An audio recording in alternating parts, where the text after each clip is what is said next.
right? So you can be part of a paper. Do you get it? It doesn't mean that you know how to put together a manuscript. So today we will look at how to put your first ever manuscript together like that. So let's look at what kind of research papers you are likely to come across, and then which one of them that, because I said, if you want to go on a publication journey, chances are that you will write all of those papers, some of them at different points in time. So the first one is the original research paper. And this is what this training will focus on, putting together an original research paper. Original research paper is a paper that is reporting data. It's reporting a new data. It's either you collected the data yourself, which in this case, the data is a primary data, or there's an institution that collected the data and you are using that data to write a paper, in which case the data is a secondary data. Is that okay? So whenever you are writing a paper from a data that has never been published before, we call it original research paper. And this one, it always reports something new, novel research findings. And so our training today will focus on that. But apart from original research papers, we also have what we call review papers. This is where you apply systematic methodology to review existing papers that have already been published and then produce a report on that review. Is that okay? Let's say you are somebody who is interested in, for example, meditation and depression. When people learn how to meditate, does that improve their recovery from depression? Maybe you're interested in that. So you go into databases, you find papers that have published research on meditation and depression. Let's say you find about 40 or 50 papers. You review all these papers, all this evidence. So you are kind of putting all the evidence available on this subject, and then you are producing one report. We call it a review paper. It is like the literature review that you all know. But before you can publish a literature review, there has to be a systematic methodology to it. And that is the other workshop that we will have later on systematic literature review and evidence synthesis. The paper that will come out of such write-up, we call it a review paper. That is also a research on its own. But this one, the data you are using are already published papers.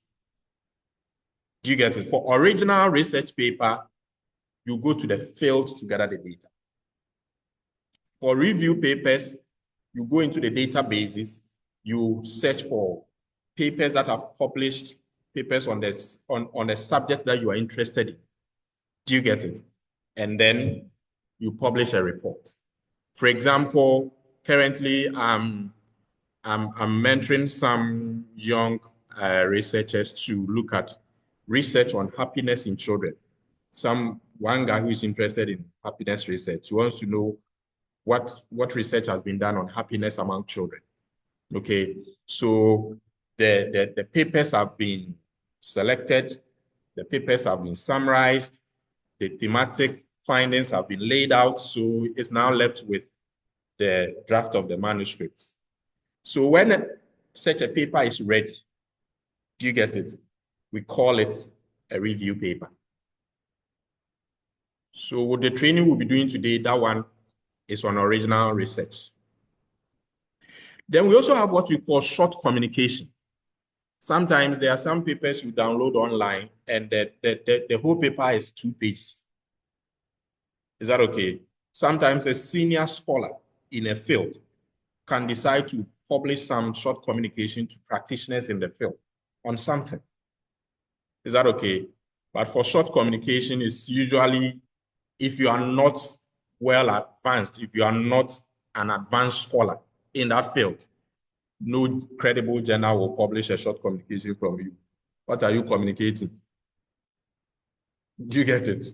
You don't even have a long communication. How are you going to have a short communication?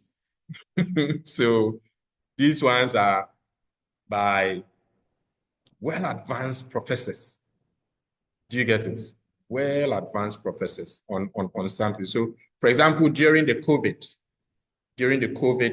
you had a lot of professors, including those from University of Ghana, who were writing short communication. And it will be published in scientific journals. Okay. And then we have what we call case study. Case study.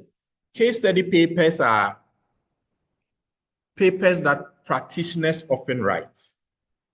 Is that okay? Case study papers mostly come from practitioners, particularly those in the health sector, in the health field. But there are other forms of case study reports that have come from outside of health. So what usually happens is that a senior practitioner, okay, a senior or a senior scholar could handle a case. Do you get it? And depending on how the case turned out, they can write about it and get it published so that other practitioners in the field could read that case to inform them when they come across such cases, or maybe how somebody made decisions around this. Do you get it? So the medical field tend to write these kinds of papers. Let's say a group of surgeons who performed, let's say, brain surgery on a patient, and they can write a paper on the patient. So for case studies, it's mostly about one case. Is that okay? It's mostly about one case. For example, there is a certain case study that has become very popular in the field of engineering and marketing. Let me show you what it's, which started as a case study report. So it was about, I'm looking for it and then I'll show it to you.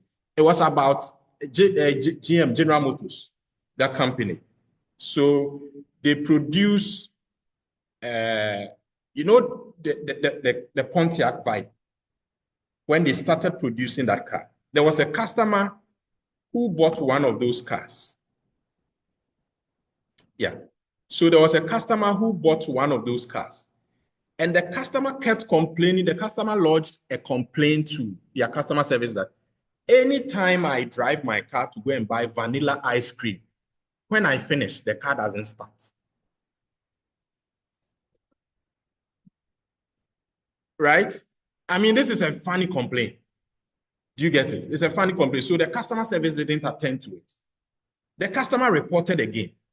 The customer service ignored it. How can you tell me that when you go and buy vanilla ice cream and you start your car, it doesn't start?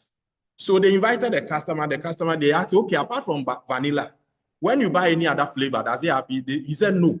It's only when I buy vanilla. When I buy any other flavor, the car will start. When I buy vanilla, the car doesn't start.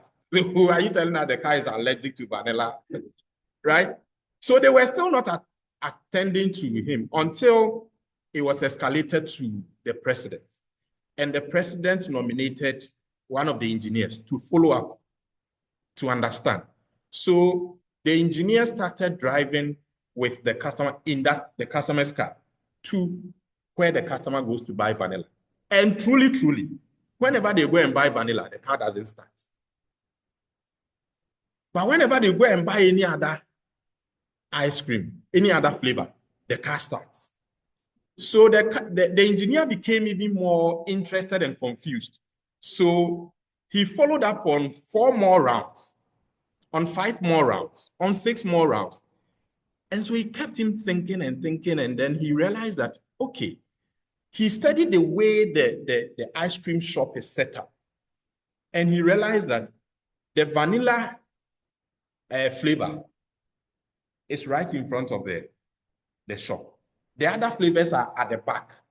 So when you are buying vanilla, when you get there, you get served within a short possible time. But when you are buying any other flavor, it takes a long time.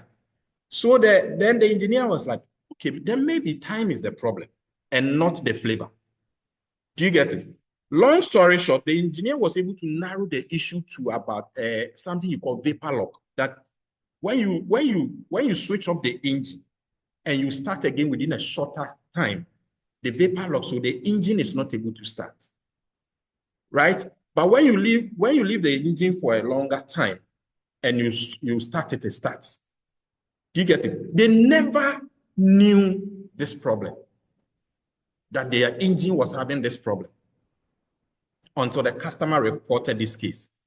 Do you get it? So something that started as a weird complaint actually had engineering implications and the design of engines. It also had implications on customer care. Do you get it? And many business schools since then has been using these examples whenever they are teaching about customer care. Which customer complaint do you marginalize? Which customer complaint do you take serious? Do you get it? So they published a paper on this experience, on that case alone. Do you get it? So that is what we call the case studies. Is that okay? So there are papers that can look at just a single case and how that case was resolved. Is that okay? So there are papers, and so mostly that comes from industry or the practice field. Case study papers do not emerge from academic field. Is that okay? It emerges from, and so sometimes, if even sometimes a practitioner can witness a case, the practitioner would think that this is an interesting case that needs to be written and communicated and studied. But maybe the person is not good at writing scientific papers. Then they can consult an academic scholar. They can put it together. Do you get it? So case studies mostly emerge from. So in your fields of practice, and this is why even if you have practitioners who are not writing, it's very dangerous for science. Do you get it? Because they keep meeting interesting scenarios, they keep solving these scenarios, but it never entered into a realm of knowledge for it to be documented and studied. Do you get it? So everybody needs to write, whether you are a practitioner, whether you are in industry, whether you are an academic, everybody needs to write. Is that okay? Because most of the papers that pushes the boundary of science comes from case studies, right? Practitioners who encounter certain situations that they have never dealt before. Research, there's no research on how to deal with this thing. Is that okay? But through their own ingenuity, they deal with it and they solve it. And if they don't write about it, that knowledge is gone and gone forever. So case studies are there. And then we have what we call opinion papers or perspective papers. Okay. These kinds of papers offer expert viewpoints on a topic. For example, let's say the whole Ghana, whenever you mention malaria research, it's Prof. Binka. You don't judge the whole Ghana globally.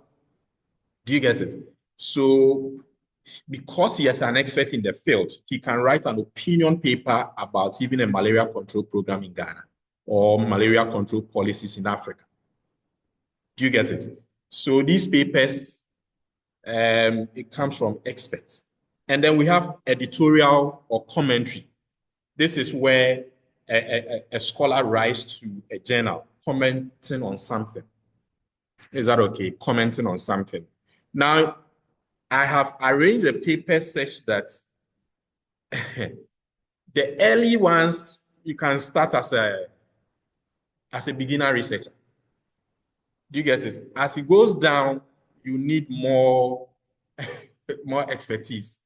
Personally, I have original papers published. I have review papers published. I don't have any paper on short communication. I don't have any paper on case study. I don't have any paper on opinion. I don't have an opinion paper. I don't have editorial commentary. I'm not there yet. I'm not there. Yes. Maybe opinion paper, I can write an opinion paper. For example, I have written a certain opinion paper that I have sent it out for publication. It has been rejected. It went for review. It's been rejected. I am here to look at what the reviewer said and how to strengthen it. The opinion is on the the proliferation of these radio cords, the antenna, or those programs. Do you get it? I've written a psychological viewpoint on that. And so that's the first opinion paper I have put together. So I haven't had time to look at what the rejection said. I need to find time to look at it. But I mean, for opinion papers, if you've been in a field for a while, you can write an opinion paper. But before a credible journal will publish it, it will take a lot of effort. You get it? There are some credible journals that they will even be privileged to receive opinion papers from certain people. Do you get it? Per the caliber of their scholarship. If they say they've sent you this journal, they will be so happy. Do you get it? But you will need to take your time to grow. Do you get it? Yeah. So so far, these are the two papers I have: original papers, review papers. And hopefully, before somebody will get to a professorship status, the person would have had all of them. If not, you will not be awarded a professor. When me, I'm still working on it. Okay, so if you want to use the normal promotional track, it's easy. It is possible to attain, let's say, associate professorship within 10 years after a PhD, right? Within 10 years of PhD. And no, it's not like that. The promotions are not like that. It's not as if when you are in a small university, you get treated differently. No. Do you get? Because when you are being promoted as a professor, even to associate professor, for example, all of these go through peer review process. So you put together your dossier and they send it to accomplished professors within the field for them to review that does this person qualified to become a professor. Do you get it? If your voice is not very well known within the field, how do you then become a professor?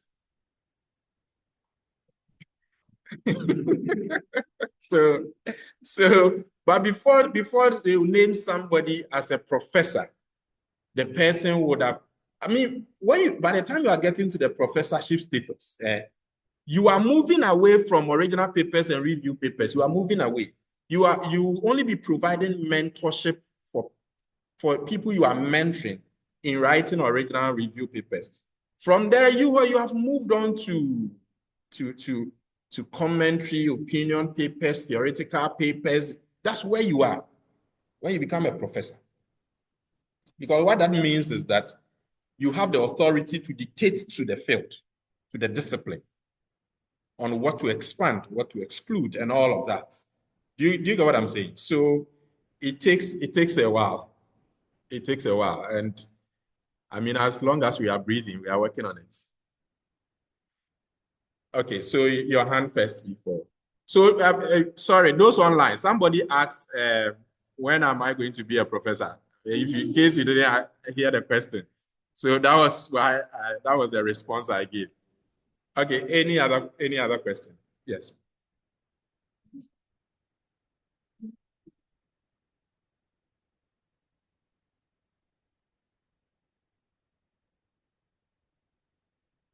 Okay, opinion paper is a bit different from concept notes. Concept note could be a theoretical paper, so maybe you can put, even concept note can be part of a review paper. Because concept note means that you are developing a new concept. But the way you structure it could be an opinion, it could be a review paper. If you have reviewed other people's work, and based on that, you are developing that concept, it's a review paper that is a concept, it's also a concept paper. Is that okay? But opinion paper is where, an expert is observing something. Is that okay? And decides to share an expert opinion about it. In many Newspapers, sometimes they have opinion columns. Do you get it? Where people share opinions and all of that. It's very easy to publish an opinion in a newspaper because it doesn't go through the rigorous review like when you want to publish it in a scientific paper. Do you get it? So as you come down, the expertise rises. So for now, worry yourself with original paper. And the more you do 1, 2, 3, maybe you start doing review papers, but you don't need to do one before the other. But there's nobody who writes short communication and opinion papers who have never published. Unless the person is a practitioner, is an accomplished practitioner in the field and is sharing an opinion on practice. Do you get it? Even that, you have to be known. Do you get it? You have to be known. If you are not known, nobody will be interested in your opinion. So no credible journal will also publish your opinion. Because the credible journals, they want to publish opinions that people will be interested in it. So if you are not known, nobody will want to care what you think. Is that okay? So for every field, there are movers and shakers. When you interview lawyers in Ghana and they tell you who are there, the big lawyers in Ghana, they will give you names. Do you get it? Who are the big surgeons in Ghana? The surgeons will give you names. Every field has people who everybody in the field listen to. So those people, when they write an opinion, it's very strong than if nobody knows you. Okay. So what is your opinion about when you are not known? Yes, your question. Mm-hmm. Which paper? Position paper. Position paper will be an opinion paper because it's a position or a perspective or opinion. Do you get it? Yeah. So position paper also qualifies as. Yes. Hello, Doug. Yes. Yes, please go ahead with the question. Let me take the online question. Okay. Good morning. Good morning. Please, how many original papers must one write before you can move on to review paper?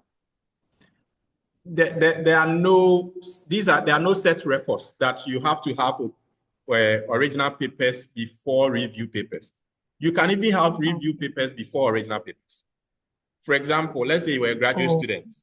You are now writing your thesis. Is that okay? And your supervisor guides you through to do systematic literature review. You can publish that even before you conduct your study. Is that okay? So between the two of them, any of them can come first. Okay. Thank you. All right. You're welcome. Okay. Any other question online? Yes, Doc. Yes, please go ahead.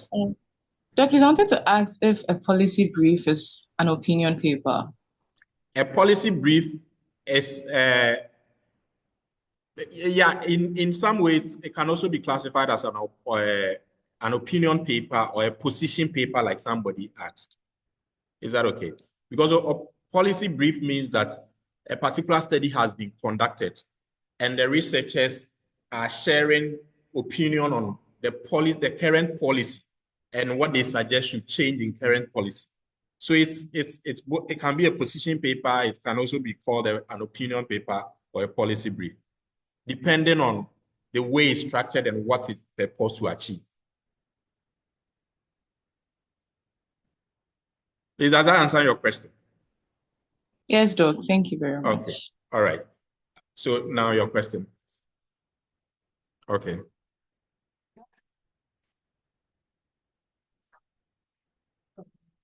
Okay.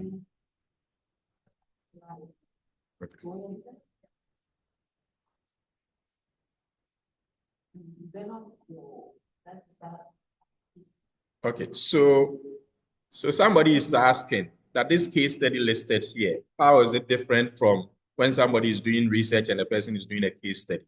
There's a difference. Is that okay?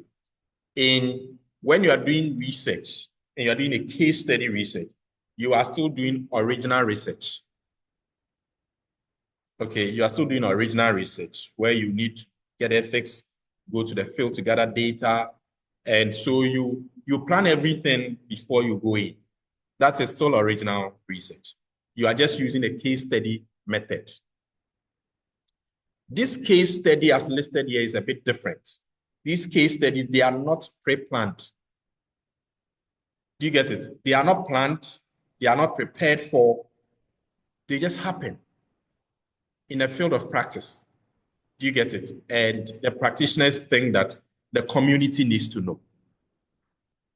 Do you get it? So this is different from case study as a methodology.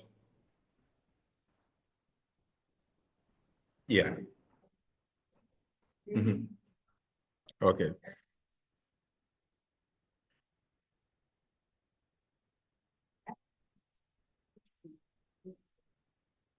Yeah, so for the benefit of those one line. So there's a question that when you are writing a review paper and you gather the paper and you are now writing your report, should the data in the papers you collected reflect in your own paper? Yes. There's a way that you let the data from those papers reflect in your own paper. Okay. When we do the workshop on systematic literature review, we will look at these things. Is that okay? Yeah. Yes, please.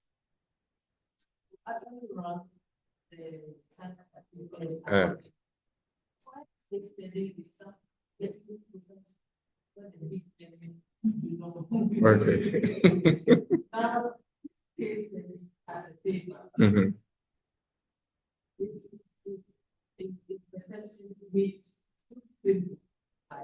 If you are practicing medical, you daily meet issues that would be case study.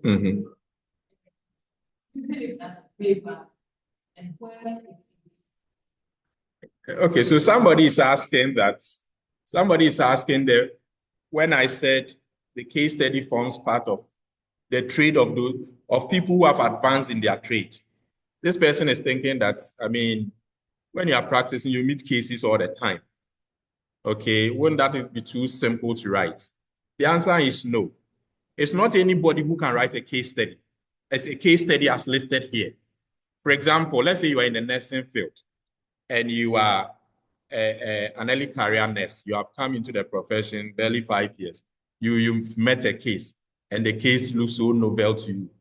No, it may look novel to you because you don't have experience. Do you get it? For those who have experience, it may not be novel to them. So before somebody, a practitioner, can say that this is a novel case, it doesn't exist in our profession, it takes somebody who has well advanced in that field to decide that, because they would have come through the entire field to know that there's no case like this in our profession. And when we say there's no case like this in a profession, it doesn't mean that maybe in this facility we have never seen a case before. In your facility, you may not have seen the case before, but that case might have seen in a different country. So the case you are now seeing is still not a novel case. Do you get it? So for this case study here, it's a global issue that you have seen something that is never seen in that field of practice globally. Is that okay? And it takes somebody who is well accomplished within that profession to make that judgment. So it's not that because you are a practitioner, you've met something you've never met before. Then no, you say, no, not at all. Let's say you are a psychologist, you're a clinical psychologist, you are managing a case you have never seen before, right? Maybe the retired professors, they have seen those cases before. It's you who hasn't seen it before. Do you get it? So you can't write to that community, that global community, that, hey, this is a case that has never happened before. No, that is why it's there. So it is different from case study as a methodology. And when you are young in a field, you are not in the position to decide whether a case is novel or not. It may be new to you. That's why when it's new to you, you have to consult your seniors. Do you get it? In every profession, in every training, it is said, whenever you meet a case that is new to you, consult your seniors. Do you get it? When you consult your seniors and your seniors are not able to do it, your seniors will consult their seniors. Do you get it?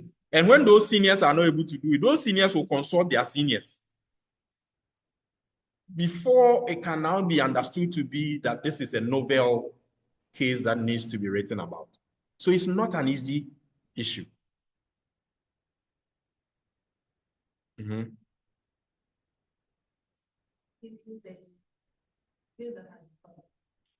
Yes, but there will still be a review. You can review papers on case studies. You can write a review paper on case studies. Is that okay? Yeah, you can write a review paper on case studies. So, yeah. Mm-hmm. Mm-hmm. It's a review paper. Yes, anytime you pick existing published material to, based on that, write your material, it's a review paper. Yes, we call it a review paper because you've reviewed existing evidence and you are writing paper based on your review of existing evidence.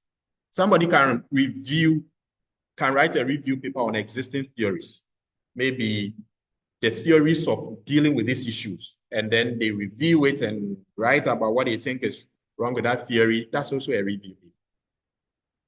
Yeah. Your undergrad research. Uh-huh. Uh-huh. Yeah.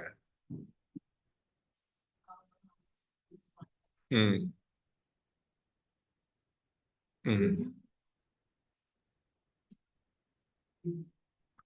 Okay, so somebody is asking a question that you finish your degree, you wrote a thesis, you never published it. So if you are reviewing the evidence to publish, is it a review paper? It depends. It depends. And this is how it depends. If you go back to go and publish your research findings, it is still original paper. But if a different researcher is reviewing existing evidence in that field, and as part of it, chances on your thesis that you didn't publish, and reviews it as part of reviewing the evidence, then it's a review paper. Do you get what I'm saying? So this is here is what I'm. Classic example. My first degree, I didn't publish. My master's degree, my boss was on my neck, was on my neck till now. I didn't publish my master's degree. I mean, we were trying to write some manuscript from it, but along the line, the interest switched to focus on PhD stuff. So my master's thesis till now, I still haven't published anything from it. And I don't think I want to publish anything. And my master's thesis is almost 10 years old, right? So if I decide that I still want to publish something from my master's thesis, and I go back to my master's thesis and I pick something from it to publish, it's still an original paper. Do you get it? It's still on an original paper. So for context, my master's was on retirement planning and mental health for informal sector workers. Let's say that somebody is also doing something on retirement planning. Somebody is reviewing evidence about retirement planning in the informal sector. And gets to know that, oh, somebody wrote an MPhil thesis on this at this department. Let me go and get that thesis and add it to my material to review. Then to the person, it becomes a review paper. Do you get it? But I cannot write a review paper from my original research. Do you get it? If you are the original researcher, you can't write a review paper from your original research. Unless you have published it and you are now doing a review of existing. Take, for example, My PhD was on community mental health. I've published 4 papers from it so far. Let's say that I'm interested in reviewing existing evidence on community mental health something.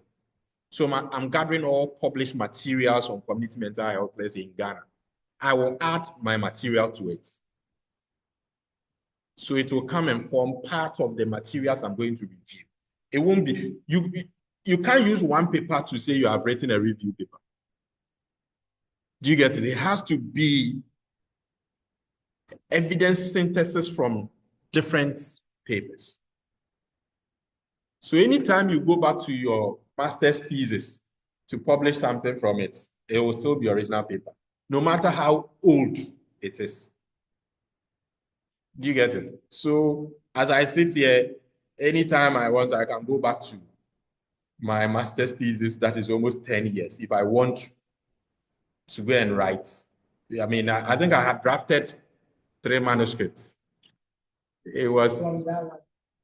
Yes, from that one thesis. It was apt for my boss to review, to give me the go ahead that submit it.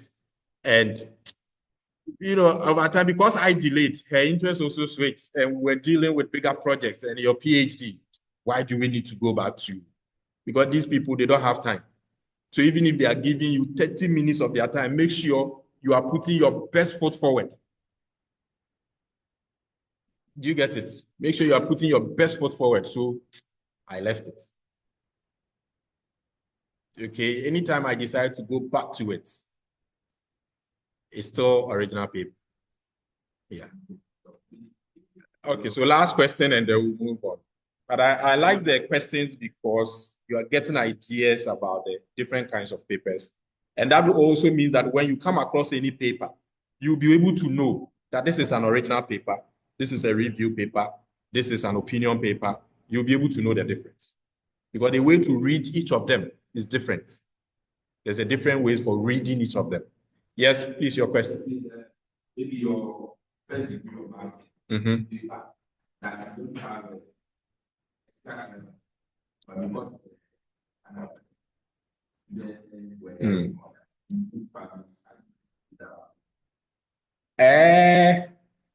it's difficult because this is no credible journal.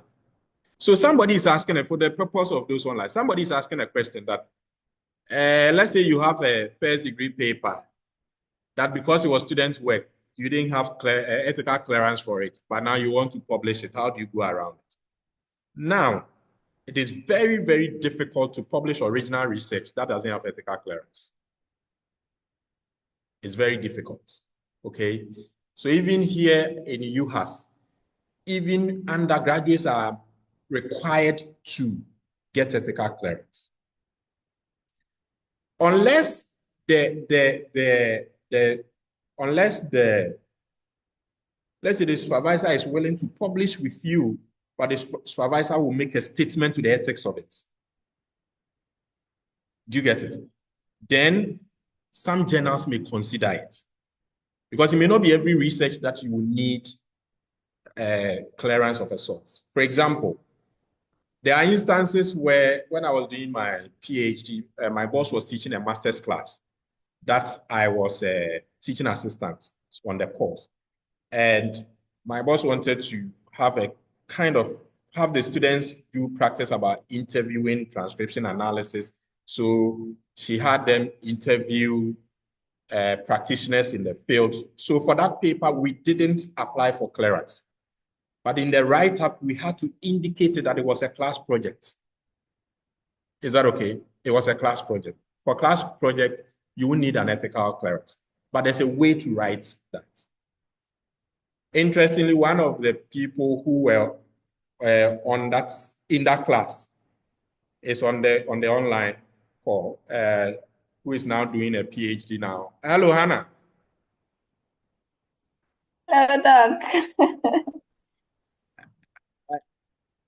Do you remember that paper? Yeah, the one we published with Prof. DeGraff Akins on clinical psychology practice in Ghana. Yes, clinical psychology. That was on our practice. ethics class. That was in the ethics class. Good. So it was in an ethics class. Do you get it? So it's very easy for you to write a statement around that it was an ethics class. This was a what do you call it? A class project. Do you get it? But if it's not,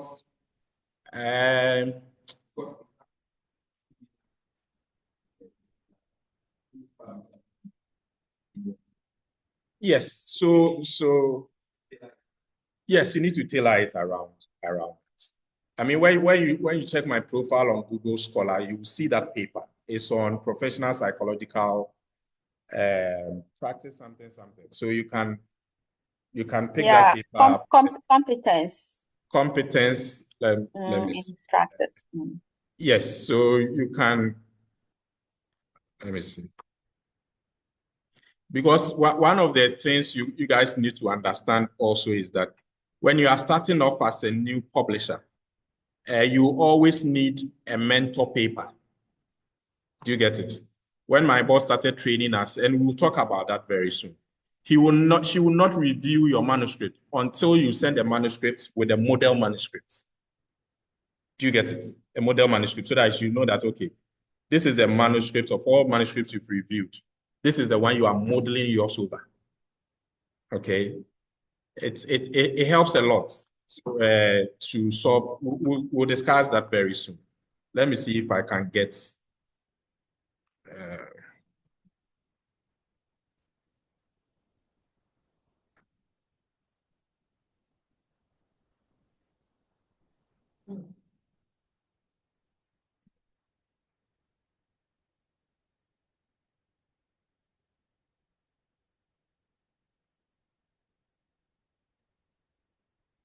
Doc, please take your time. I think you bypass it, so just go slowly. I saw it. Okay, let me see. Yeah. So because it's not this, it's not that. It's no. Okay. yes, this is it. Yes. This is a competence in professional psychological practice in Ghana. Qualitative insights from practicing clinical health psychologists. So this paper is freely online. Once you use a Investis, you can get the full paper to read. The paper has, so you look at the authors. All the class, I think it was a MPhil clinical psychology class. They were all on the paper. So this is the professor. This is at the time she was a senior lecturer. Now she's a professor. Professor Sage. Both of them taught the course. This is me, and this is a colleague, Dr. Asante, who is in the department. You will probably meet him very soon.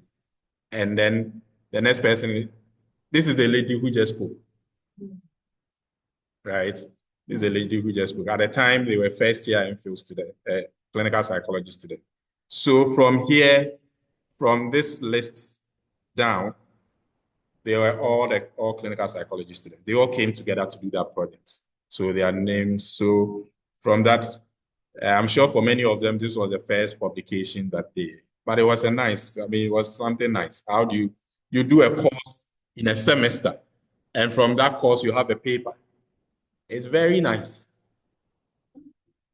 right? It's very nice. So you can look at it, and you can look at how we structured the methodology, probably how we talk through the training bit or the classwork, and then maybe what you are doing may be different, but you'll be able to tailor something around. Yes, please. You don't need ethical clearance for systematic reviews. Sorry, I didn't let you finish, but I knew where the question was going. Okay. When you're doing systematic review, you don't need ethical clearance, except that when you are doing the review within the health space, you will need to register the review you are doing. Okay, science is very particular about duplication. Science doesn't want duplication. So within the health space, for example, there's a global system that has been created for anybody or any team globally doing systematic review to register that review. So that if somebody wants to start, the person will know that there's a team already doing this review. Do you get it? For example, in my current undergraduate students that I'm supervising in our School of Public Health, I told them that this time for their project work, nobody is going to the field to gather data. I want them to do systematic review. So I've been providing them with the training for systematic review for the past 3 months now. Now, all of them have registered their protocol.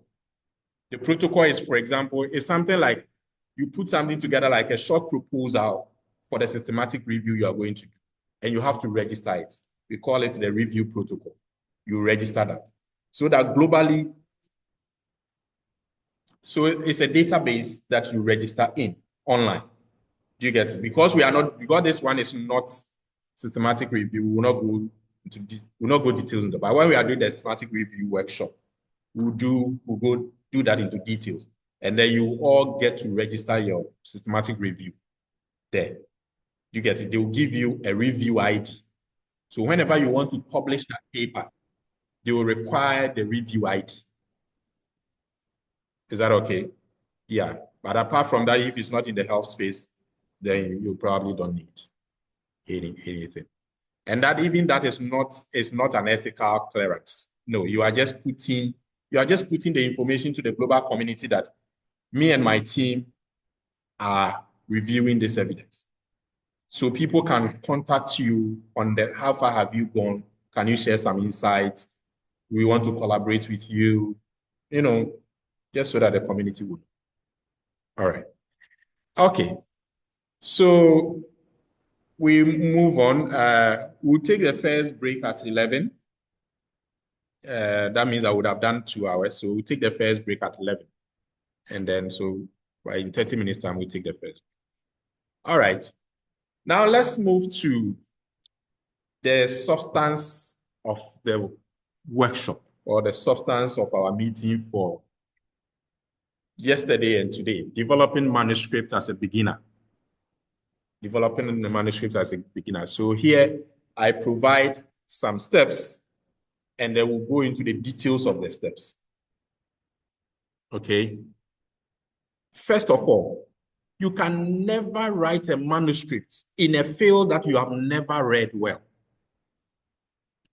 And you'll get to understand why. You can never write a manuscript in a field on a subject you have never read very well. So even as a beginner, before you can write a manuscript, you should have read between at least 5, preferably 10 published papers on the subject. We'll pick these things up. So I'm saying this because, you see, when you have done a thesis, when you've done a thesis and you are publishing from the thesis, you have already gone past the first stage. Do you get it? If you've done a thesis and you want to write a manuscript from that thesis, you have already gone past the first stage because you have done literature review. So you have read. Is that okay? But if it's, for example, as I sit here, if I pick any subject I'm not an expert on, that I want to publish something on them, I first of all have to read. The reading will expose you to the field. Is that okay? The reading will expose you to the field. It's just like trying to say that you want to buy a land in a geographical area you have never visited before. Like you have never been to Nigeria before. You want to buy a land in Nigeria. The first thing to do is visit the camp, visit the place. Do you get it? Visit the place. So I brought in that one first, so that, because I mean, for many of you who may write your first manuscript from a thesis, you would have gone past that place. But for those of you in the class that I've told you that I'm going to provide you a skeletal something to turn into a manuscript, on the topic, you should first of all read the minimum 10 published papers on the topic before you can even begin to understand what it is about, what the arguments in the field is, what kind of conversation is happening there. Do you get it? What kind of conversation? is happening there, because every manuscript you write, you are contributing to a conversation. Is that okay? Imagine the scholars in the field, like they are seated around a conference table, like we are seated here.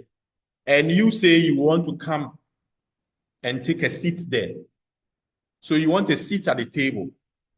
At least you have to even, first of all, know what they are discussing. If you don't know what they are discussing, how do you take a seat? Do you get it? So you would have to read. If it's because it's an original paper, you will need to analyze the data that you have. Is that okay? You need to analyze the data that you have. So if you are writing from a thesis, I am assuming that you would have also analyzed your data, especially if you are publishing from a finished thesis.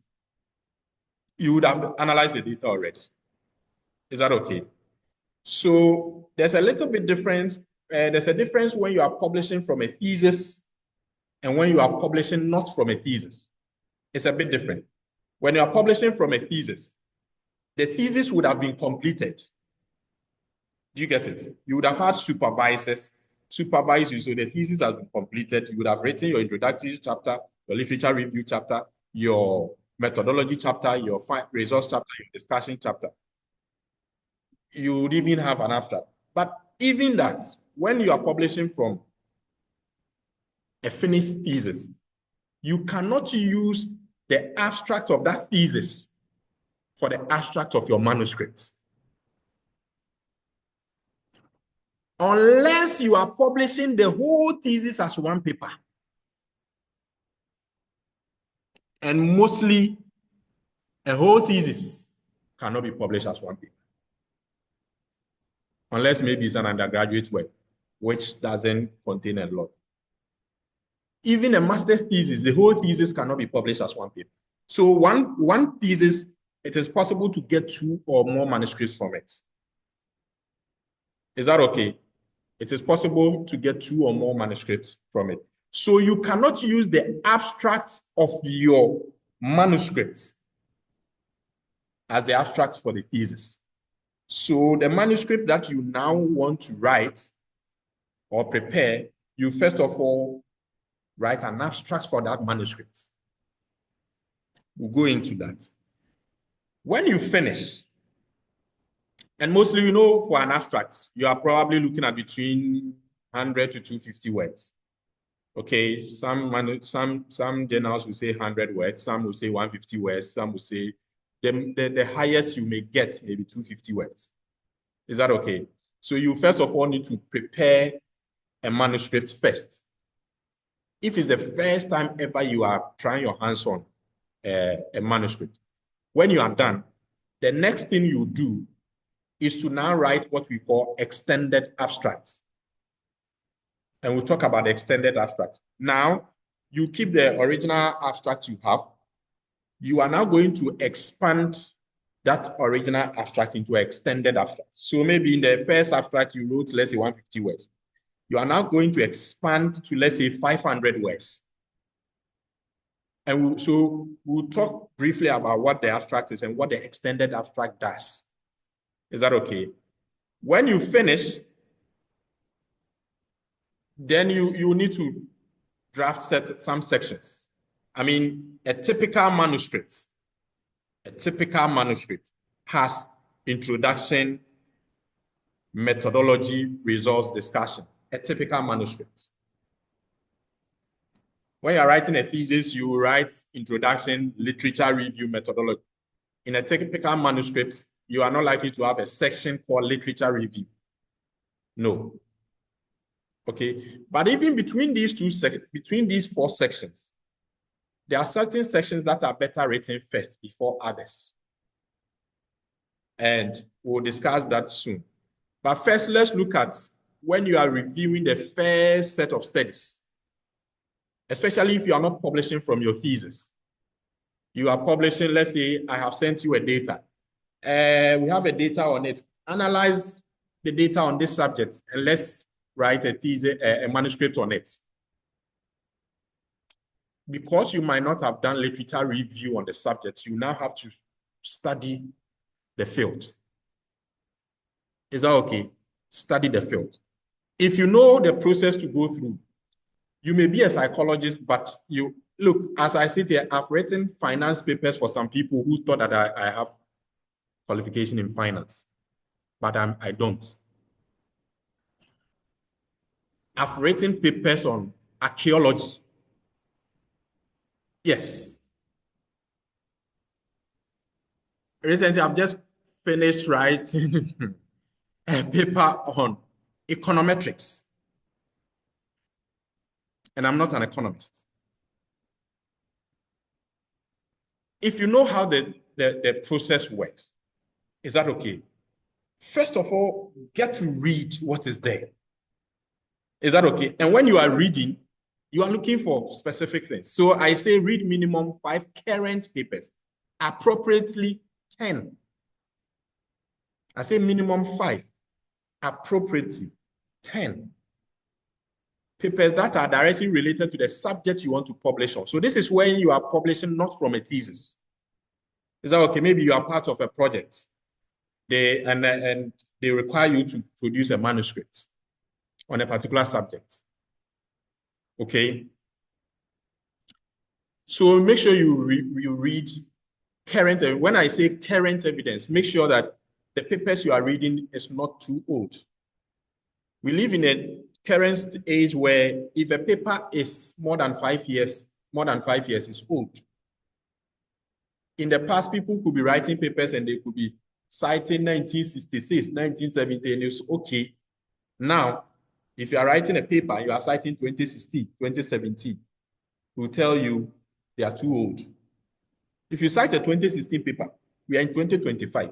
It means that the paper is 9 years old. Do you know where science would have advanced to within that 9 years space? So if you review a paper that are 8 years old, 9 years old, and you are coming to tell me there's a gap, research, people have done this research, people have not looked at it. Hey, the evidence you have is 8 years old. So when we are in 2025, make sure you are reading 2025, 2024, 2023, preferably 3 years evidence. You will get it. Unless you don't know how to get it, you will get it. You will get it. Let me give you let me show you some example. Let me take you back online. Let's say you are interested in any subject. Give me any subject in mind. Any subject in mind. It can be even from those online. Just give me any subject in mind. Competence, what competence? Competence is too broad.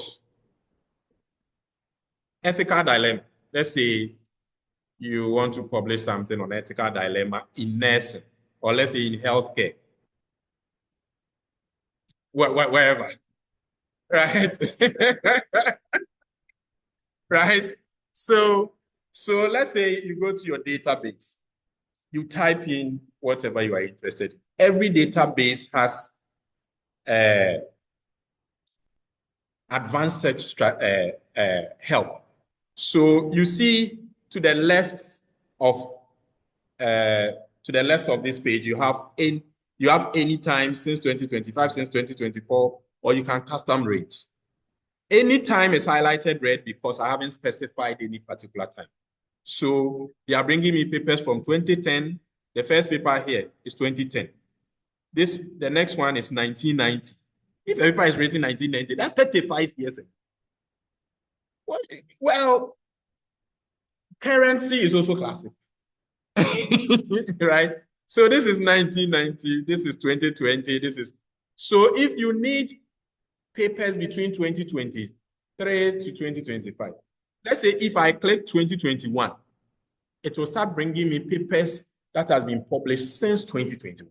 So from 2021 to 2025. So I can click on this. And when I click on this, you see that all the 2010, 1990 papers, 2020 papers will vanish. Let me click on it. Right? So now you see 2021, 2021, 2022, 2021, 2024. So make sure you are using the right, make sure you are using the right network to download. If I want 2025 papers, I can just click 2025 papers, and it will bring me papers that have been published only in 2025. So you have no business to tell me that you didn't get 2025 papers. No. Do you get it?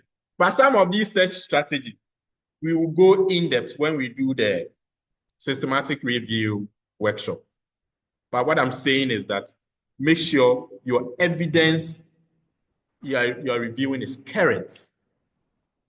Is that okay? It's current. So what you'll be submitting for your exam, if I'm not seeing 2025, 2024, 2023, whatever argument you'll be making will be a dead argument. Yes.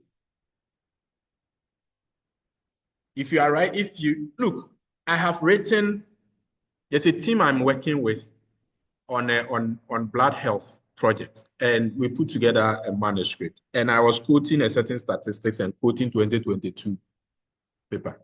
We have collaborators in Michigan State, and the person was like, Francis, 2022 is too old. 2022, 3 years ago, right? It's not yesterday. 2022 is not yesterday. It's 3 years ago. And so I had to explain to her why I quoted that statistics, because that is the up-to-date statistics that we have in Ghana. Do you get it? So sometimes people will write and they are quoting, and then 14.9 people report depression, and they quote so and so 2016. Hey, you are lost. Yes. So make sure the papers you are reviewing is current. Is that okay? And they are directly related to your field. Now,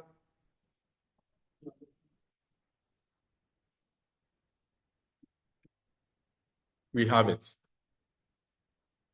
We do.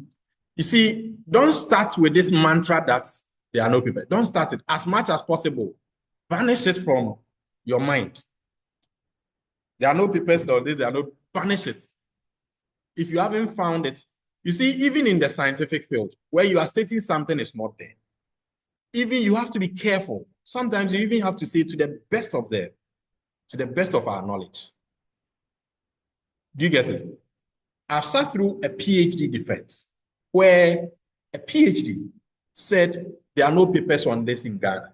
At the time I was doing my MPhil, when I was doing my master's, I was always fascinated with PhD. So I will skip class and attend PhD defense. And this person said, there are no papers on this. And apparently my boss happened to be part of the team that was examining. And he said, you said what? He said, Prof, I said there are no papers, and right there and then, my boss mentioned 5 papers too, which has been published even 5 years prior to him doing that. What it tells any critical reviewer is that the work you have produced will not be good or will not be up to date because you don't even know how to spot evidence to a review. So how are we supposed to trust what you have produced? So this is not, it doesn't exist. It's not there. It's not there. Take it out of your balance. Maybe to the best of my knowledge, we searched and couldn't find. If we search and couldn't find, somebody can say, well, probably depends on where you searched. Do you get it? Or how you searched. So please, don't be using that statement. Now, when you are reading these 5 or 10 papers, you have to take well-structured notes.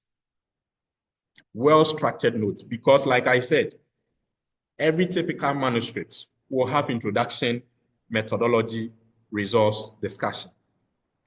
When you are reading the methodology, what should you look for? When you're reading the introduction, what should you look for? When you are reading the methodology, what should you look for? When you are reading the resource, what should you look for? How well you read this will have implication in how well you write yours. Do you get it?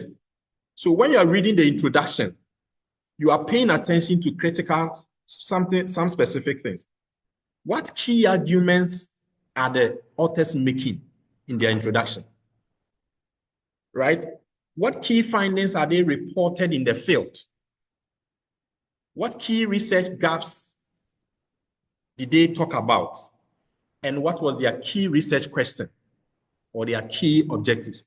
You are going to have to take notes like a JSS student would take notes. So you can open, if you take, I mean, personally, I am not able to use pen to write for long. I don't know, for a very long time, I'm not able to use pen to write for a long. So whenever I'm taking notes, I open the paper and I open a Word document by the side. So I'm reading and I'm typing my notes. Is that okay? So if it's so a tab 2025 on something, you write a heading. And then in the introduction, you write the key argument. So once you are, by the time you are done reading the introduction, you need to be able to summarize what key arguments did the authors espouse in the introduction. And there's no paper that will be written that will not make reference to findings from other papers. Is that okay? So when they were talking about key findings in the area, what were they saying? What have existing studies found? You need to take note of it. What research gap? Because you don't do research unless you have identified a gap. If there's no reason for that research, don't do it. So before any researcher will publish something, it means that they have found something missing in that space. And they will tell it to the community that this is what we find missing in current science. So you should be able to find it from the introduction. If you don't find it, don't move on. If at the time you are done reading the introduction, you have not identified these key issues, don't move on. Go back, read it again. Do you get it? So by the time you say, oh, I'm done reading the introduction of this paper, you would have summarized their key arguments, even in bullet points. So you can do sometimes what I do, key arguments, semicolon, I summarize it. Key findings, semicolon, I summarize it. Key gaps, semicolon, I summarize it. Key research question. That is the research question the paper is asking. Is that okay? I find it, I summarize it. So when you find it in the paper, highlight it. So sometimes when I'm reading the paper, I don't start taking notes as soon as I start reading. No. I first of all read the paper fully from the beginning to the end without taking notes. But whenever I'm reading, when I come across anything I'll be interested in, I highlight it. And then I keep reading. When I'm done, I come back to the paper. Now I'm coming to make notes. Whenever you are beginning, you need this. By the time you become an expert in the field, you may not need to go through all this process because you already know the key arguments in the field. So you can pick a paper and just read an abstract and you are okay.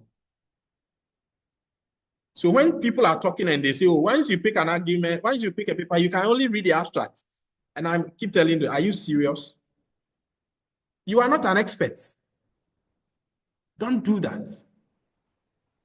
Do you get it? If you are not an expert of the subject matter, don't do that. For example, as I sit here, when I do research, I take care of the ethical issues, but I won't call myself an expert of ethics because I don't publish on ethics. Do you get it? So if now I want to write something on ethics, I need to pay attention to what are the key ethics scholars saying. I need to read like a class 1 person will read. Because as far as this subject is concerned, I am a baby. As far as you are writing on a subject you are not an expert of, you are a baby. As far as that subject is concerned, take your time to learn it.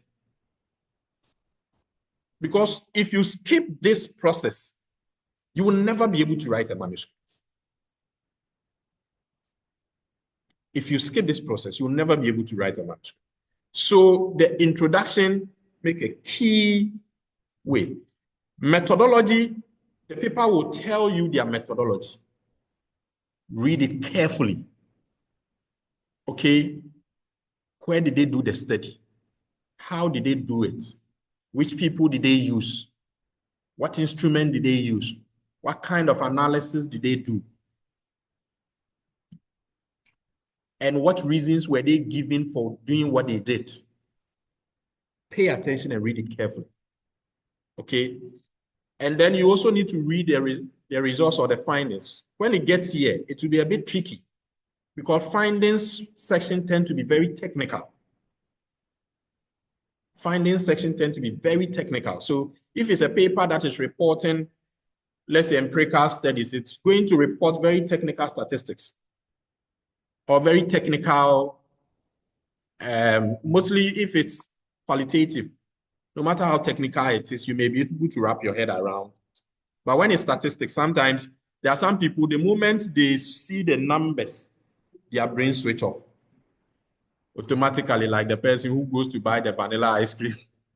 As soon as they see the numbers now. So if the findings section is technical, don't worry about the statistics. If they tested hypothesis, what hypothesis did they find? Was it supported or not?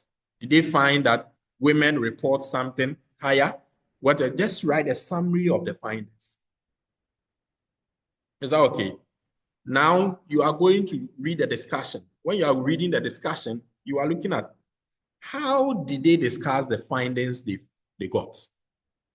Then you read. So by the time you are done reviewing a paper, to say that I've done reviewing this paper, you know what the paper was about, what the arguments were, what the gaps they found, the gaps they filled. This was their major findings, and this is how they explained it. You know it with that paper. Then you read a second paper. By the time, so always the first paper you read will take a long time because it's probably the first paper you are reading to learn the subject matter. By the time you are reading the second paper, the first paper would have given you some basic, some foundation. So when you are reading the second paper, you realize that it will be faster than you read the first paper.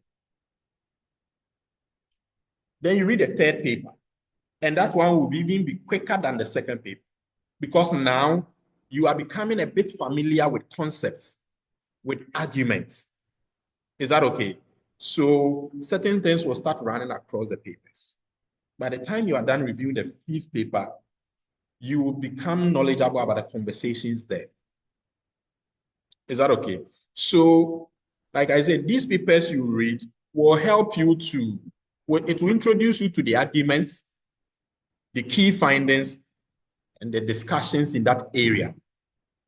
Another thing the papers will do for you is that the papers will help you to select a model paper. By the time you are done reading 5 papers or so, one of them will be very similar to what you are about to do. And you say that, oh, I will use this paper as my guide. Is that okay? Or one of them, you will enjoy reading it. Maybe you like the author's style of communicating the knowledge. Okay, so you say that, oh, I will adopt this paper as my model paper. Is that okay? That is why it's very critical that you read existing papers. Minimum 5. Current. Minimum 5. Right? And this is what the first stage will do for you. If you skip this phase, you can never write a manuscript. Because if you have reviewed introduction section of 5 papers critically, carefully, and you are now drafting your own introduction, you already have some basis to start with. How did they start? What's the first sentence they made? How many paragraphs did they even write? And then maybe the first paper wrote 6 paragraphs, the second paper wrote 8, the next paper wrote 7, the other paper wrote 5. So averagely, the papers write like 7 paragraphs. So at least when I get 7 paragraphs, it will be good to go. Do you get it? So you can never skip this part of the process. And this is where you need to sit in a quiet place, uninterrupted space, to do critical reading. Okay, my boss will tell you, have you read? Is that okay? Have you done your critical reading? Because you can read and later do critical reading. Do you get it? Maybe you have 5 papers to read. You are traveling from Accra to Kumasi on a 5-hour journey. You are just reading the papers on the phone, on your phone. That's a first level reading. At least it will introduce you to certain ideas. But the critical reading, you have to sit down. Like somebody will say, sit on your ass. Sit down, uninterrupted. Do critical reading. At least when you are done with the first stage of the 5 papers for the day, the first stage, even if you don't do anything again, it's okay. Is that okay? That for today, I'm doing my critical readings. So you do 5 critical readings. It's okay for the day. If you don't do anything else, it's okay. Do you get it? You've done your readings, you've summarized it. At least you know the key arguments there. You know the key issues there. You know what the findings that the papers are reporting. Do you get it? And then you have been able to identify a particular paper that you can identify with most, that you want to use as a model paper. So you are good to go. Do you get it? You are good to go. And make sure if your model paper is a predatory paper, make sure, because you will not publish in a predatory journal, make sure you are not reading any paper that has been published in a predatory journal. Do you get it? Because if you send a paper for publication, they will audit it and audit your references. What papers were you citing? Because if you are citing the wrong papers, chances are that you have produced a wrong report. If the papers you are citing are not good, straight away it means that your manuscripts cannot be trusted. So something I learned from my boss is that she will never read your paper until she is done auditing your references, to know that every paper you have selected is good and important. Because you are going to use those ones as the basis to build on. So if the basis is wrong, so make sure that, because you will not publish in a predatory journal, make sure that when you are selecting the paper, check which journal has the paper been published in. Is this journal a good journal? If you cannot trust the journal, don't. Is that okay? Don't. You have to know your field to know that, oh, these journals are trusted journals. And then you select. So that is the first stage. As for this first stage, nobody can do it for you if you are not an expert. Later, when you become an expert, you can let people you are mentoring read and summarize things for you. Do you get it? Because you are an expert already. Okay. And so now the critical reading and note taking now becomes an exercise for the people you are mentoring. Is that okay? So don't begin to see yourself as an expert when you are still being mentored. Even as I sit here, I still see myself as an apprentice. Anytime I meet my boss, my hands are my back, I am still an apprentice. Even though I have PhDs under me that I'm also mentoring. Probably when they come to me, they will say, oh, I've gone to my mentor. From there, I'm also going to see my mentor. Do you get it? Yeah, that's how the world works. Everybody needs to be mentored. It's very important. So when you have been mentored, some of the things that time will not allow your mentor to do, those are the things you do for the mentor, for your own training. Okay, so for this reading thing, nobody can do it for you. You can't just go and tell the AI, summarize this paper for me, and they will summarize it for you. It's just, if an AI summarizes a paper for you, it's just like you reading the abstract. So if you like, go and put the paper in AI, let the AI summarize it for you. It will show. Do you get it? It will show in your knowledge of the issues. It will show. So do the work. Read. When you are done reading all the 5 papers, at least you will have some ideas. if you have an existing data, if it's an existing thesis you are publishing from, you already know the findings. Do you get it? If it's a new data you are analyzing, you have to analyze the data so you know the findings. So draft your first abstract. For the new manuscript you are about to write, draft the first abstract. So structure the abstract. Here you are looking at between 100 to 250 or between 150 to 250. Don't go beyond 250. So try to, and if you have read the 5 papers, you would have had an idea the way the papers structure the abstracts. Is that okay? So it will guide you to at least have a short background, a methods, conclusion, a resource conclusion, 250 words. Is that okay? When you finish, what this abstract is going to tell you is that what kind of story emerges from this abstract. Is that okay? And how does my story sit with the papers I have reviewed? The 5 papers that you have just reviewed. When you draft your first abstract, is that okay? They are 150 words. You are done drafting it. I'm coming. What story is emerging from your abstract? How does the abstract sit with the papers? Because you are trying to tell me that you want to write a paper that will go and sit with these papers. So first of all, how does your abstract sit with them first? If the abstract is not sitting well with them, the entire paper will not sit well with them. Now your question. Yeah.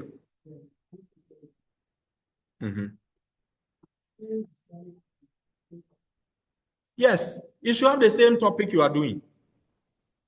If your research is on depression among elderly people, all the 5 should be on depression among elderly people. If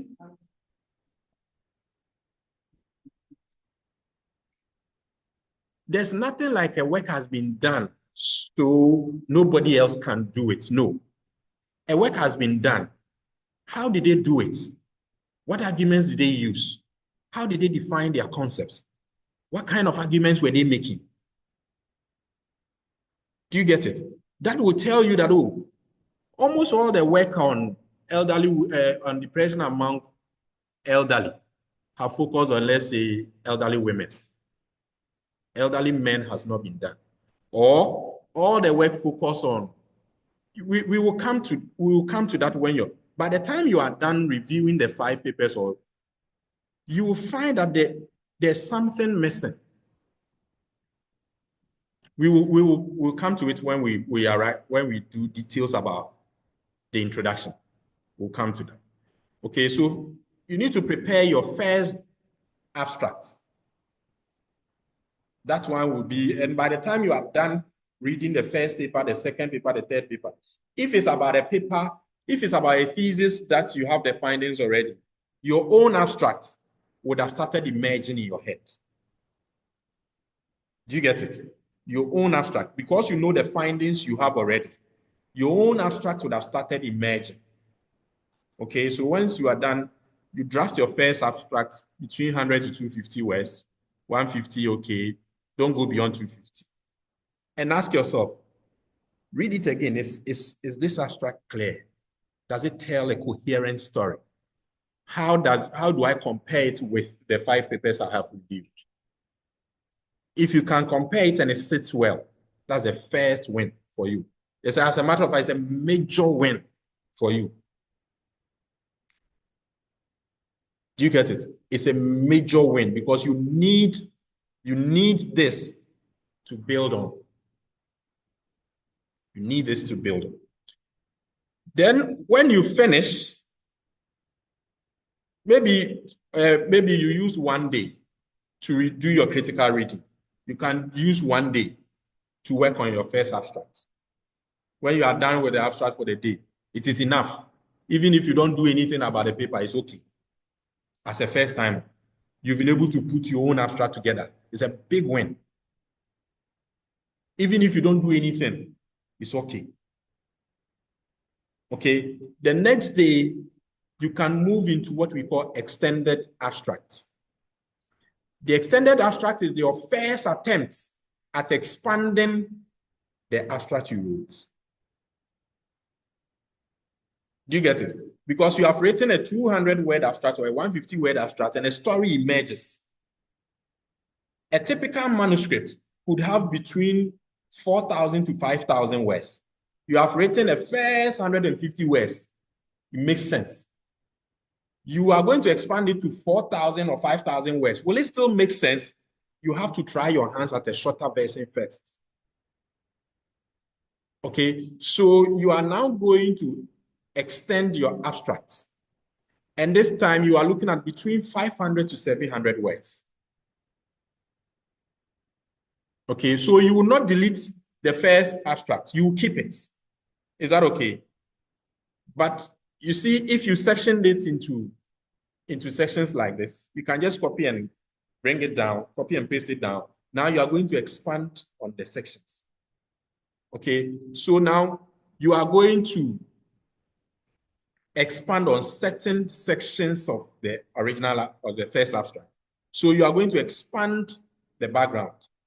If let's say you had 1 or 2 statements for the first background, now you are going to expand the background to a paragraph. Is that okay? Then your aims will stay the same, or your objective will stay the same. You will not touch your objective. Is that okay? You are going to expand on your methods, let's say to a paragraph. Your results will stay the same. You will not touch your results. And then in every abstract, there's what we call conclusion. Now you are going to expand the conclusion, but this time you not call it a conclusion, you are going to call it a discussion. So you are also going to expand it into a paragraph. So by the time you are done, you would have expanded the background to a paragraph. You would have expanded the methods to a paragraph. You would have expanded the conclusion to a discussion paragraph. So your 150 abstracts have now been expanded to roughly between 500 to 700 words. Now, what you do here is that, is the clarity of your story still intact after expanding the abstract? The clarity of the story you got from the 150 abstract you wrote, is it still intact after you expanded it to 700 words or 500 words? If your storyline is missing, don't move forward. You know, there are some people, they can cook very well when they are cooking for 2 people. But when they have to cook for 10, that's where the problem comes.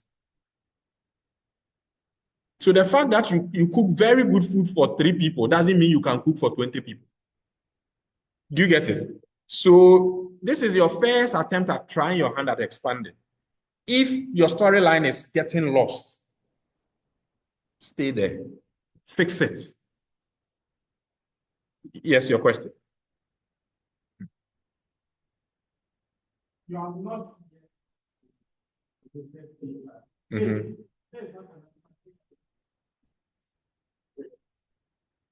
Mm-hmm. So how do you write a result? You can't write a manuscript unless you have a result. That is why I'm saying that it's either you are writing the manuscript from an existing thesis, or there's a data you have analyzed it. You have analyzed the data. So you have, that is how come you'll be able to have results for the abstracts.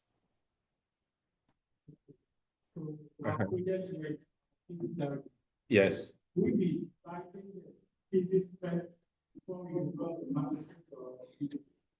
You go to the field, you gather the data, you analyze the data, you use the data to write the manuscripts. The data that you would have used to write a monograph. This time we are saying that you are not going to use the data to write one complete monograph. You are going to use the data to write manuscripts. Is that okay? So if, let's say, you have 3 objectives, you would have analyzed the data for your first objective. Do you get it? Uh-huh. Okay.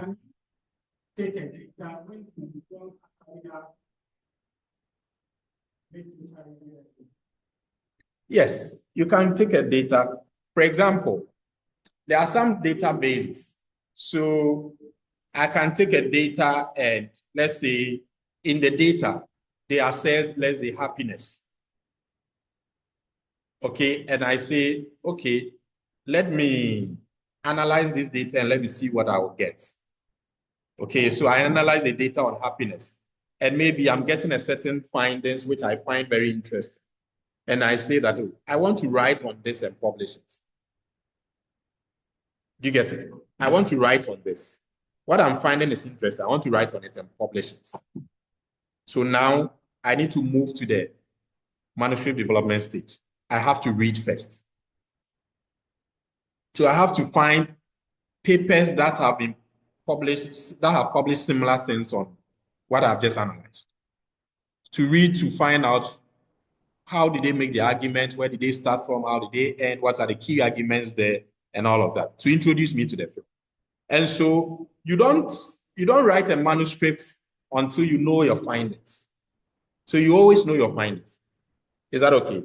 Either your findings, you know it from your thesis, or you know it from a project you are part of, so you've analyzed the data. Is that okay? And that's also why I said in the morning that the papers I will send to you, I would have analyzed it so you know the findings. Is that okay? Because this training, analyzing the data or running the statistics is also a major training on its own, so we can't include it. So I'm looking at where you have the data ready, let's say from a thesis, or where maybe you are part of a project, so there's data. Somebody can even analyze the data and send it to you to write. Is that okay? It does not necessarily mean that you do everything by yourself.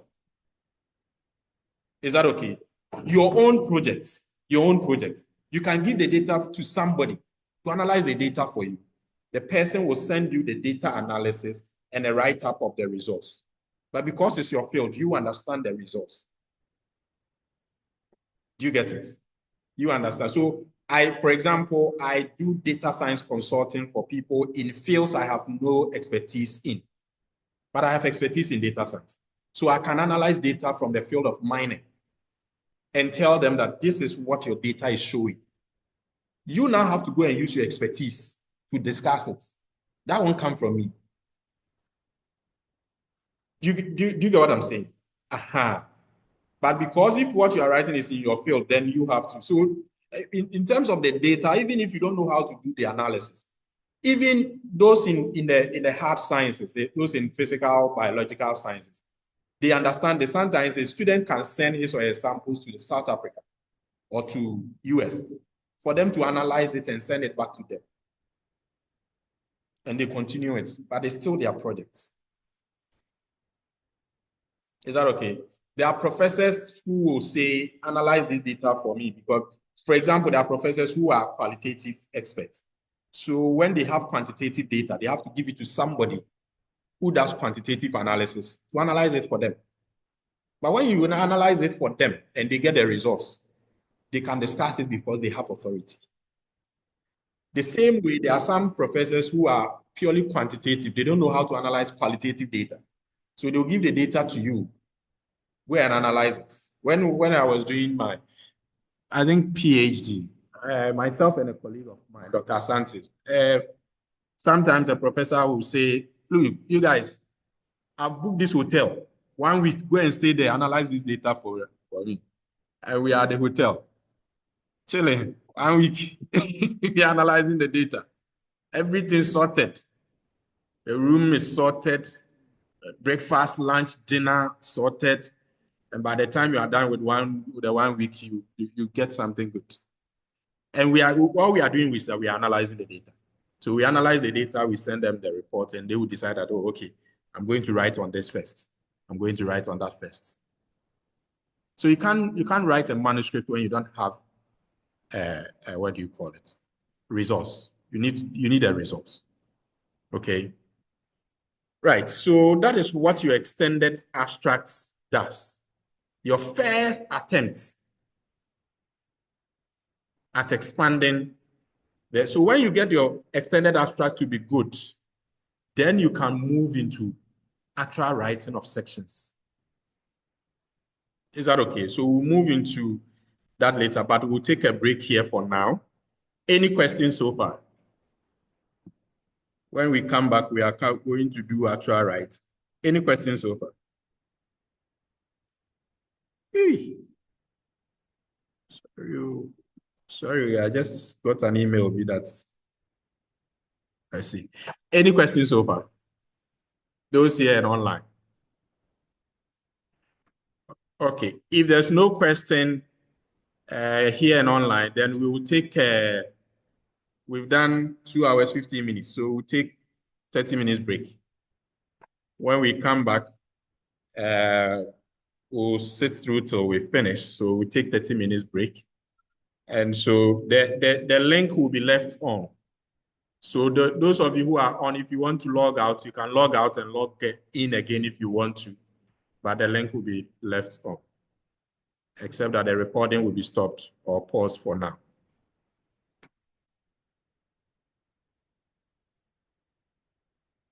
Good afternoon, those online. We are back again to continue. Can you hear me, please?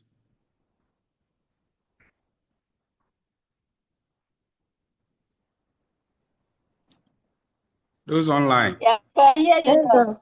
I can hear you. Oh, okay. Thank you.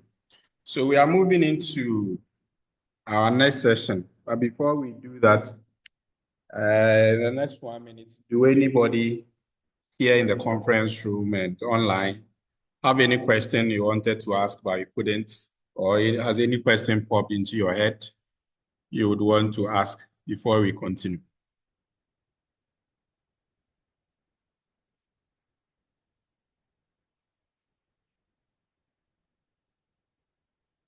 Okay, go ahead.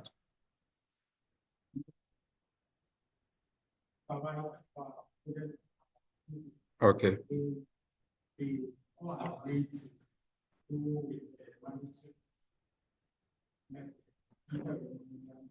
Okay, you want to know whether your supervisors have agreed?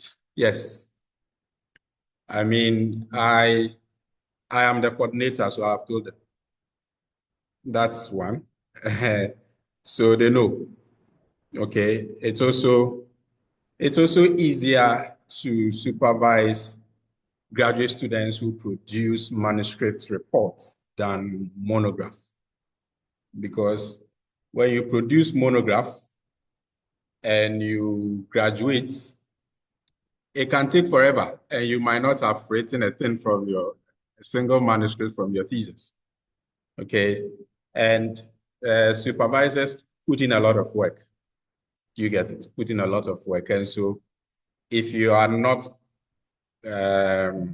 publishing for the work to become meaningful, then it looks as if the only thing you get from your graduate education is your certificates, and they don't get anything.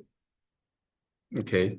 Besides, in many of the advanced countries, many universities are moving to manuscript style.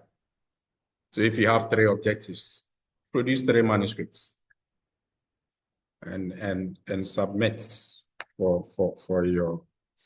assessment. And the other thing is even that, for example, if you are submitting your thesis and it's a manuscript-based thesis, and for example, maybe you are defending that thesis, and some of your chapters have been published, you don't get to be hassled too much. Do you get it? You don't get to be hassled too much because the supervisors or the examiners knows that you have gone through your examination and passed. Because peer review in itself is an examination. Do you get it? So if the work has been peer reviewed and has been published in reputable journals, what else can they say? Do you get it? So it makes it very easy to scale through your to scale through your defense. So I would encourage, especially those online who are doing PhDs, that try and publish your work as you go along. The perception students have is that you have to graduate before you can publish your work. Do you get it? You have to graduate before you can publish your work. As a matter of fact, that's not true. You can publish your work as you go along, as you keep working on it, provided that your supervisors are willing to work with you on that. Do you get it? So if you've done some analysis so far, you've discussed with your supervisor and say, oh, I've done analysis so far, this is what I've filed. I've drafted a manuscript on this. Can you review and see if we can publish it? The supervisor will review, make you do corrections, and then you will submit it for publications whilst you are still continuing your project. And so for even in some universities where they do the single monograph, some students still publish their works. Do you get it? I mean, I didn't get to publish from my thesis when I was doing the PhD, but I did have publications with my supervisors. So it kind of took care of them. But maybe, well, yeah, but if let's say you are a student who is not publishing with your supervisors, is that okay? And you need publications, you can start publishing from your thesis whilst you are still working on it. Yeah, so in your case, it's been settled. No, I mean, in this department's case, it's been settled. So even when we start the doctoral program, we'll still go to the same route. Publish papers and submit it for your graduation. Yeah. Okay.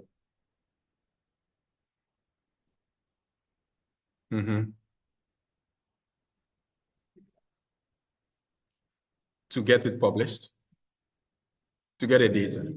Oh yes, it would take some time to get the data. Yeah, but when you get the data, that is why in your case we are not conditioning submission on publication. We are conditioning submission on submission of manuscripts.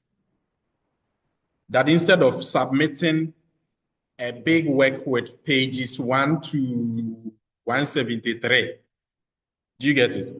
You will still submit, print and submit, but we have to know that, oh, from page 1 to page maybe 20 is manuscript 1 on this topic. Pages so and so, page so and so is manuscript 2 on this, page so and so manuscript 3. So that once the reviewers review, or even when your supervisors review it, it's just a matter of sitting down, selecting a journal, sitting by their submission system and submitting them. No extra work needed to be done on that. Because if you do the normal chapter 1, chapter 2, chapter 3, chapter 4, chapter 5, that monograph style of writing, when you are done, if you spend 1 year in putting that thesis together, you can spend 2 years in extracting manuscripts from it. Do you get it? Because then extraction of the manuscripts then becomes another work. And then the supervisors have to now review it again. So it's almost like they are starting another supervision. It's too much work. Do you get it? It's too much work. So once they are done with supervision, if you intended to produce 3 manuscripts, you've produced 3 manuscripts already. You submit it for examination and you come and defend it. If you have submitted, when you get to say, my first objective looked at this, maybe this one has been submitted to this journal, and you speak to it. And it will make anybody who is listening to you knows that you are developing to be a good scientist, fundamentally.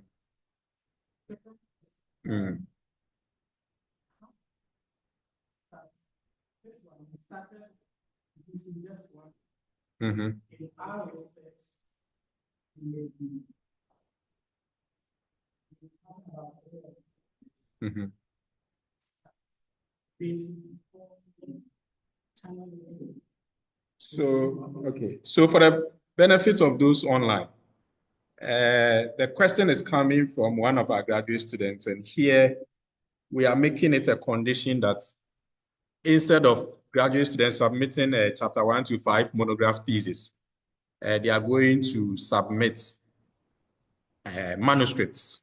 So minimum 3 manuscripts should be good for the person to submit for the master's degree. And the person is asking, how do you start? I mean, you develop a proposal. You write a proposal.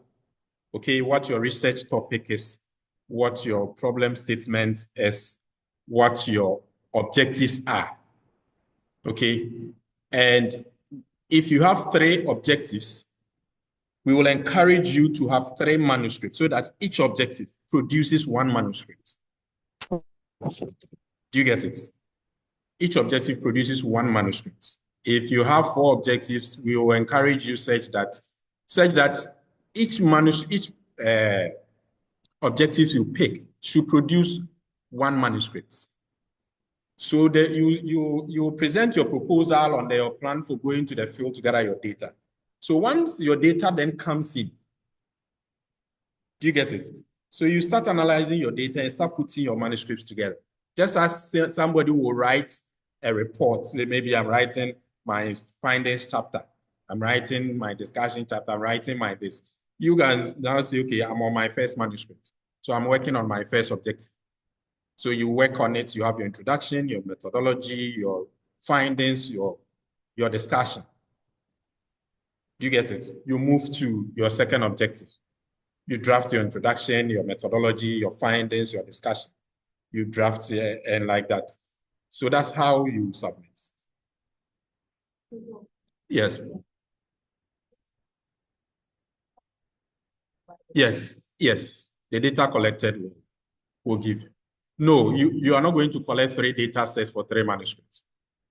I mean, when you put your proposal together, because we know that you are going to produce manuscripts, we'll work with you to ensure that the data you are going to gather will be enough to produce the manuscript you intend to produce, so that you wouldn't need to go back to the field to collect any data. Do you get it? Yeah. You need to go back to collect any data. Yes, please. Okay. Mm-hmm. Mm-hmm. How are you? Because the first one you write, Mm-hmm. the second one you see. Mm-hmm. When you are compiling the 3, When you are how do you? And it's just a matter of titling. There could be different ways of combining.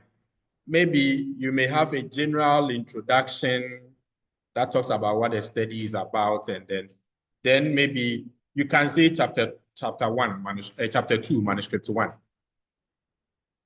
And that chapter 2, manuscript 1 may have subsection 2.1, introduction, 2.2, methodology, 2.3, this, 2.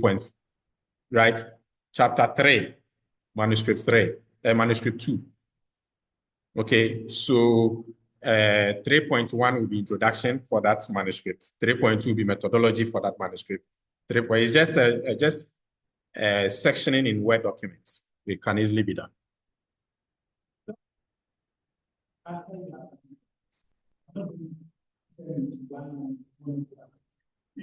You will still put them together and submit.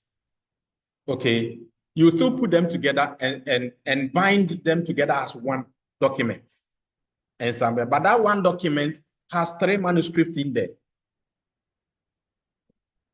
Do you get it? For example, it's a personal example. Last week, was it last week? I have a case sister who has sent her thesis documents to me. What she submitted for her PhD in molecular biology in the US. So she published 4 manuscripts. Is that okay? And that is what she presented on. And then when she was submitting it to the department, all the manuscripts are in one printed file. Do you get it? With her name, her details, everything into the university's archives. So the fact that you are submitting 3 manuscripts does not mean you are going to submit 3 binded materials. You put all of them together. Do you get it? And bind them as one. Yeah. Okay. All right. Those online, if you are following the discussion, do any of you have a question to these things we have been talking about?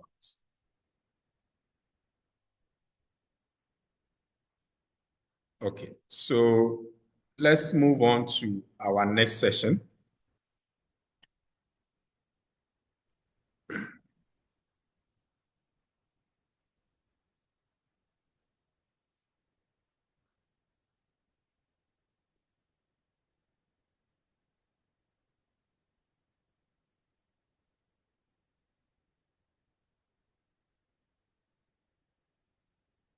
All right, so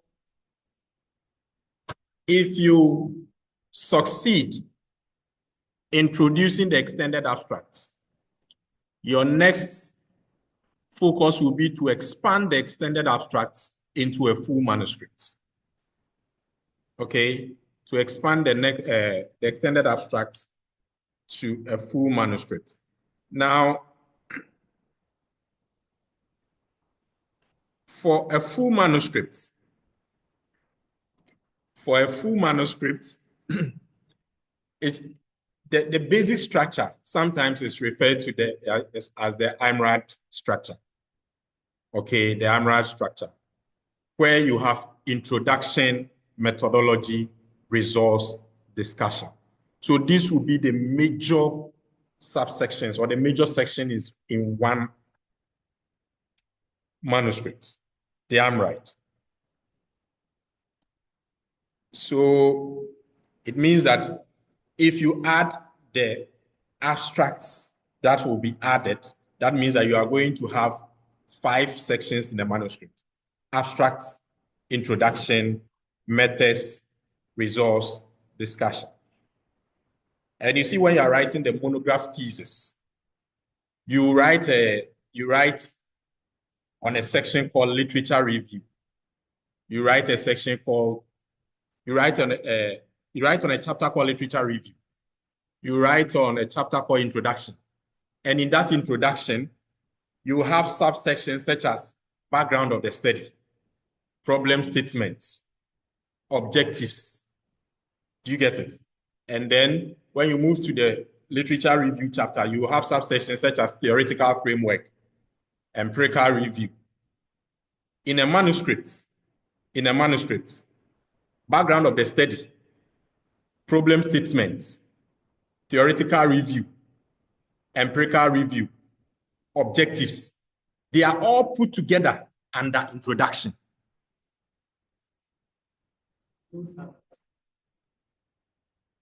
Even if you provide subsections, the subsections will be placed under the introduction. Do you get it? But many journals wouldn't require you to have subsections under the introduction section. So the introduction, if you are writing 8 paragraphs or 6 paragraphs or 5 paragraphs, by the time your paragraphs end, somebody finishes reading your paragraphs, they would have known the background of your study, the problem statement, the theories, the empirical review, your research objectives.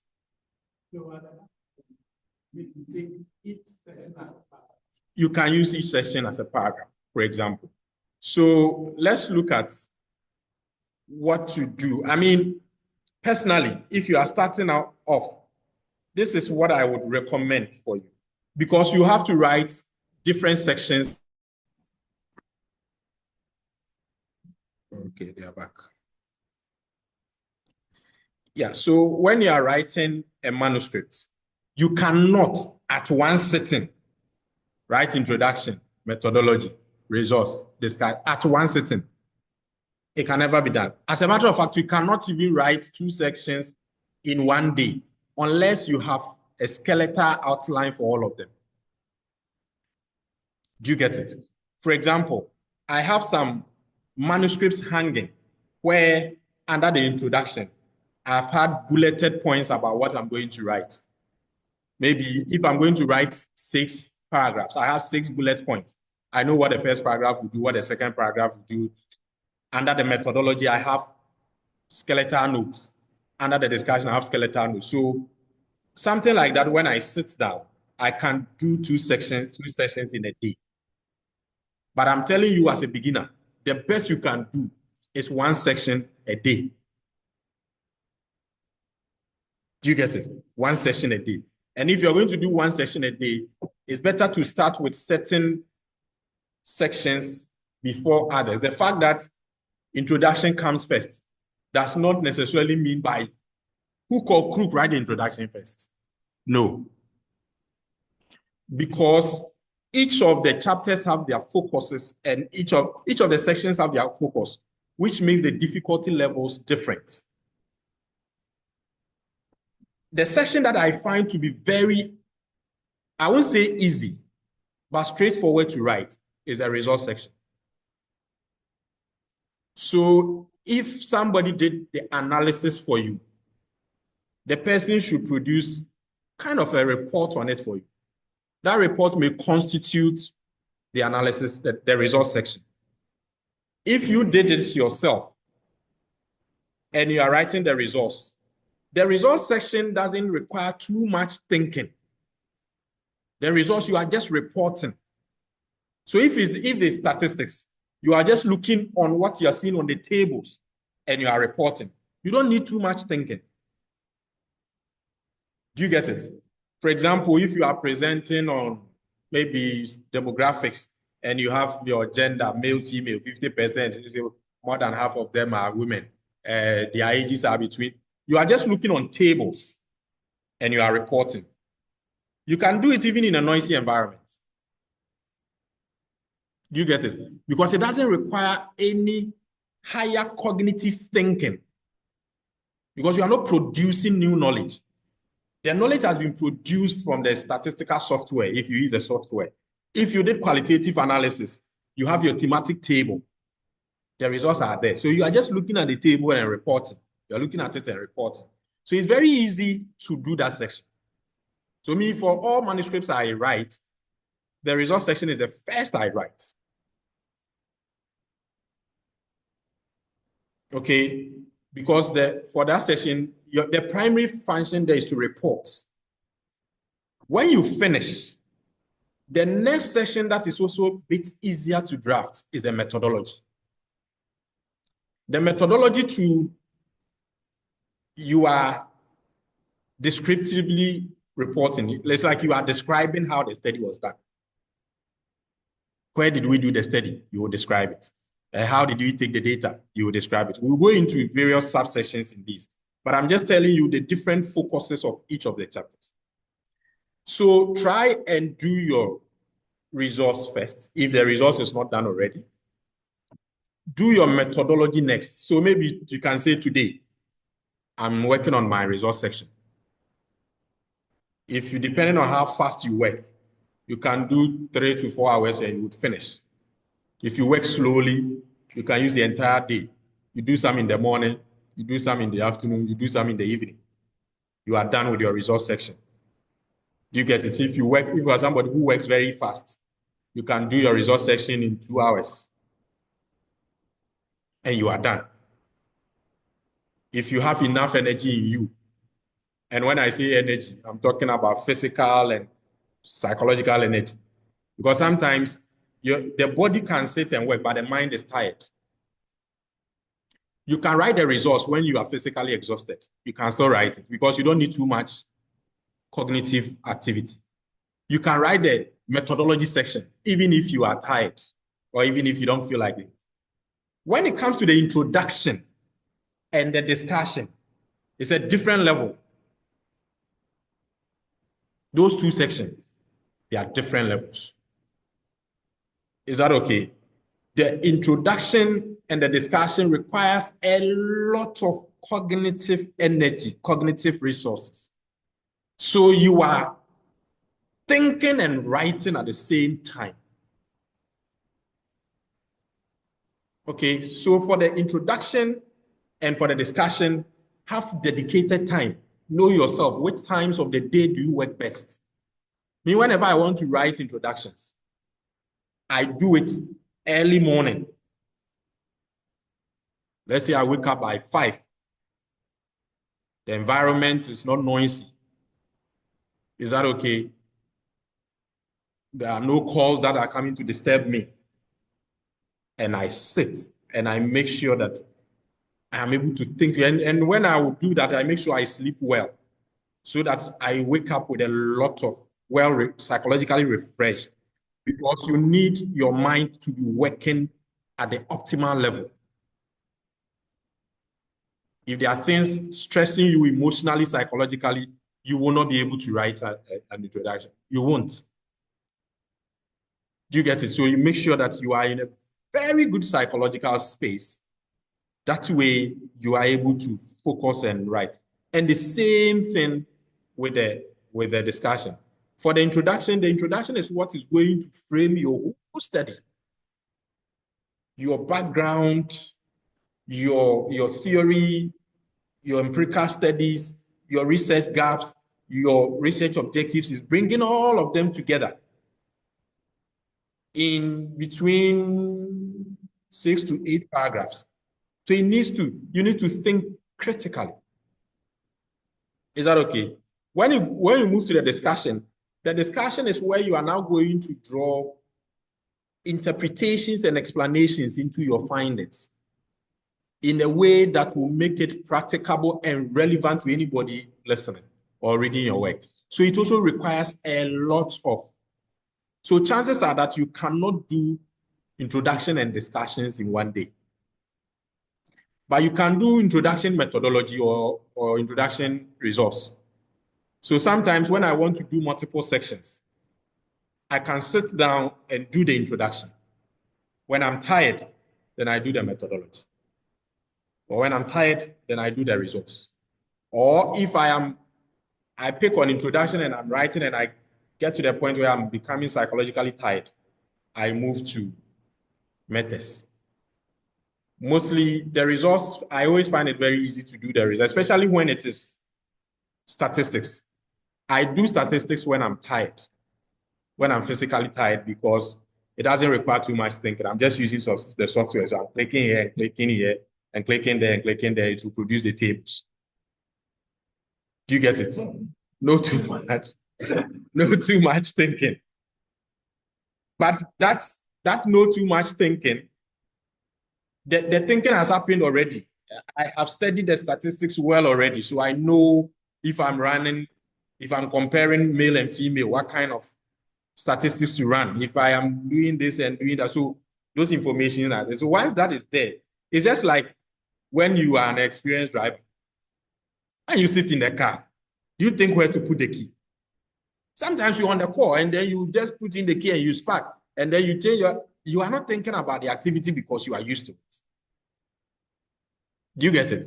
So those, and so we'll spend a lot of time on the introduction discussion. We'll spend limited time on, as a matter of fact, we may not even touch on resource because whatever resource you would have will, at this stage, if somebody is helping with the data analysis, the analysis will structure the resource. Do you get it? The kind of analysis you would do will structure the resource session. So we'll take a brief look at the methodology and move into the introduction and then the discussion. All right, so let me switch off from there. I've put together, I was looking at the different ways of doing this particular section, but I decided that I wasn't going to use slides because the slides will not give you much appreciation to what you need to do. So I'm going to use a Word document instead.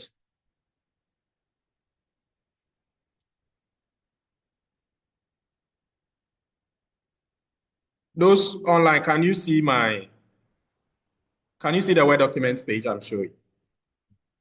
Yes, Yes, please. sir. Okay. So if you are drafting the methodology section, the methodology has typically, let's say 1, 2, 3, 4, 5, probably 6 major sections that you would need to cover. Is that okay? That most journals will require you to cover. For example, the study design, when you have to talk about the study design. And in that subsection, you are basically trying to describe the approach you use to collect the data, how the data was collected. Is that okay? So first of all, is it a qualitative study? Is it a quantitative study? Is it a mixed method study? Is that okay?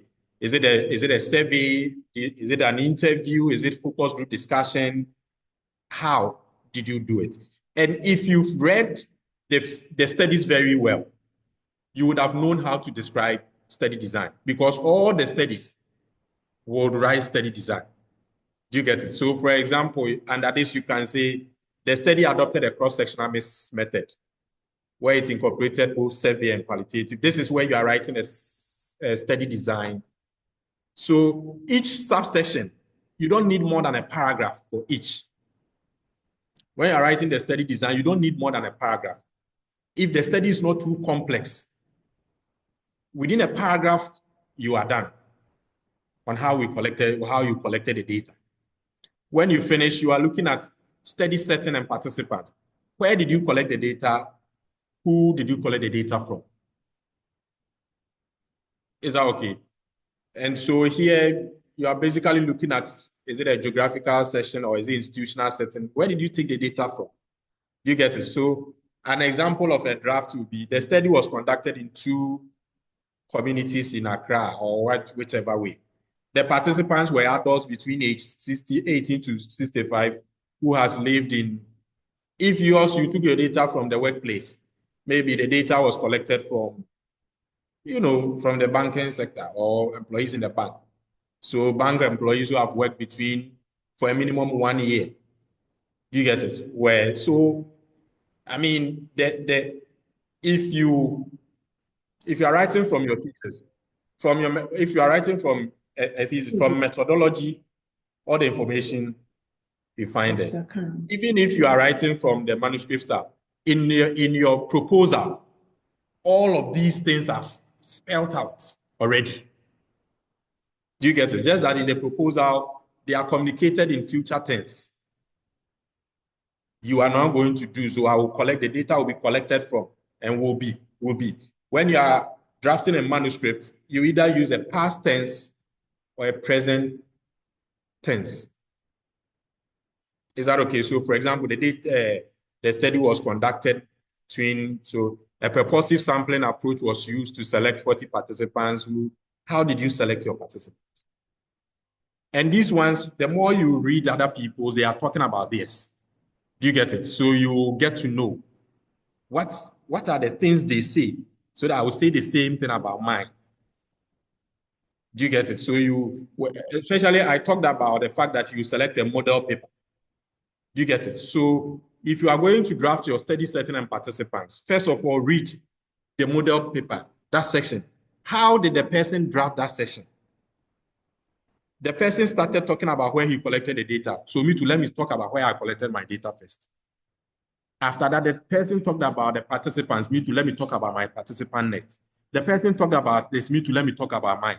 So once you are done with the person, the way the person wrote to you, you are done with it. It's not plagiarizing. Plagiarizing is where you copy the person's work and present it as your own. So if the person say, I collected the data in 2 urban communities in Accra, and you collected your data in a village in the Volta region, then you are saying, hey, then me too. The study was conducted in 2 urban communities in Accra. When you collected your data in Volta region. So the person says the study was conducted in 2 urban communities in Accra, Ghana. So at least I know that the person has talked about where he collected the data, the communities. He mentioned the regional capital and added Ghana. Me too. The data was collected in a village in the Volta region of Ghana. Right? The participants were adults aged 18 age 18 to 65 who had lived in the communities for at least 5 years. Okay. In my case, the participants were adolescents between the age of 13 to 16 years who are pregnant. Do you get it? Do you see how important it is to get a model paper? So you just look at how, and the person moves on. A purposive sampling approach was used to select 40 participants who had, okay, so the person says purposive. Me too, I use purposive. The person says he selected 40. Me, I selected 120. Okay, so let's say I can say a total of 120 adolescents were selected using convenience sampling or using purposive sampling. It may not even need to be the same wording. You can even vary the statement, but it communicates the same thing. How the participants were selected and how many were selected. Do you get it? So you need to have a model paper. So when you are drafting the sections, read. And when you are reading, you are not reading for the English. You understand the English. You are reading for what is he talking about right now. What did he say first? You say yours first. What did he say next? You say yours next. What did he say next? You say yours next. Where did he end? You end yours there. And you move to the next section. You go and read maybe sample size and sampling strategy. Okay. And then you said a total of 300 teachers were selected using stratified random sampling, ensuring representation, blah, blah, blah, blah, blah, blah. And then you too, how many did you select? How did you select them? You say yours.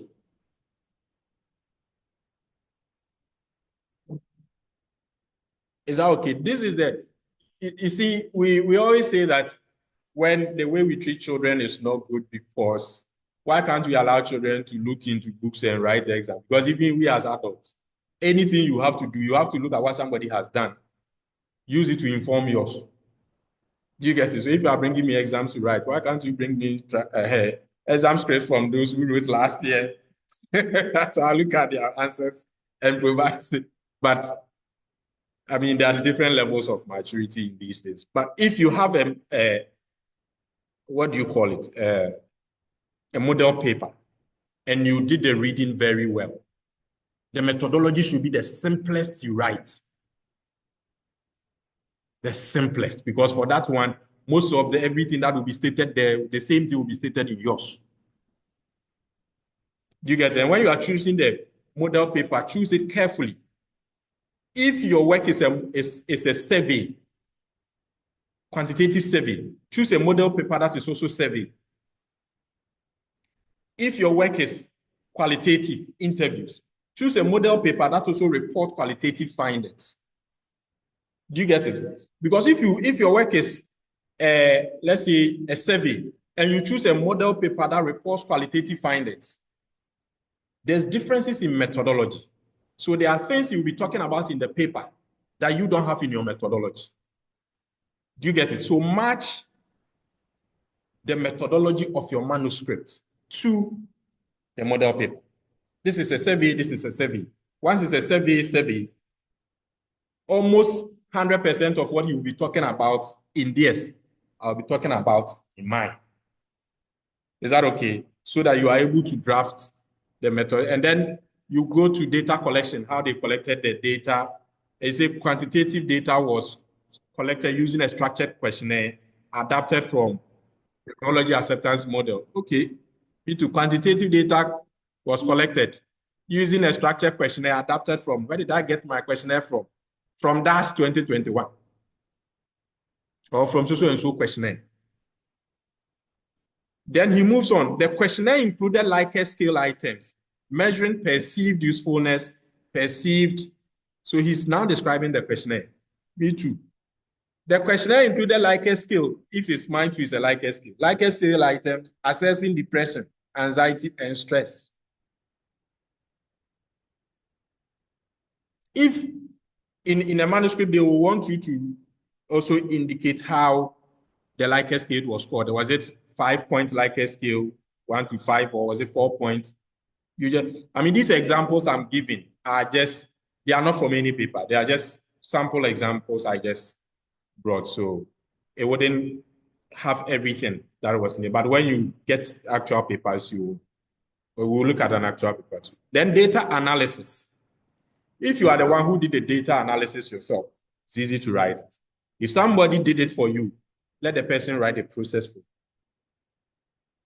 Do you get it?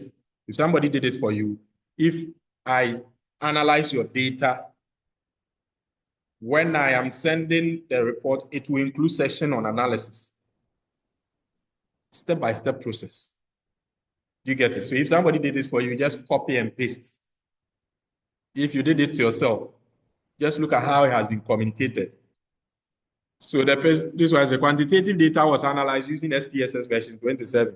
Okay, me too, I use SPSS, provided you use SPSS. If you use any different tool, you state the tool. Maybe you use data. Maybe you use Excel. Do you get it? What this means is that mention the tool that you used. Descriptive statistics mean standard deviation and inferential statistics, multiple regression. Maybe I didn't do multiple regression. I did ANOVA. Okay, so if you did it yourself, it's very easy to report it. If somebody did it for you, let the person write the analysis process and send it to you. Just copy and paste. Or even if the person has written it plenty things, maybe the person has sent you a full page on the analysis, but just you only need a paragraph. You look at the things they provided and then you pick those things from that page, that one page writer. Is that okay? And then you talk about ethical issues. Where did you get your ethical clearance from? Okay, your informed consent, all of that. So for the what do you call it? For the methodology is very easy to draft. Any question before we move on to, before we start entering into the introduction, how to approach the introduction session? Third point.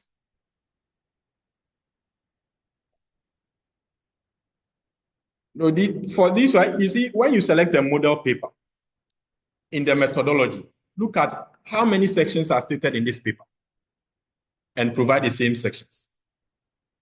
Is that okay? For example, this 7th one here, you only talk about it when your data includes qualitative data. If your data doesn't include qualitative data, you wouldn't necessarily need, there will be a different way to communicate this section. So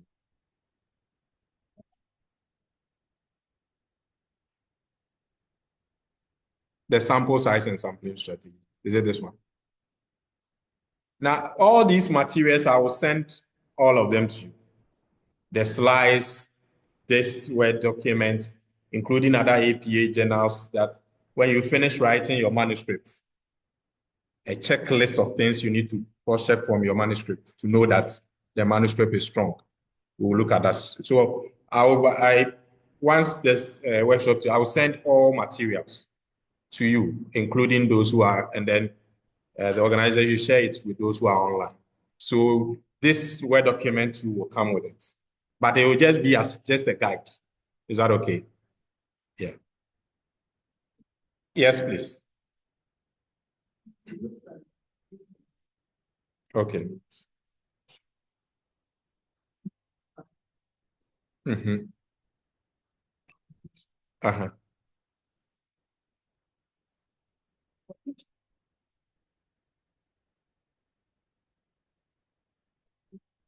Mm-hmm.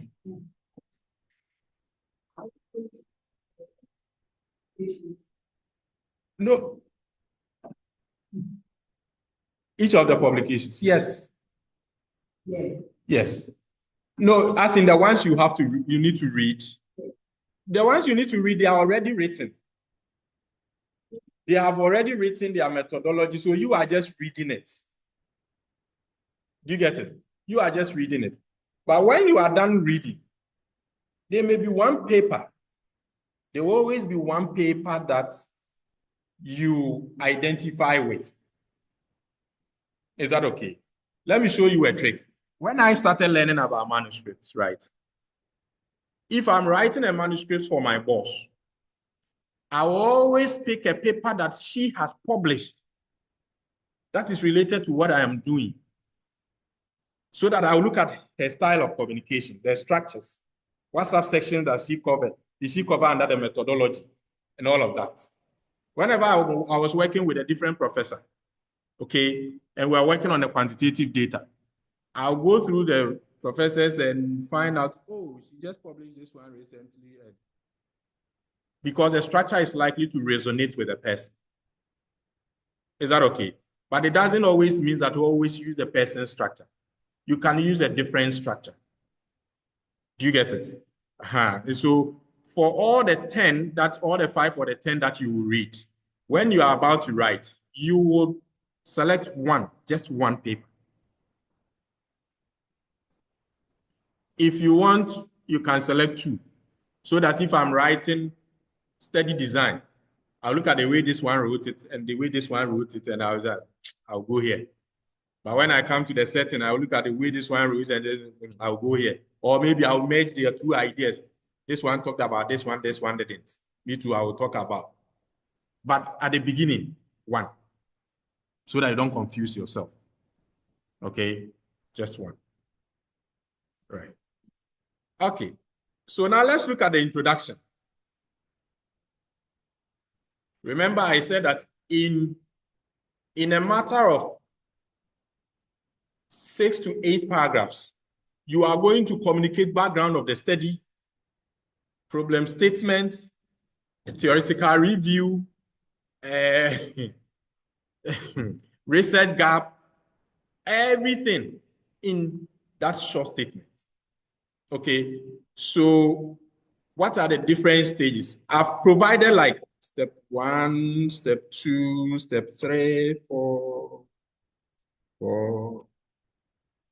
5, 6, 7, 8.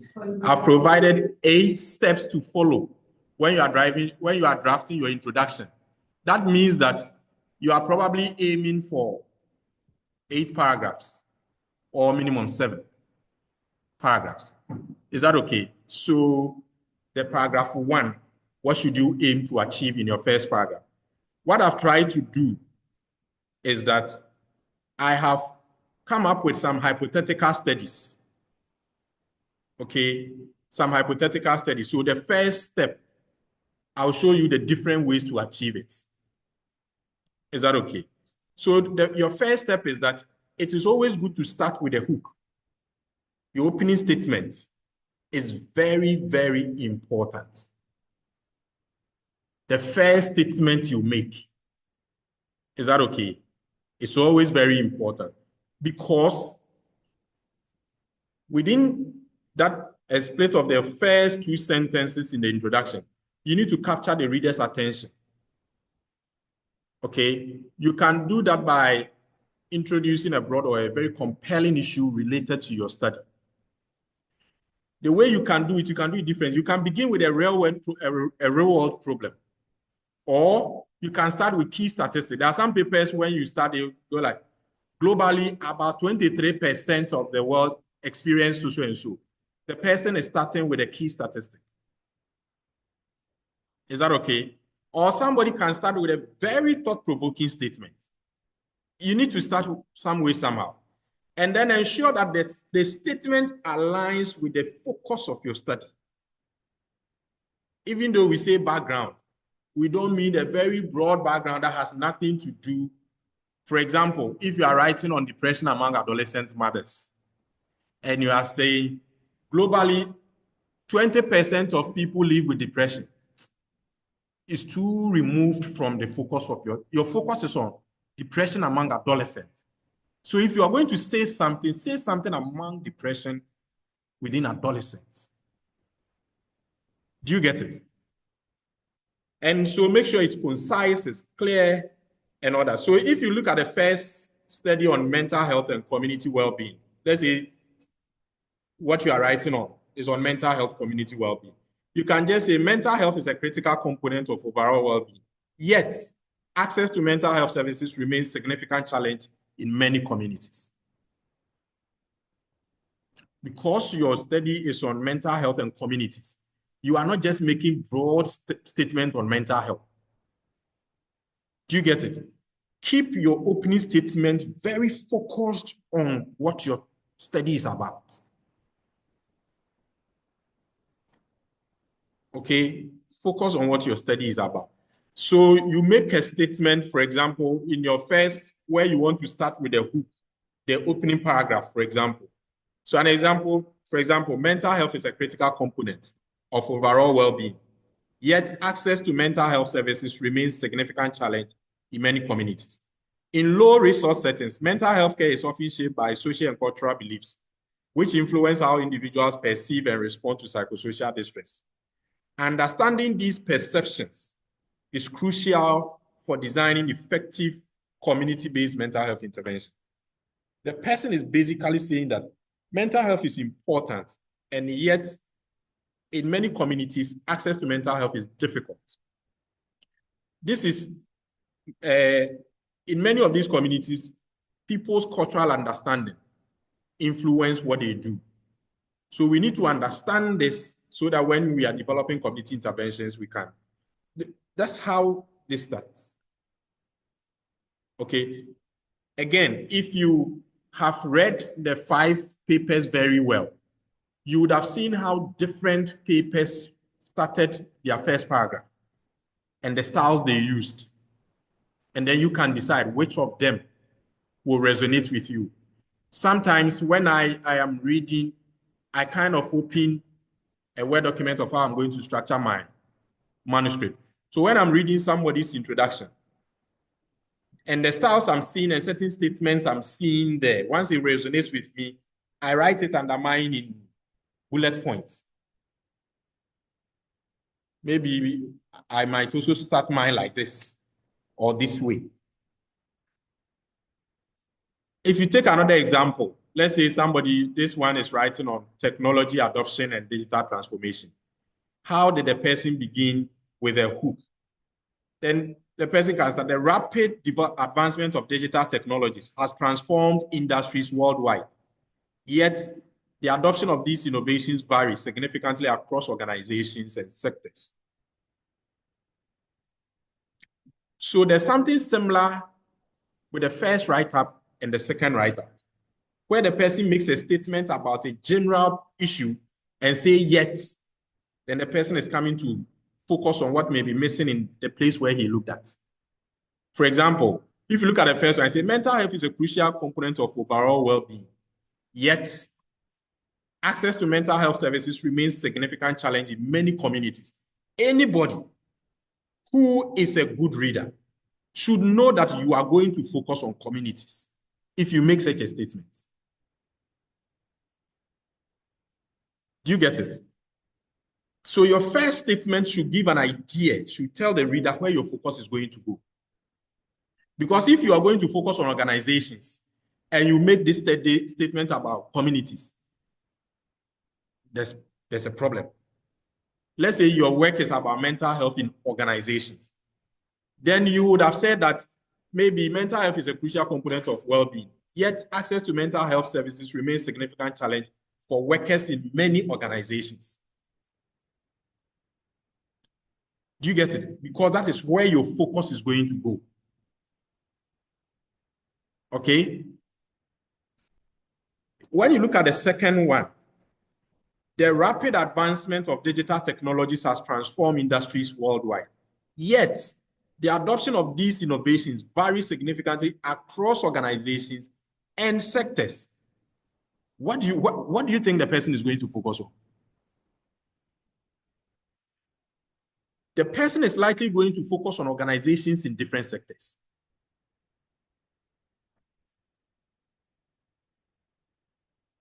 Do you get it? So when you understand these things, when you are reading somebody's paper, you will be able to read it very well. Because when they make, every statement they make is a formation.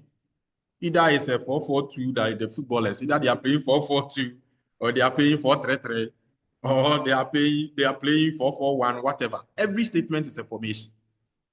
Do you get it? It's a way of telling you that my study focuses on this without telling you directly. So you also make sure that at least your first statement will give a clear indication to the reader what you are going to focus on. And so it has to follow sequential. Do you get it? The first one, when he made the statement and said, remains a significant challenge in many communities. When he was picking and making the next statement, he built it on from the communities. He said, in low resource settings, mental health care, in low resource settings. Do you get it? So this one also tells you that this study is going to focus on communities in low resource settings. Or another person can say, in African context. And you know that this study is probably going to focus on communities in African context. When you look at the technology and digital adoption, he said the rapid advancement of digital technologies has transformed industries worldwide. Yet, the adoption of these innovations varies significantly across organizations and sectors. Then he moves on. While businesses increasingly leverage artificial intelligence and automation, public institutions often face barriers such as resistance to change, digital literacy, infrastructural limitations. What does it mean? What does this statement mean?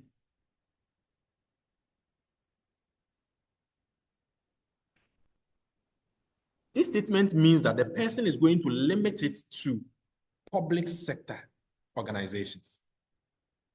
Remember, in the first one, he said organization across organizations and sectors.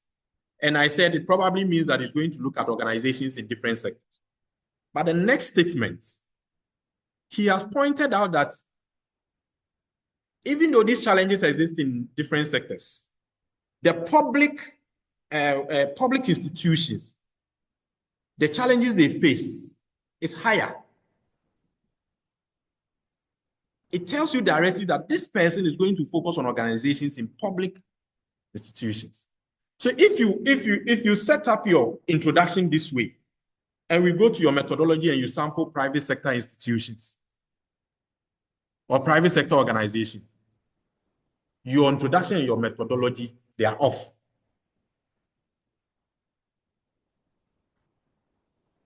Do you get what I'm saying? Your introduction and your methodology, they don't agree with themselves. Because from the very word go, you have been setting a stage, you have been setting a scene. Have you ever watched a movie where the scene starts in a certain way and the movie ends in a very bad way? You become very disappointed. Do you get it? The same way that we do communication when you are talking with people, you start from somewhere and then you are coming and people get an idea that, oh, it's going to go this way. And then you go that way. In the world of science, we are not in the business of swerving. We don't swerve. In science, we don't swerve. Is that okay? Like my surprise. No. No surprises. Yes, sir.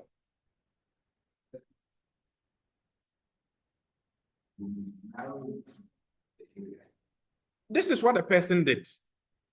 It's written and it has narrowed. But you see, because it's a manuscript, you don't have plenty pages. Do you get it? So don't go dancing around. Maybe if it were the normal thesis where you are going to write background of the study and you are going to write 2 pages on background of the study, you can dance around.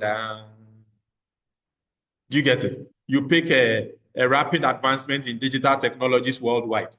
Technologies like this have increased. Now we have a technology like, before you now come to the organizations, you have space. Manuscript, you don't have space. Do you get it? So you pick a narrow. Okay. Now let's see. Look at the next. It said I need you to follow these statements, because if you follow how we are interpreting these writings and what it means that you are learning how to get into the head of authors. If you don't know how to get to the head of an author through their papers, you will never read their papers and understand it. Okay, so and the way to enter into author's head is to understand what they are trying to do with their statements. Is that okay? So once you understand what authors do with their statements and you are writing your own, then you know what to do with your statements. So the person said the rapid advancement of digital technologies has transformed industries worldwide. That means that technology is good for industries. Yet, adoption of these innovations vary significantly across organizations and sectors. So yes, technology is good, but not all organizations in all sectors adopt it the same rates. He says, while businesses increasingly leverage artificial intelligence and automation, public institutions often face barriers such as resistance to change, digital literacy gaps, and infrastructural limitations. Identifying these factors that drive or hinder digital adoption is essential for designing strategies that enhance technology integration. If I read this opening paragraph, it tells me a lot of things. It tells me that the person is going to focus on public sector organizations. The person is going to focus on the barriers they face in adopting these technologies. Do you get it? Understanding the factors that hinder technology adoption is essential. It tells me that that's where your study focus is going. Do you get it? Barriers to technological adoption in public sector institutions. So just by reading your first paragraph, I can give you a title for your study, even if you didn't give me a title.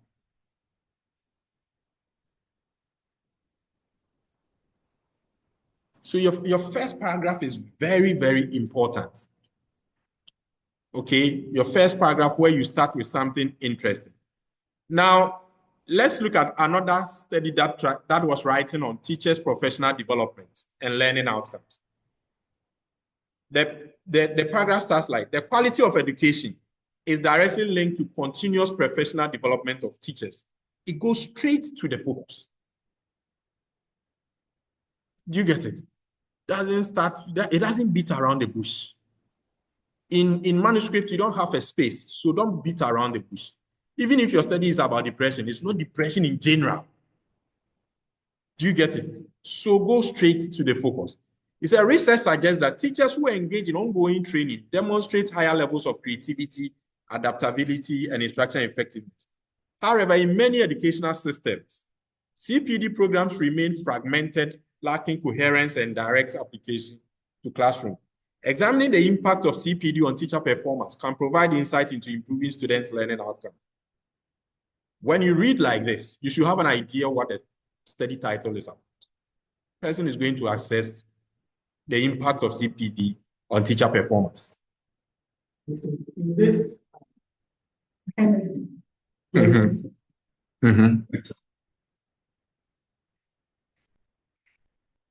In that case, it will be, when you say research suggests that teachers who engage in continuous training, says research suggests, that means that the whole of this statement, you got it from a research.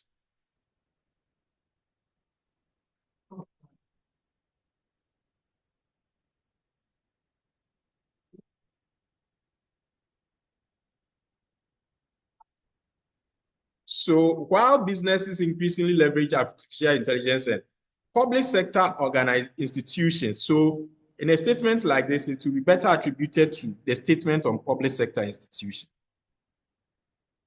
That means that Venkatech is saying the public sector institutions face resistance. Do you get it? Okay. All these citations they are not real citations. They are just examples I'm providing. So, okay. So once you have set a good hook for your first paragraph. You start, and anybody who is reading gets an idea where your study is going to go. What do you do with your next paragraph? Your next paragraph, you are now going to provide a context and a background. Every study belongs to a broader context. For example, if you are researching on depression among adolescent mothers, is that okay? Depression among adolescent mothers. Your first paragraph may go directly attacking depression in adolescent mothers. But that topic also belongs to a certain research area. Is that okay? Where your study is going to contribute to. So your next paragraph, take the readers to the area where your study is situated. Is that okay? So your goal for your second paragraph, try and establish the broader research field and introduce the broader research field where your study belongs to. Is that okay? And then if there are key concepts there, you talk about the key concepts. Or if there are any theoretical issues you want to talk about, or any frameworks or any major, the point is that you are now going to take your readers to the research area. Is that okay? So let them know the research area. Look at this statement. So this would be the follow-up to, so this is the mental health. So this will be the second paragraph to the first one. And because this one is situated within the broader area of community mental health, the person starts like, community mental health research has increasingly focused on the role of social networks, stigma, and local belief systems in shaping mental health outcomes. So in your own study, which area does it, is it situated, and what does research say in that area? Is that okay? So if, for example, you are working on depression among adolescent mothers, your focus is on depression among adolescent mothers, but that can be broadly situated within mental health of adolescent mothers. Do you get it? Like, mental health of adolescent mothers has seen increasing relevance. Research shows that adolescent girls who get pregnant face worse forms of mental health, including maybe depression, anxiety.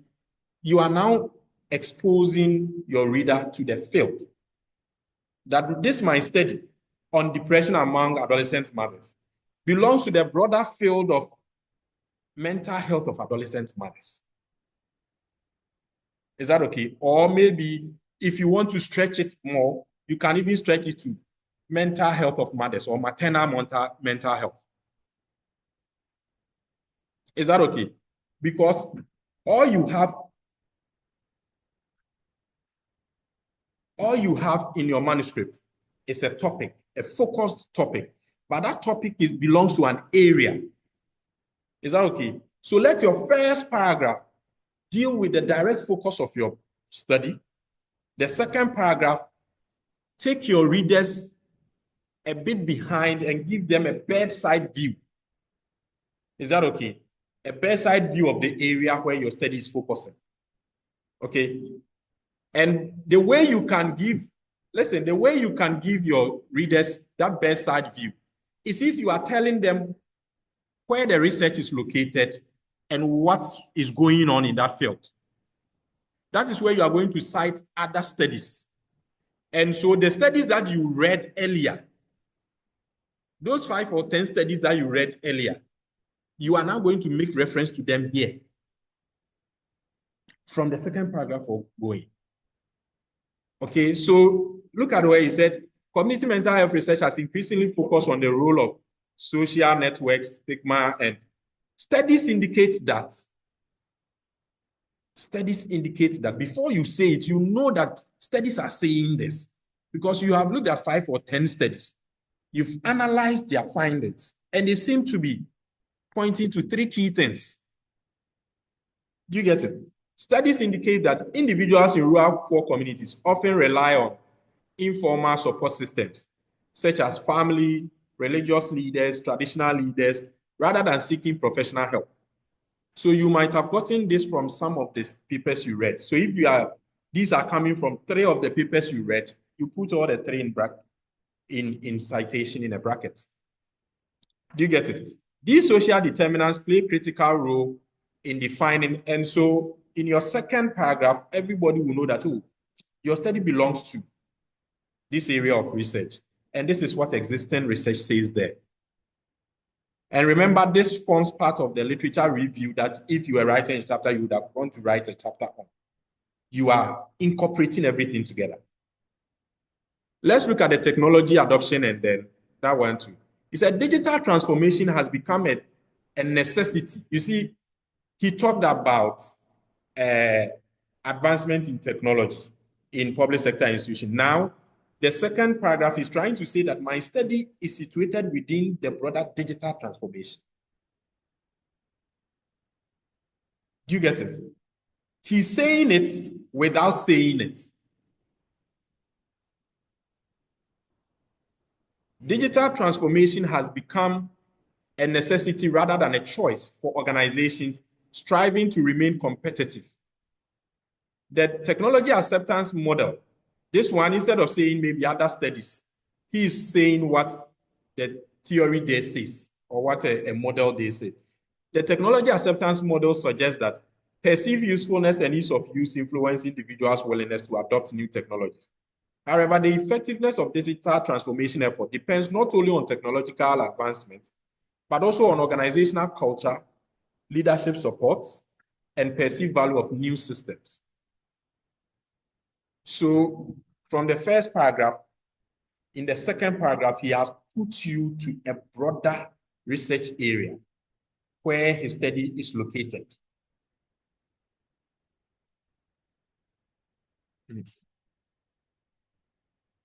Yeah, and it should target the focus of your study.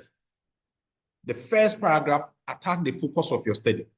In the second paragraph, take that focus, take a step back and say, this is where the field is, and this is what is there. Do you get it? Look at the teacher development, the second paragraph, for example, teacher professional development. Remember, the first paragraph shows that they are looking at CPD, continuous professional development and teaching outcome.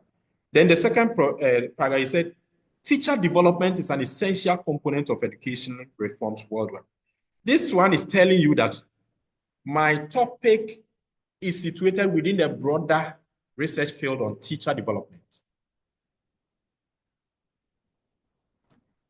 Okay. And then this one is also talking about the theories in the field. It says theories such as experiential learning theory highlights the importance of reflection and application in personal growth. Effective CPD initiatives integrate active learning, mentorship. So this is where the person has taken you to a field and is providing you existing evidence there. That existing evidence will come from your reading.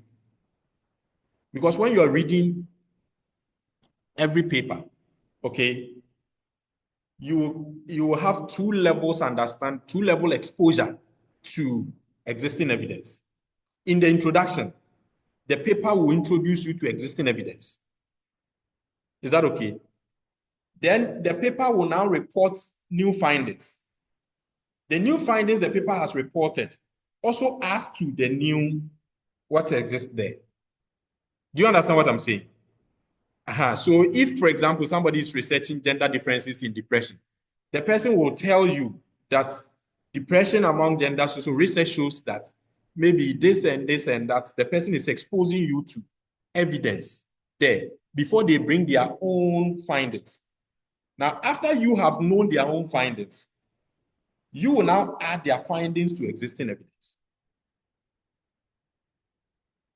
Is that okay? So if you've read 5 papers, each of those 5 papers will expose you to existing evidence. And then evidence from the 5 papers, now other evidence that you are adding to the one they've exposed you to. So when you are now talking about evidence within the field, you are talking about what they told you and what you saw from the findings. So you will have a broader view of what existing research shows. Or you don't understand what I'm saying? Salo, do you understand what I'm saying?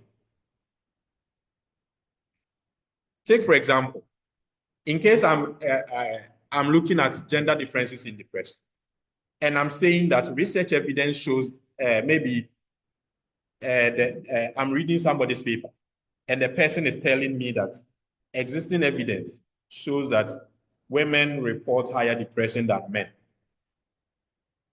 And that is what the paper told me. But the paper reported the findings that men reported higher depression in their sample. So at least I know that broadly research shows that women report higher depression than men. However, there's also an emerging trend where some studies are reporting higher depression in men. Do you get it? So when I say this in my introduction, I am combining what they told me and what they found together. So we need to get two citations there. First one, that was in Washington. Yes. You put. So when you say ask stated by, because you did not read that verse. In scientific literature, you can't say that. You have read 5 to 10. So if it is indeed true that women report higher depression, 3 or 4 of those studies will report it. So that when you say that research evidence shows that predominantly women report higher depression, you cite studies that reported higher depression among women. And if there are only 2 that's reported maybe men, you say that, however, there's an emerging trend where some studies have started reporting higher depression among men. And then you cite those who reported that. Do you get it? Yes. No, we don't. But not too, not too many. I mean, if you've made a statement and you have 2 or 3 references to provide, it's enough. Don't provide 15 references just because you want plenty. No. If you've read, the proof of that is not the number of citations you provide. The proof of that will be how deep, how in-depth your discussion is. Do you get it? That shows that you have really read. And when we say somebody has read, it is also not the one who has read many papers. It is the one who is very critical about what they have read. Also bear that in mind. So if you have read 15 papers and you are not very critical about what you read, and I have read 5 papers and I'm very critical about what I read, we will communicate and I will show depth than you. For example, you've read 5 papers. You didn't do any analysis about how the papers connect. But I read 3 and I found a way to connect all the 3. Maybe I've read 5, you read 10, I read 5. And I found that out of the 5, maybe 3 of them were published before 2020. So all the 3 that were published before 2020 shows that women were reporting higher depression than men. The 2 that were published after 2020, men are reporting higher depression than women. Do you get it? So I can communicate it in a way. Do you get it? That existing research, particularly those published between this year and this year, predominantly reported that women reported higher depression than men. However, at the turn of the year 2020, studies that have been published have started reporting higher depression in men than women. Do you get it? Maybe I was thinking deeply about the studies, their findings, and comparing them. I was able to identify this pattern. But you read 15, you didn't identify any pattern. So when you are talking, all you are saying is this person said this, this person said that, but you are not talking through any pattern that is emerging from the study.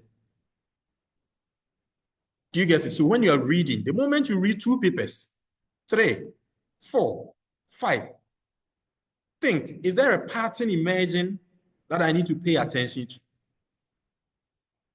Do you get it? This person said this. That person said that. This person said that. What is happening? Or maybe all the studies that say that women report higher depression than men were coming from high-income countries. The studies that are coming from low-income countries are reporting higher depression in men than in women. When you identify this pattern and you are communicating on what existing evidence shows, you are able to tell what a pattern is, right? That existing research shows that there are significant gender differences in depression. Studies from high-income countries predominantly report higher depression in women than men. And I can cite those studies. However, those studies from low-income countries report counter-evidence, rather showing that depression in men appear to be higher than in women. So when you're reading, a well-read person is somebody who is able to read 2 or 3 materials, able to combine them to identify patterns that are emerging that somebody can easily overlook. Do you get it? So pay attention to these things. So your second paragraph should focus on introducing your audience to a broader field and what research there is saying. Okay. Now, okay, so following from that paragraph, maybe you can have maybe 2 paragraphs so that step 3 can also talk about the broader paragraph and why the issue matters. So now you have introduced to us the broader field, okay, and what the research there is saying. Why does it matter? Is that okay? If this is what exists in the broader field and this is what research evidence is saying, why is it important? Okay, now, so let's say this one says that research on mental health service utilization suggests that social reps of mental illness significantly influence individual willingness to seek care. While mental health literacy initiatives have increased awareness, many communities continue to associate mental illness with supernatural causes, leading to delayed treatment-seeking behavior. Here you are trying to communicate to your audience that this is the reason why this thing is important, so we have to look at it. Because if we don't, this thing is creating delay in treatment-seeking behavior. So we need to pay attention to bridge that gap. Now, let's look at the technology to what was it? He said the success of digital adoption depends on understanding user behavior and organizational readiness. Study shows that businesses with strong leadership support and a culture of innovations are likely to integrate digital solutions effectively. However, in sectors such as public administration and education, bureaucratic structures, research constraints often slow the pace of digital transformation. So you are telling us that there is this problem that exists. Is that okay? And this is the problem that this creates if we don't look at it. All these things you are doing, you are incorporating literature review, you are incorporating everything into it. Because once you are citing studies, it means you've reviewed those studies. Okay? Okay, so let's look at what you do. Here, I say review key theoretical frameworks. There are different ways to go about it. It's not every study that is theory heavy. There are people who can write manuscripts and they don't talk about theories. It's okay. Is that okay? But if you are coming from a field that is theory heavy, as much as possible, make reference to theory. And psychology is a very theory heavy field. Is that okay? Psychology is theory heavy. Everything that is done stems from theory. And every practical situation informs the building of theories. Okay, it's not every field. There are some fields that borrow theories. There are some fields that develop theories. Psychology is a field that develops theories. And fields such as marketing, public health, and other things borrow these theories. So it will be very difficult for you to say you've written a psychology paper, you are sending it to a psychology journal, and it's silent on theory. The psychology journal will not take it unless you send it to a practice journal. Do you get it? If you send it to a practice journal, the journal may take it. But if you've written a psychology manuscript, you are sending it to a psychology journal, and your manuscript has no reference to theory, they are not likely to accept it. Okay, so you can discuss the theories that are there. If you read your papers very well, you should know the theories that are there. You can't read 10 papers and not a single one talked about theories. By the time you are done reading the 10, you realize that certain theories start standing out. Okay, and if your study is, either your study is going to test that theory or challenge that theory, any of these ways, you have to make reference to that. Okay. So this step 5, that says review empirical studies. If you integrated your review together, you would have done that already. Is that okay? Now you are moving into a very important aspect, the gap that your study is coming to fill. Is that okay? The gap that your study is coming to fill. So show what is missing or understudied or problematic in the literature. The studies that you have reviewed, maybe 10 studies, based on the data you are coming to report, what is missing in it, what is understudied, or what is problematic. Sometimes, you see, that is why people think that when a study has been conducted, you don't conduct a study on that. Do you get it? They might have been conducted, but you might find something problematic about the existing studies, of which your study is in a position to help correct. Mm-hmm.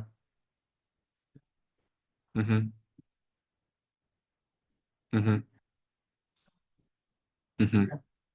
If the person answered the same research question you are trying to answer, imagine there are 30 published studies on a subject. Somebody has reviewed those studies and has used it to answer a particular research question. Then you also say that I'm going to review the same 30 studies to answer the same research questions. No. No, he did it well. So you can still do the review, but you may answer a different research question. Do you get it? So, yes, please.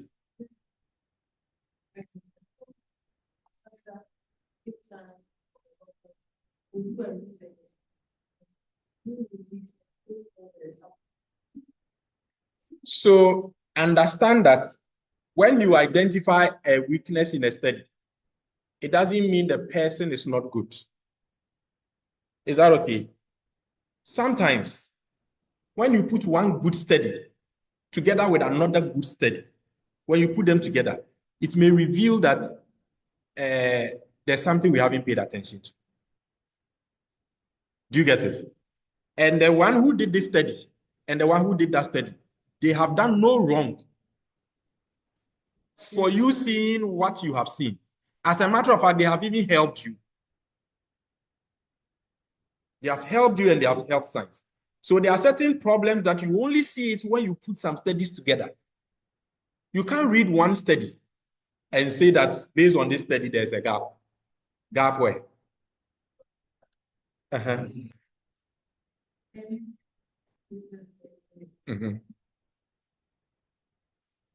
has the problem you are going to identify that you know. But maybe because you didn't reach the level of testing, you didn't know that something against that. If the 10 papers you selected were good papers, one of those papers would have made reference to that study you did not read.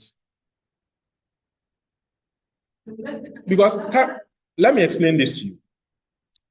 Let's say you are reading the first paper. That paper has made reference or has summarized evidence from 15 papers.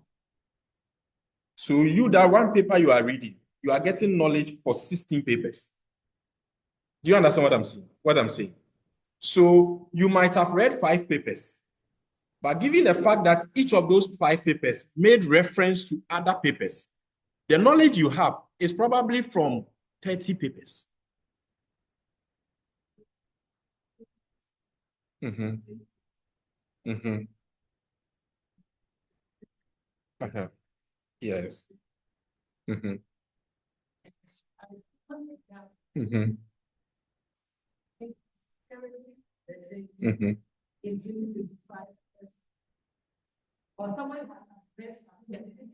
That is why you have to start from reading the most current papers. That's why we always talk about read the most current papers.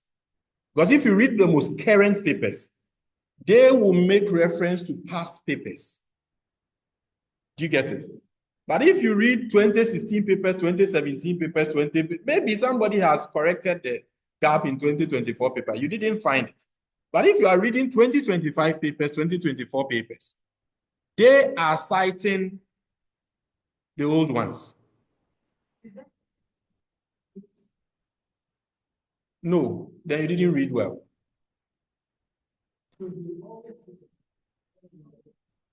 The gap is not in the research.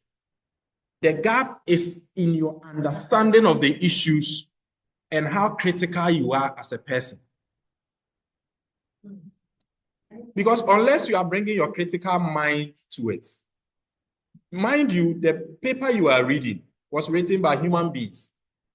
You are also a human being. So you can also apply your common sense to what you are reading.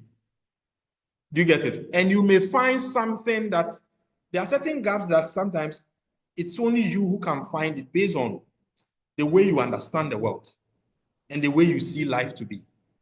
So there's no papers that as soon as you put the summaries together, now a gap emerges like the way a ghost will emerge in an African movie. Do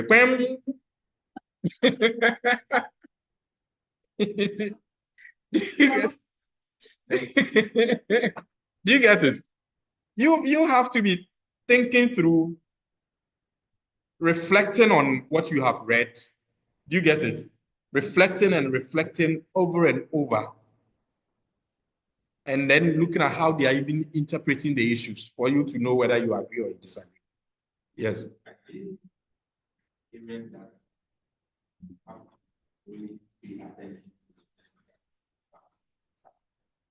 So yes, there are pointers. There are pointers. There could be theoretical pointers. Okay, maybe all the studies that have been conducted, they use a particular theory. And that theory, maybe there have been other discussions to suggest that the theory may not work very well in this context. Do you get it? So that means that the existing evidence may not be suitable for a context like ours, and you have to explain it. Take, for example, when you take emotion research on emotions, for example, when you read a dominant psychology literature, psychology tends to internalize emotions as if emotions reside in human beings, reside on the inside of human beings. Do you get it? But there are a lot of researches in Africa that shows that Africans understand emotions to be external, not always internal of a person. And this also comes in terms of how well have you read, how are you bringing every idea you understand. Do you get it? Because the people who started developing this idea of the African emotions, they pick their evidence from research in African studies, not psychology, African studies. So they are psychologists. There's one professor, Vivian Jokoto. She's written a lot with Professor Osetutu in Legon, and they've written a lot of very interesting stuff. What they were arguing was that Psychology, the way psychology sees emotions is always inside. So even when they are making reference to, like, my blood is boiling to show that I am angry, do you get it? So it's like emotions reside on the inside of human beings. Okay, there are a lot of African studies, people who have studied African cultures, African languages, who have seen different ways African communities talk about emotions without referring to internal body organs, but they rather refer to external body organs. Come again. For example, any local language, mebuofu, in Chi, chest is external, it's not internal, and even the efu comes out. Do you get it? So they made a strong argument that the dominant psychological theories of emotions that internalizes emotions may not describe the African experience of emotions. So they went ahead with this merging psychology evidence with African studies evidence. They thought that there's a need to understand cultural basis of emotions in our part of the world. Because if you don't do that, if you're a psychologist and you're working with emotions of African people, you will always miss it. Because the way they make the reference will not reflect in the way the psychology models or theories speak to. So it's not that you are saying that the theory is wrong. You are saying that this is a theory that sees things this way. In this context, where maybe this study is conducted, or in this context, when you bring this theory here, the theory may not be able to explain the same situation very well. And this is the reason. You give the reasons. And that is a gap you have identified. You didn't find it only in psychology. You found it from psychology and, what do you call it? And African studies. And there are so many things, there are so many other examples like that. So it can be maybe a theoretical gap, it can be a methodological gap. Is that okay? That may be, let's say, all the researchers that are doing public health campaigns, they are using fear-inducing messages. Like sometimes when, in the past, when they are doing adverts on TV, you will find that they will show a very gory accident where people have died and all of that. And then they will say, drive carefully. Thinking that when people see it and they become scared, they will drive carefully. But maybe when you probe into the methodology, you will find that the theories that are informing these studies were conducted using experiments among undergraduate students, mostly in Western world. And that maybe studies on actual drivers have not been done. Do you get it? And then you may identify this as, because maybe in all the studies you've reviewed, how are you explaining maybe fear-inducing messages, and you are using a theory that was developed based on students? When we pick driver sample, will we get the same thing? Okay, so so you can look at methodological, in terms of methodology, are you seeing something that is missing in terms of theory, in terms of even measurement, in terms of, so there are different ways. Just be critical, spend time. That's why we call it critical reading. The kind of reading that, you see, when you are talking about critical reading, people don't understand what it means. But if you're a Christian or if you ever meditate, you understand meditation. When the Bible says meditate on my word, the meditate on my word doesn't mean read it. When you are done reading, when you are there, think deeply about it. Do you get it? When you are done, maybe you read a verse yesterday, or maybe you went to church, the pastor preached on Sunday. Today is Wednesday. You are still meditating on. So you would have read the papers, the 5 papers on Tuesday, and it's on Thursday, and you are seated there, and you are deeply thinking that this person said this. This person also found it. This person found it. Why did this person find this and that person found it? Do you get it? Or, okay, so this person said women have higher depression, but this study was done in Europe. This person also said depression is, so this study was done in Japan. This person said depression this way. It looks like all the studies that are saying this, they are coming from a particular place. That's what we call critical. You need to think deeply about the issues you read. If you are not thinking through them, chances are that you won't be able to see anything. Like somebody said, but I read and I don't see anything wrong with the study. So how am I supposed to find the gaps? You are not supposed to find what is wrong with the study. Because once a study has been published, chances are that methodologically there's nothing wrong.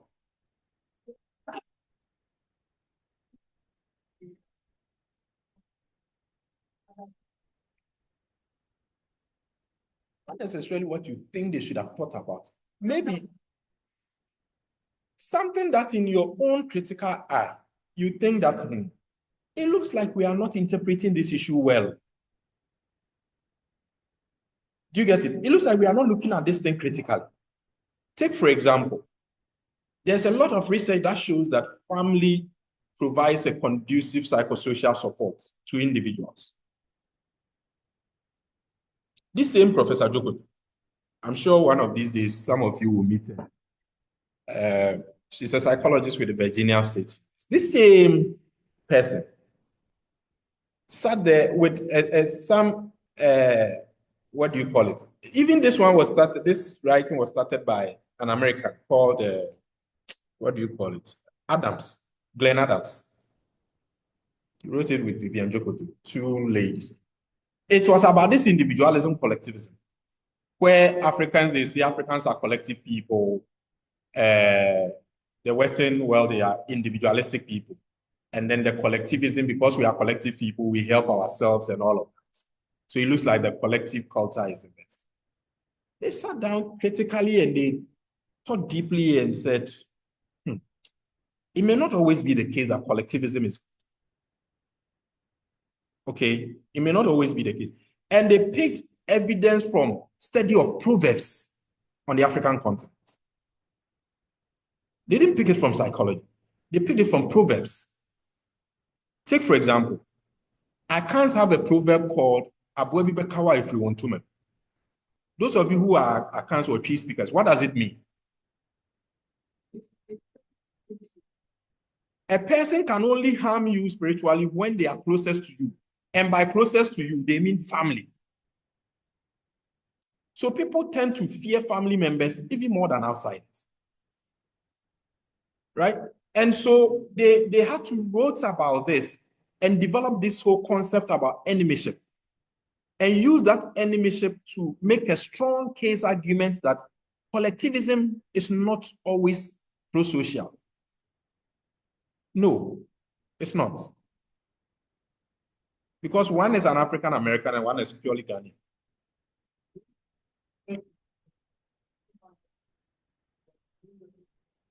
I know. Good.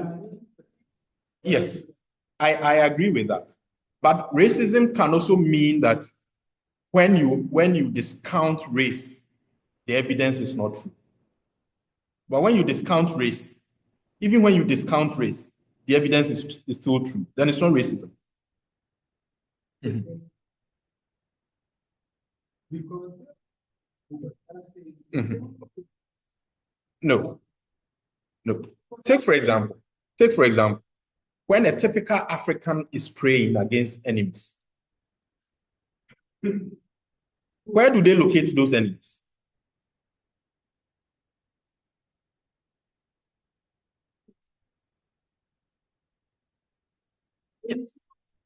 Yes, good. Yes. Yes.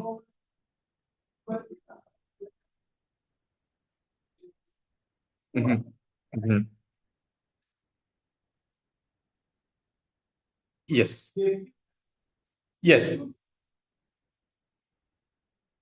I do understand.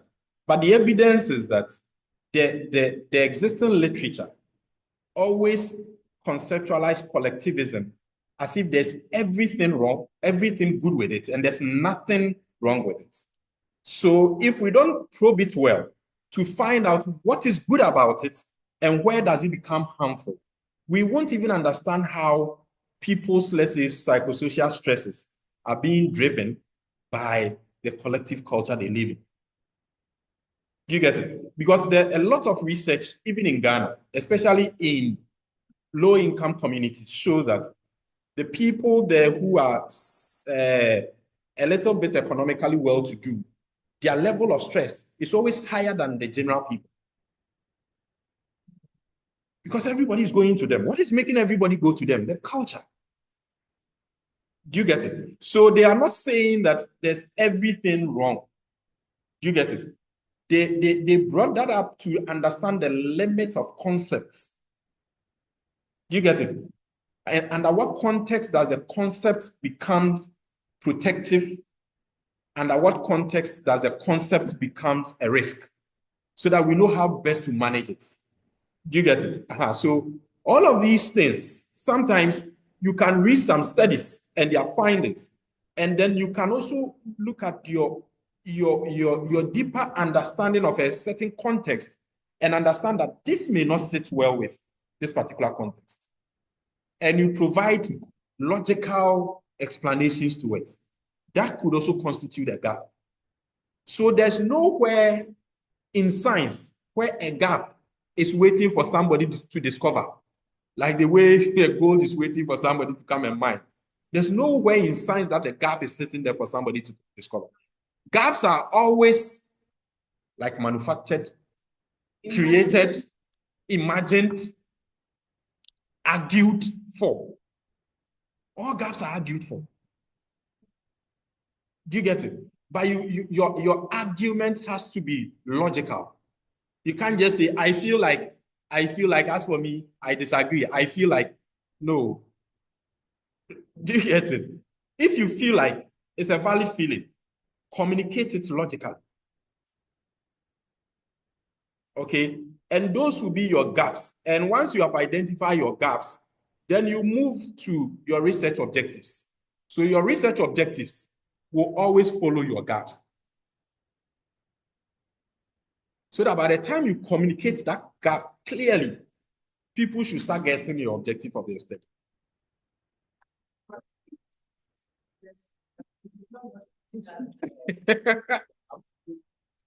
Yes. Not chapter 1, but section 1, the introduction. Yes. Because when it comes to the normal process, it mostly is. Yes, when it comes to normal research, the normal monograph, the gap is after literature review. But in manuscripts, all of them are together in one section. And every introduction section of a manuscript would end with you communicating the gap and then indicating where your study is coming in. Most applications, the objective comes even before the literary. Is that right? In the monograph, then your objectives will be in your chapter 1. And your gaps may be, but you may articulate the gaps as part of your problem statement. The reason is that you have to write your chapter 1 after you are done with your literature review. Many people don't understand this. That you write, if you are writing the monograph, you write chapter 2 first before you write chapter 1. Many people don't understand. So you see people telling you, oh, I'm not writing my chapter 1. And you tell them, are you done with your literature review? They say no. And you ask yourself, so how are you going to articulate your problem statements when you are not done with your literature review?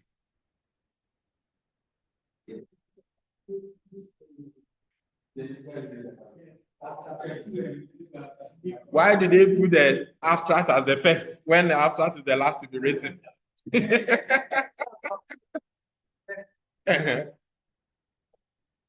It's done for the reader, yes, not the process. It's done for the reader.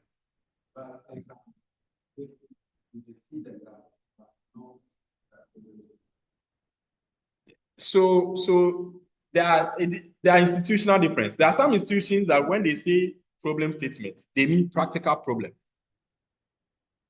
Talk about the problems we are witnessing, but not the research problem. Is that okay? But scientifically, every problem statement looks at the practical problem and the research problem.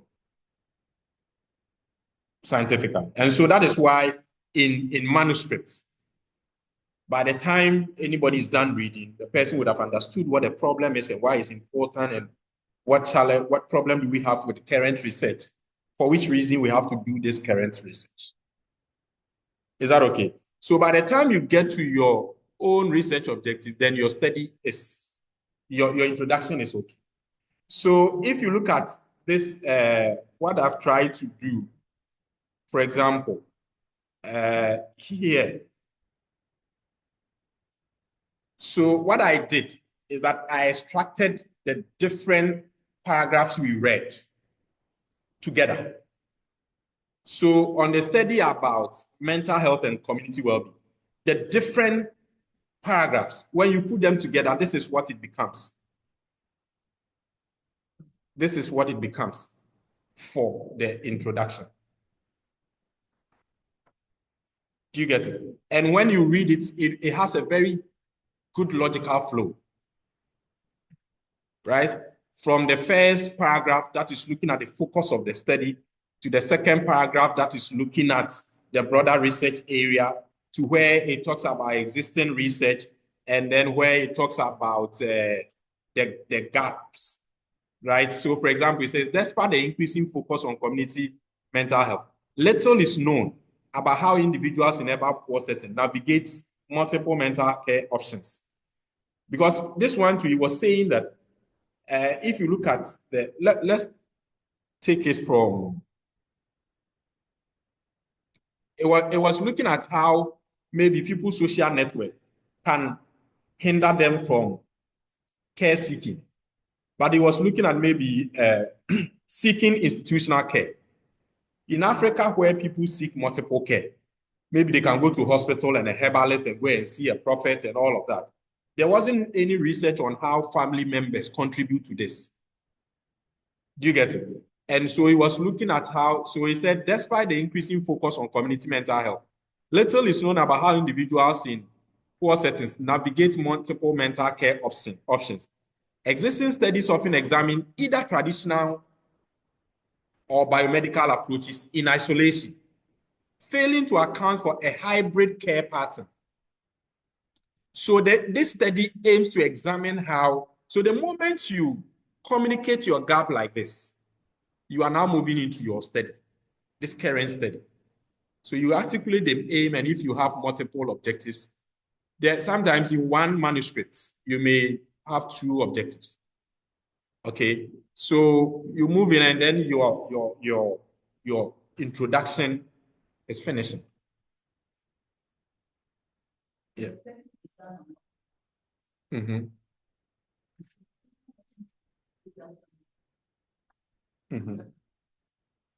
You can, provided you have a logical justification.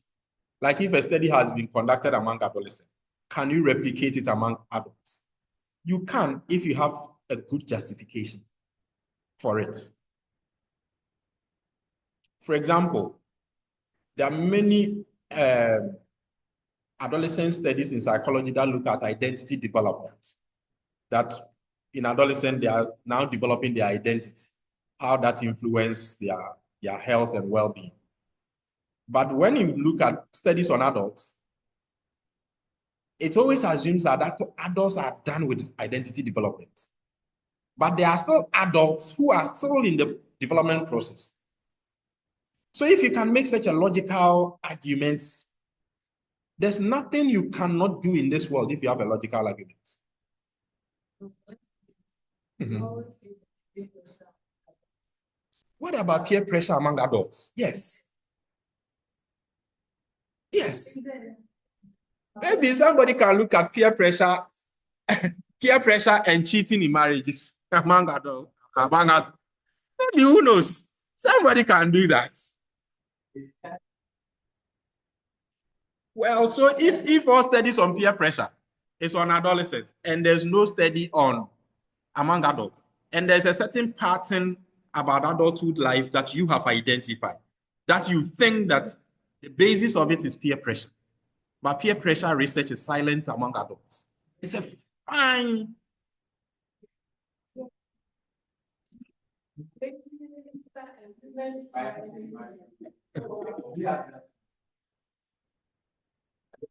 Right.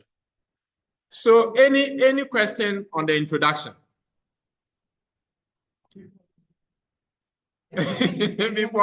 before people start making it.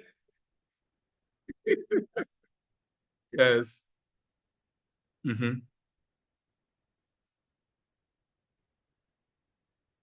Yes.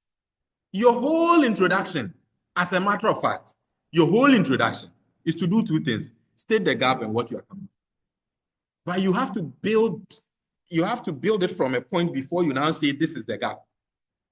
So from your focus to showing the broader area to making reference to theory and existing studies, you are building a case for the gap you are coming to say. The whole of introduction. Okay, the whole of introduction. As a researcher, the whole of introduction is to do two things: tell us the gap and what you are going to do. But you can't tell us the gap in isolation. So you pick us from somewhere and you are bringing, it's just like when a guy is starting to toast a lady. Oh, your hair is nice. Oh, I like your smile. In fact, have you eaten? It is just going to arrive at one thing: I want to sleep with you. But you see, you can't just go straight forward. You can't just go straight and say, can we have sex? Anybody would think you are crazy. Oh no, that's when the person is in a commercial business. Right? So even though the lady herself knows where it is going, but you still have to use that route. But you still need to go through that. You get it? So the whole thing about, please. So the whole thing about the introduction is that you are going to do two things. You are going to tell us what gaps there are in research and what your study is coming in. But you can't just jump in that, oh, there's an existing gap in current research which says that so my study is in one sentence. No, you can't just go straight. So take us on a journey systematically to come and rest on the gap, so that by the time you say the gaps, everybody knows this is clear.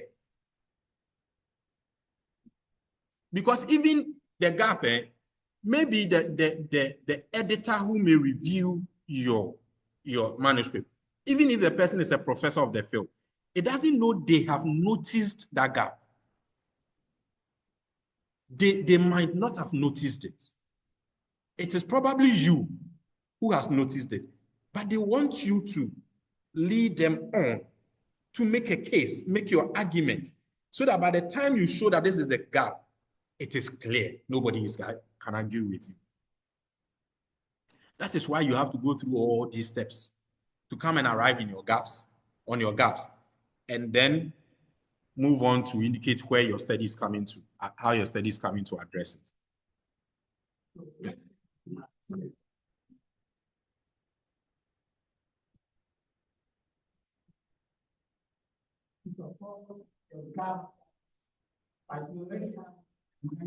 You can't see a gap in a community. You may observe something in a community, or you may observe something in an organization. When you observe it in an organization, read about it and see, do we have research that is explaining what I am seeing? If after combing through the literature, you are not finding any scientific research that adequately explains what you are seeing, then you can say this is worth researching, because it looks like the science is silent on this. Because sometimes you will observe something and you go through the scientific literature and you find an explanation to just a portion of what you are observing. The other bit is not being touched on. Do you get it? For example, one of the key theories in psychology that reigned for a very long time is cognitive dissonance. The idea that people cannot hold opposing views. For example, if you are a Christian who believes that alcohol is a sin, taking alcohol is a sin, it means that you can never work in an alcohol manufacturing company, because these two belief systems cannot stay in one person's head. It will cause a lot of stress. So the cognitive dissonance was always leading to stress. But there are people who observed everyday life and realized that there are so many things people do that shows that they are holding competing views at the same time. You come to Africa, for example, somebody will go to the hospital, will be given drugs. The person will come home. They will pray over the drugs before taking it.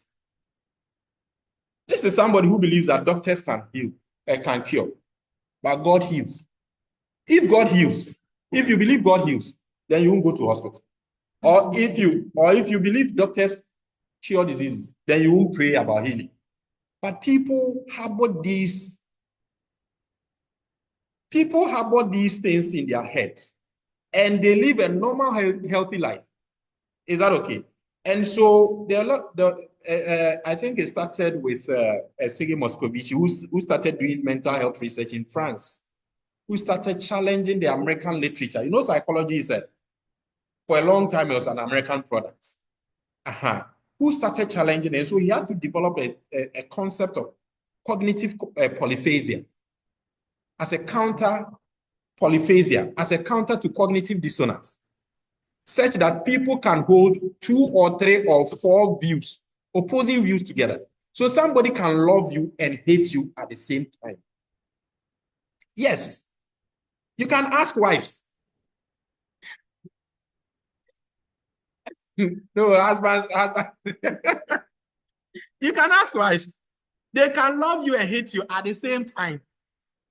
And all of those positions are occupying nicely in their head, and they are not stressed.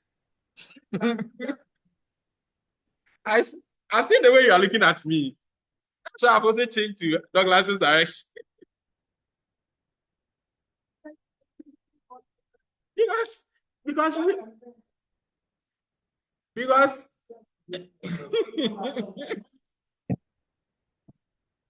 no, I'm not saying men cannot do that. But what I'm saying is that in our everyday life, we harbor opposing views at the same time for so many times, several times. Do you get it? So sometimes there could be a dominant ideology of something, but it may not be explaining something you have been observing. Do you get it? Yeah.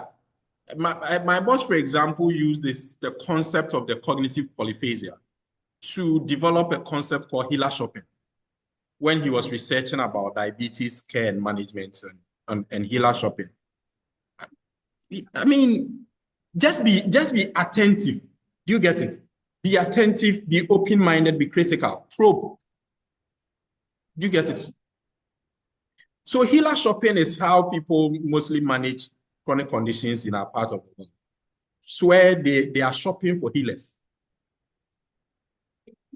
Healer, yes, healer. They are shopping for healers. For example, when a person is first diagnosed with a chronic condition, let's say stroke or diabetes, they are looking for a cure. They are not looking for management. They are looking for a cure. So they are shopping for healers. They will hear that there's a certain hospital here. The doctor is good, they will go there. From there, they will say, oh gosh, there's a certain medicine man there. They will go there. They will say, oh, in the Tamale, there's a certain man there. They will go there. They will roam, especially within the first 1 year. They will roam and roam and roam and roam when they are shopping for healers.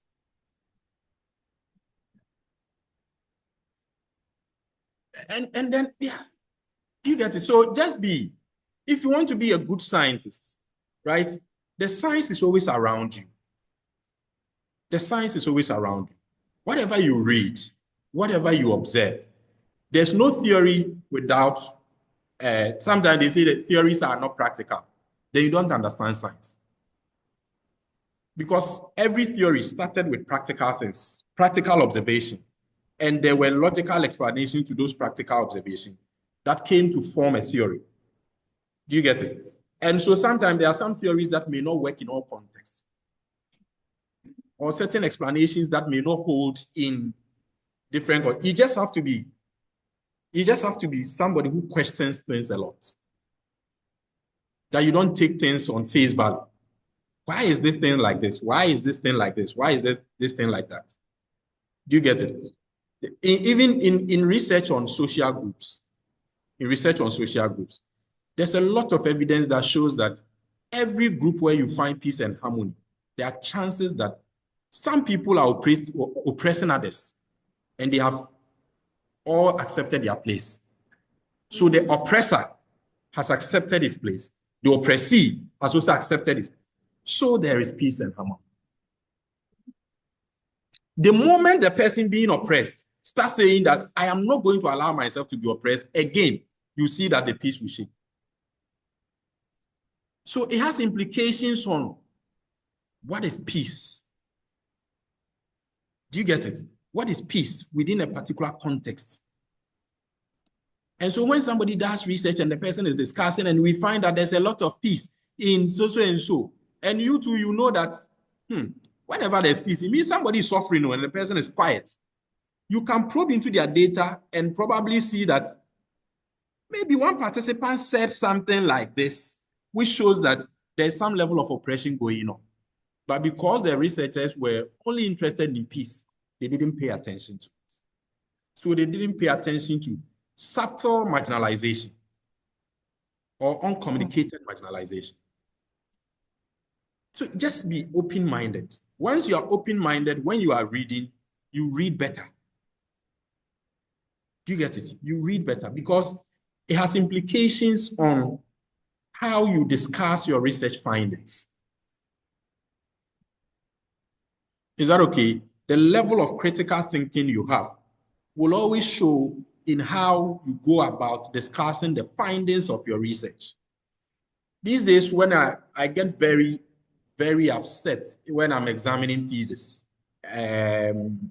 or when graduate students are making presentations and they are discussing their findings. They will say, I found that maybe men are more aggressive than women. These findings agrees with so-and-so 2022.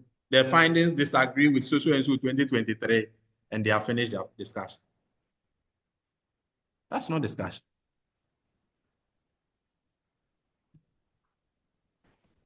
Do you get it? That's not discussion. Let's look at what goes into a discussion section. And then we'll be ending very soon. Yes, please.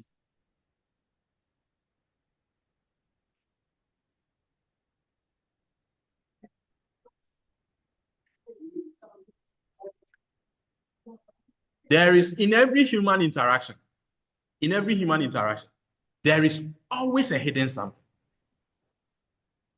There's always a hidden something. Look, when you find couples who have been married for a long time, there's always a hidden something. One person is keeping quiet over something. One person is always letting things go. If you find two people who each will decide, I will not let things go, you realize that marriage will not succeed. So so sometimes people are celebrating and say, oh, we've been married for 30 years, and they go, oh, you have done well. Maybe the person taking it's not him or her. The other one is always letting things go. Do you get it? The other one is always forgiving. It's always letting things go. It's always, even when they are hurt, they will choose not to for the sake of peace.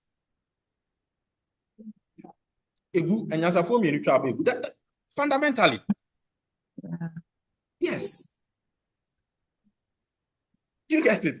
Because when you are both wise, if this person is saying, I'm feeling lazy today, then you too, me too, I'm feeling lazy. But truly, in human life, at one point in time, one person may feel tired or lazy. There should be somebody who would say, oh, you are feeling lazy. Okay, you rest. I'll go and do it anyway.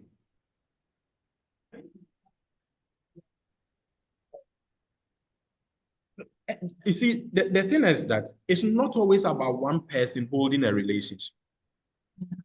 I might be feeling lazy today, but maybe there are so many other ways where I also hold that relationship, where you also fall short.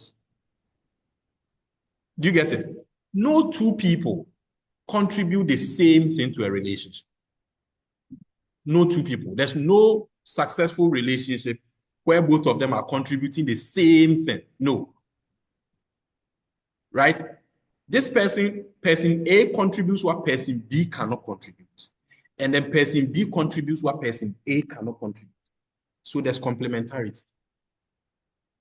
If person A is contributing what person B contributes, and person B is also contributing what person, then why do we need each other?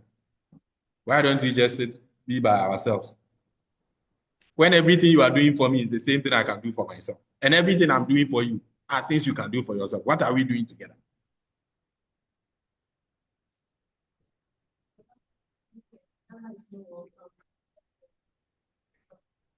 It depends. It depends. How is this work come like? You get it? Sometimes you say, oh, we are welcome people, we are welcome people. Maybe we are welcome to certain people and not all people. For example, will the way we welcome British people be the same way we welcome Burkinabes? Okay, so let's continue. Please, let's continue.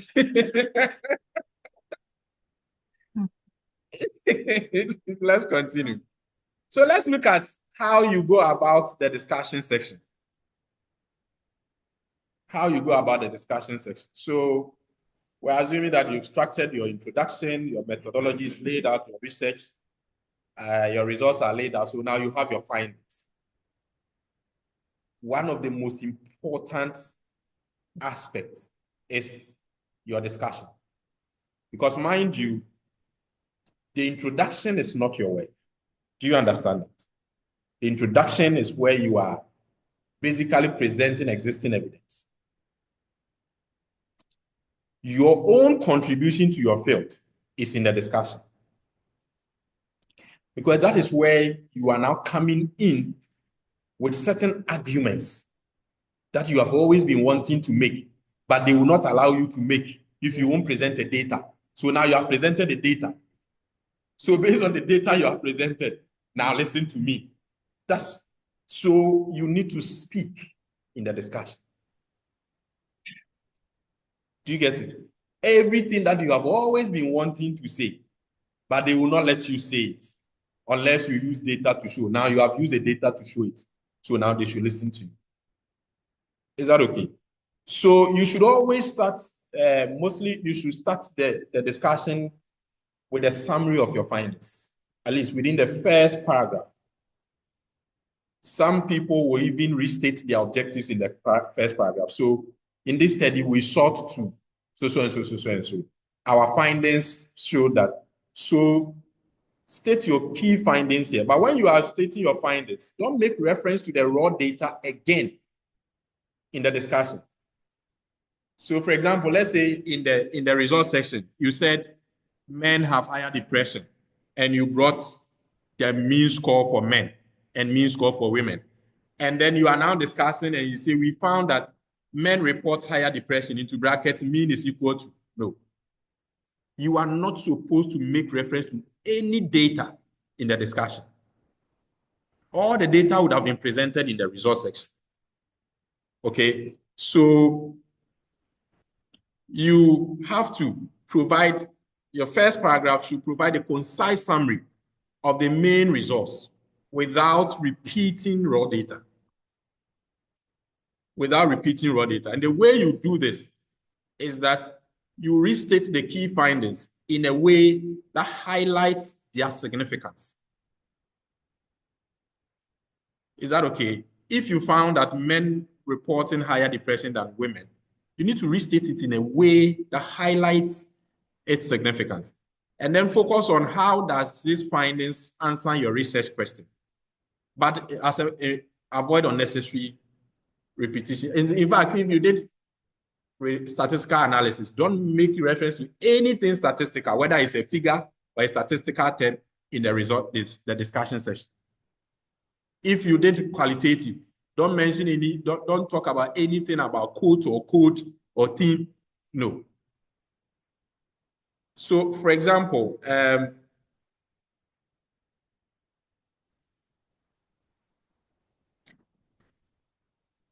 if you look at the technology adoption and digital transformation, look at the typical way that a first paragraph was start. This is where the person is going straight to the findings without having to restate the objectives. He said, our findings suggest that digital technology adoption in LMI-based small businesses and public institutions is primarily driven by organizational leadership and perceived usefulness.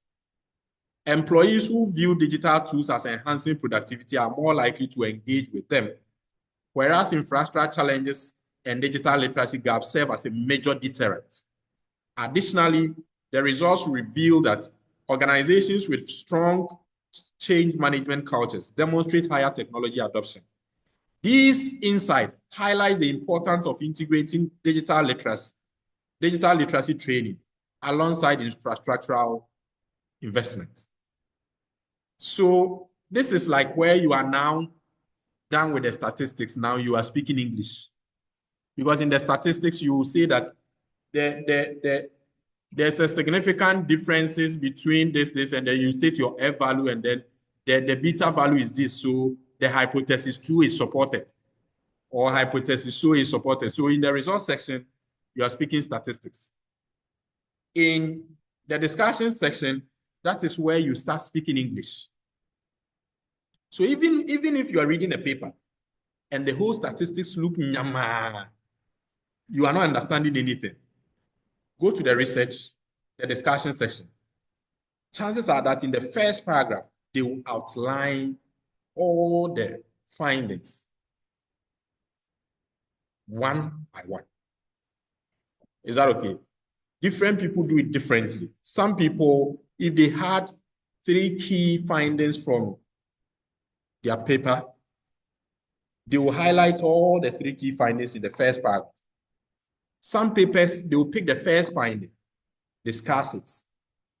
Then they will pick the next finding in a different paragraph, discuss it. Then they will pick another findings in the back. So by the time you are done reading the discussion section, if they reported 3 key findings, you should note it. You will have it. Is that okay? So the first paragraph mostly, almost always reports the key findings. The second paragraph, this is where you are moving into critical areas. Interpret the findings in relation to existing literature. They are saying that now, try explaining your findings, looking at existing literature. It's always good to look at existing literature because right from your introduction, you always related your gaps to existing literature. So let us know how your findings are also relating to those existing literature. Is that okay? So here you connect your findings to the prior research, and then you highlight where they align or where they diverge. Okay? So what it means is that you compare your findings with previous studies and you cite relevant literature. Highlight consistencies and contradictions. In what way are your results consistent with what we know already in the literature? Which part of your research contradict what we know already? Do you get it? Yes. Okay. Mm-hmm. If you have already done, you already have the results, Mm-hmm. then you can write your value to suit the findings of the results so that the hypothesis will always. So it's not every manuscript that starts with a hypothesis. It's not every manuscript. As a matter of fact, hypothesis can be overrated. Hypothesis only comes in when you are testing a theory. Is that okay? If you are not testing a theory and you have just analyzed research data, you can just frame a research question. Do you get it? A research question that the analysis you have done answers. So in the introduction, you raise that question. And then the results will answer that. And then you discuss the findings. The other way of addressing it, see, you already know the results. So in your introduction, you will find more findings that are in line. Everything is skewed. Not necessarily skewed. For example, let's say you have analyzed data and then you know what your data is saying. Is that okay? You know what your data is saying, but you don't know what the existing literature says. So you now go and read what existing literature says. If all the existing literature is in line with the results you have found, then maybe you don't bother yourself, right? But when you have found something interesting and then you go into the literature and there seem to be some inconsistencies, then it's a good basis to publish what you have.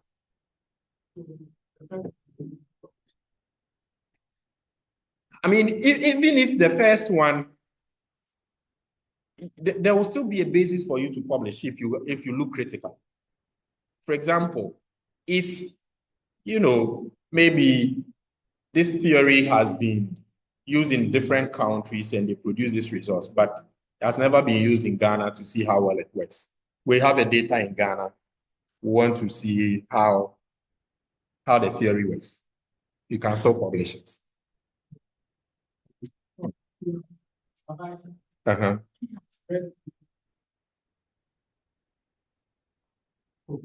So in those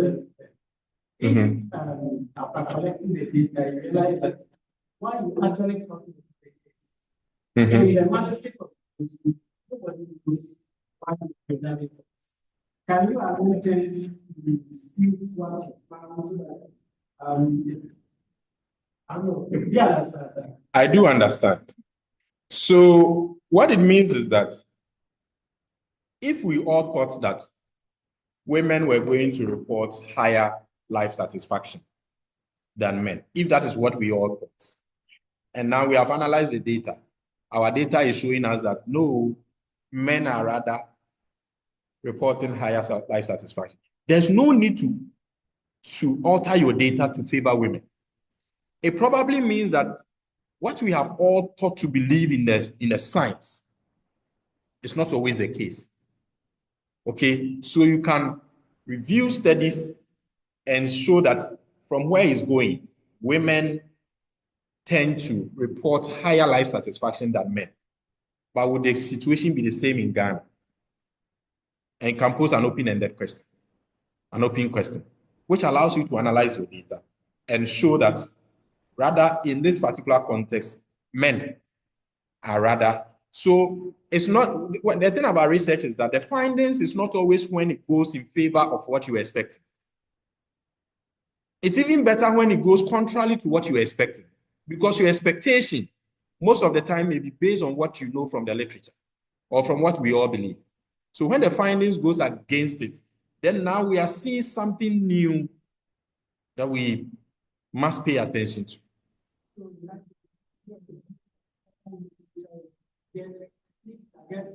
Yes, so you will not necessarily see if you can get findings to support the new one. Even if you are not getting findings to support, you have to make a well-informed discussion as to why we are experiencing something different in this context. Do you get it?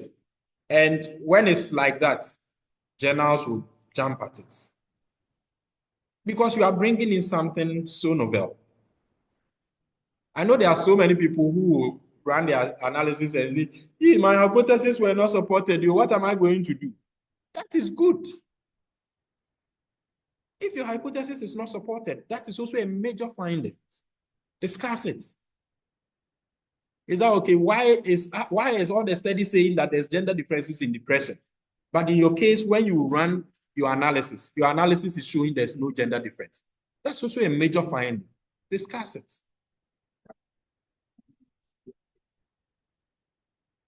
If you have a theory there that you can use to back, the evidence, you should. If there's no theory, you can still discuss your findings. to explain. There must be some explanation, either a cultural explanation, and a socioeconomic explanation, a psychological explanation, a historical explanation, a political explanation, a geographic explanation. There are explanations.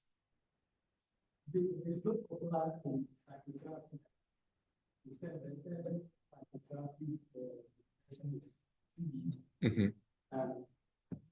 I wonder if the same in Ghana. In Ghana, where people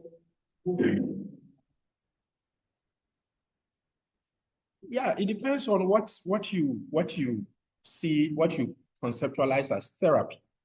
Because for some people, church is therapeutic. Do you get it? For some people, church is therapeutic. Take, for example, research on post-traumatic stress disorder, PTSD. Prolonged grief or grief disorder, or grief management. You see, in the process, sometimes the mainstream psychology argues that when a person loses loved one and the person keeps dreaming about this person, it's probably going through a grief disorder. It's having difficulty with the grieving process. But there are several researches in Africa and Asia that shows that it's not true. As a matter of fact, there are certain cultures that when they dream and they see their loved ones, it helps them better in dealing with the grief. And many people will attest to that. You know, many people will attest to that. There are some people who lose loved ones, and over time, when they dream and they see the person, when they wake up, they are happy. I have gone through that. My entire family have gone through. When we lost our dad, at a point when somebody wakes up and saw the person, hey, today I saw that enemy who papa. When I lost my mom, at a point I dream and I see, over time I wasn't seeing her. I say, why have I not been seeing this woman? People actually long for this, so that cultural dynamics. Do you get it? So there may be things that science may say this is the way it works. It's probably that strong position has been influenced by research from a particular place. Do you get it? But there are people whose experiences are different who are probably not writing those experiences. And as long as they are not writing experiences, science cannot account for what it doesn't have. If we don't have that evidence, we can't say it's there. But the moment people begin to write about it, then we begin to open the boundary. Is that okay? So, yeah.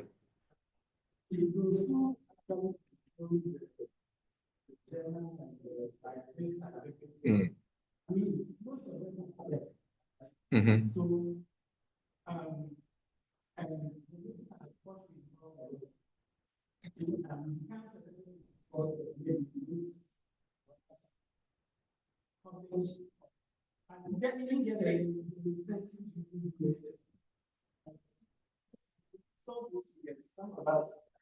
But the point also is that it's only many Africans think that research should be self-funded. Globally, there are thousands of research grants you can always apply to. Do you get it? So we only need more research scientists who are applying to more grants.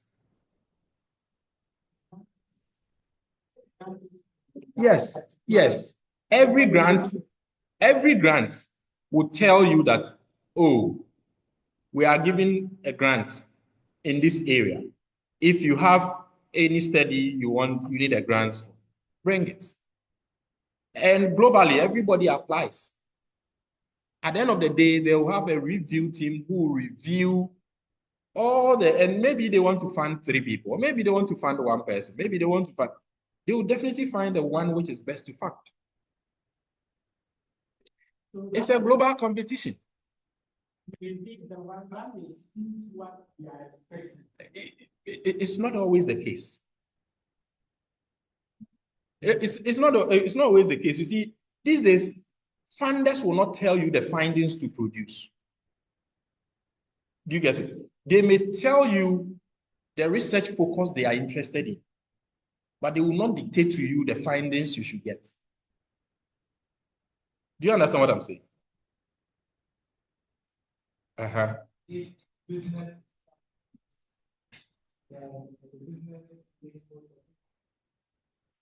Mm-hmm.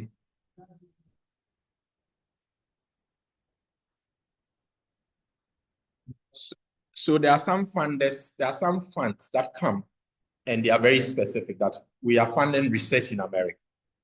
There are some funding that come that was very focused, say we are funding research in Africa.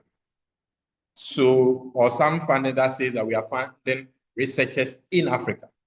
If the fund says that we are funding research in Africa, even if you are in America and you win that grant, you should do that research in Africa. Every grant has focus. I'm sure as part of your training, you will do grantsmanship and you'll begin to understand, maybe somewhere next semester, we'll do a workshop on grantsmanship. And then you know the different ways, the different kinds of grants, where to get them, how to apply for them, what is likely to make your grant proposal accepted or not accepted. And it's a lot of work. Do you get it? It's a lot of work. But if you put in the work, that is why when academic scholars are rising, they need mentees to take over from them to be doing certain things that the time will not allow them to do, so that they can focus on bigger things. Do you get it?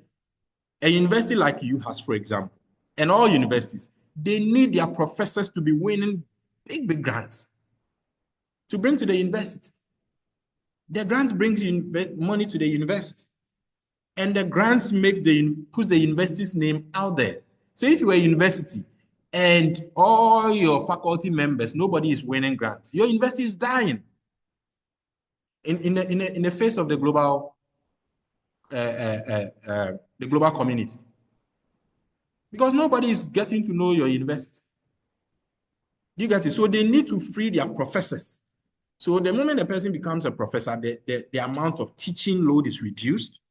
The amount of even managerial load is reduced, so that they can have a lot of time to win grants. When you win grants, that is when some of the grants can fund graduate studies. Do you get it? If, for example, this department is a department that has grants, it could have funded all of you. So like you are admitted into the department and you are on a project. So when it's about time to write your thesis, we will not say bring your research topic. You are already affiliated to the project. Your thesis will come from the project. Do you get it? You get your research funded, you get some stipends and all of that.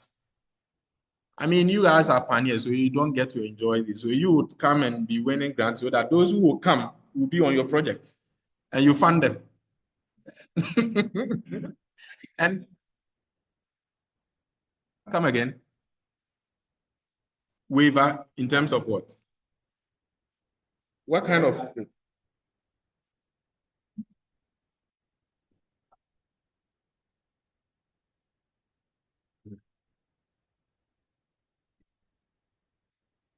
No, there's no waiver.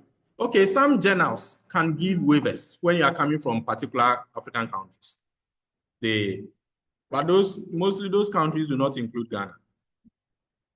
Ghana says they are a middle lower income.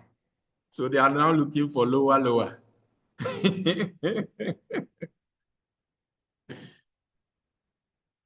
Any question? Okay, so we are exceeding our time. Where we've gotten to, I won't take too much time because the materials will come in and then.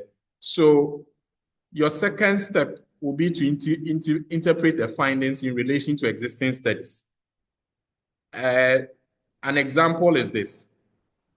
Consistent with technology adaptance model, our findings confirm that perceived usefulness strongly predict technology adoption. However, unlike studies conducted in high-income settings, where ease of use is often a primary driver, our results indicate that infrastructural readiness is more pressing determinant. So in one statement, the writer has shown where the findings agree with what we know to be. And then the next statement, he has shown where their findings disagree with what we know to be. Do you get it? So the first statement, consistent with studies conducted by so and so. Our findings confirmed. That means that this part we have found has been confirmed by existing science. And when more empirical studies is confirming their findings, it is making the evidence stronger. Okay. However, unlike other studies conducted in high-income settings, where ease of use is often the primary driver. So this one is saying that there are studies in the Western world, high-income countries, that say that ease of use is a primary driver for technology adoption. And then he stated the authors who find it. Our results indicate that infrastructural readiness is more pressing determinant in lower and middle income countries. So if your findings is different from what we know to be, tell us why you think that is the case. Do you get it? If the findings agree with existing literature, sometimes it doesn't need too long explanations. Because you read the existing literature, you know why it is like that. Do you get it? The onus is more on you if your findings diverges from what we know to be. So he says that this divergence suggests that while psychological and organizational factors remain important, structural challenges such as internet connectivity and electricity reliability must be prioritized in LMIA-based technology adoption strategies. The person is now trying to explain why the structural factors they have found, right? Is trying to explain that. So you need to always make sure that your findings are always related. Where does it agree with existing studies? Where does it disagree with existing studies? You need to communicate that clearly. Now, explain the implications of your findings. So if this is what you have found, what are the implications? So for example, the statement could be that these findings have important implications for community-based mental health. Given that social networks shape mental health perception, leveraging trusted community figures as mental health advocates could enhance service accessibility. The study also suggests policymakers should. So the implications, it's about how should we move forward from now on based on our findings? Do you get it? How should we proceed? You need to articulate that very carefully. For the technology adoption, for example, it says, from a policy standpoint, these results suggest that digital transformation in low and middle income countries requires more than just technological availability. It necessitates targeted capacity building initiatives that enhance digital literacy. Additionally, organizations should prioritize leadership-driven digital strategies to foster a culture of innovation. Theoretically, our study refines the technology acceptance model by incorporating structural determinants. Maybe you use the technology acceptance model, focuses on individual determinants and social determinants, right? But they are saying that they have found other structural determinants. So that theory should be revised to include structural determinants of technology adoption. So that's how we move forward from here. Okay? And then probably the last stage is where you acknowledge limitations. The last stage is where you acknowledge limitations. Now, what you need to do is that whenever you are reading any paper, let's say you are reading the introduction, just look at the outline I've given. Step 1, do this. Step 2, do this. Step 3, do this. So that when you are reading a paragraph, you know that, oh, for this paragraph, This is what the writers are doing. Do you get it? Oh, for this paragraph, this is what they are doing. Oh, for this paragraph, this is what they are doing. So if I'm looking for something on this, I'll find it in this paragraph. Even if they don't follow the same thing, the line of thought is there. So you know when they are talking about implications. You know when they are comparing their findings to other studies. You know when they are suggesting how to move from here based on our findings. Do you get it? So even though I say step 1, step 2, step 3, somebody can start step 2 with step 1. Somebody step 1 can start from what we call step 2. But by the time the section is finished, all these important elements would have been structured. Do you get it? When you're an experienced writer, you know how to vary which steps. Which one do I start first? Which one? Somebody can start the manuscript, right? They start the introduction with the aim of their project. They can start the introduction like that with the aim and then move in, and they will weave it through nicely. But by the time you are done reading, all the important elements would have been touched. Just that if you are not an experienced writer like that, a structure helps you. Do you get it? Once you start with a structure, probably your first attempt, second attempt, third attempt, by the time you are moving from third onwards, you start developing your own style. Do you get it? So any questions so far? Those here, those online. Yes, go ahead. Mm-hmm. So that every journal has mode. Yes. So shouldn't you have journal Okay. So I'll repeat the question for the purpose of, for the benefit of those online. So somebody is asking that, yesterday when we're talking about the journals, I said every journal has a structure and requirement. So should it not be prudent to have a journal in mind before you start writing? Okay, so Osman also has his hand up. Osman, I'll come back to you when I respond to this. Or is your question related to this question so that I'll allow you to go before I respond? No, please. Well, then let me respond. All right. So the question is this, that different journals have different structure, but never have a journal in mind before you have your draft manuscript. Do you get it? Have your independent draft manuscripts, right? Then look for a journal that best suits the manuscripts that you have. But once you find a journal, read the journal structure. And where your structure is a little bit different, you align. Do you get it?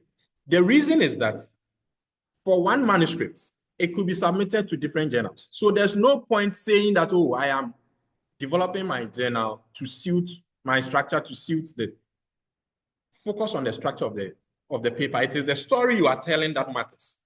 So once you have a finished product, then you go like, where do I want to, okay, I want to send it to this journal. But this journal says that they use Chicago citation style. I did Harvard. So let me revise this. Do you get it? But you always keep the original manuscripts. So you just copy and paste and maybe name that folder, let's say Journal of Health Psychology. Put it that folder. And then in that case, it will be few revisions that you will do. Do you get it? But the master manuscript will be there. So don't always say that you want a manuscript, a journal before. Besides, the structure won't be too different. Do you get it? You are not satisfying a journal. You are satisfying science with your story first. So get the story, right? And then when you are sending it to this, I have some papers I have published that maybe it is a second journal I sent to that published it. So when I was sending it to the first journal, I kind of revised a master manuscript, sent it to them. They reviewed it, they rejected it. I was sending it to a second journal. I revised it to suit that journal, and I sent it. They reviewed it, they accepted it, we revised it, and then it got published. So just get the manuscript first. Okay.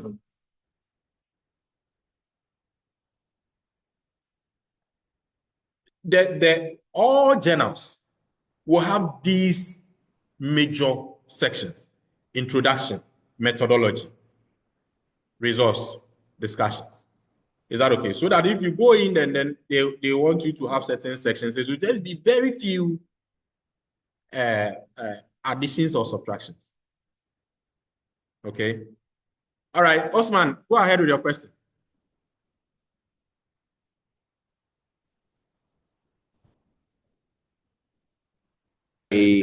Ask a question that has been answered already. Unfortunately, today I've had a very bad experience with the network. Oh, sorry about that. Whenever I enter, then it gets me out like that. Yes. So, but I've enjoyed. I must say that the few minutes that I've enjoyed the delivery very well. In fact, at a point, I felt I was right. Thank you so much, Doctor. One thing that I'm not so clear about was when you were talking about we using our thesis research question to develop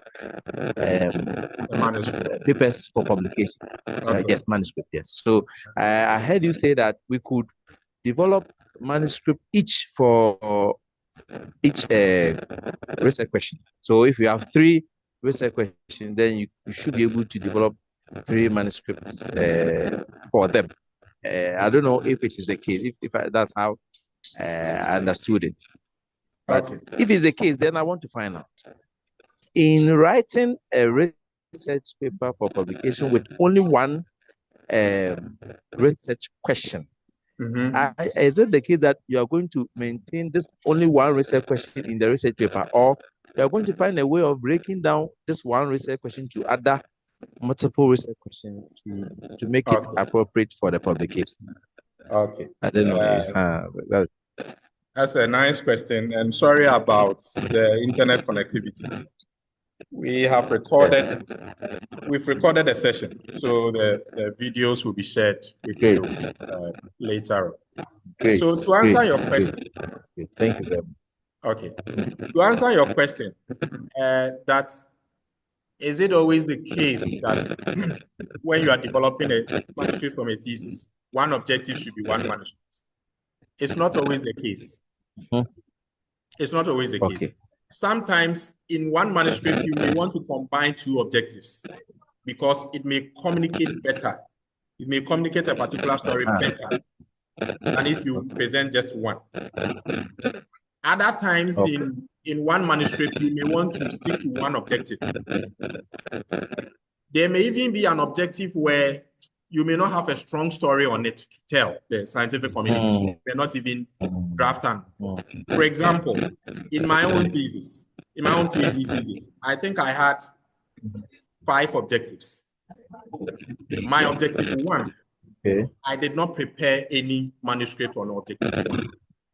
I prepare objectives on objective 2, but some way, somehow, I presented part of objective 1 in that manuscript.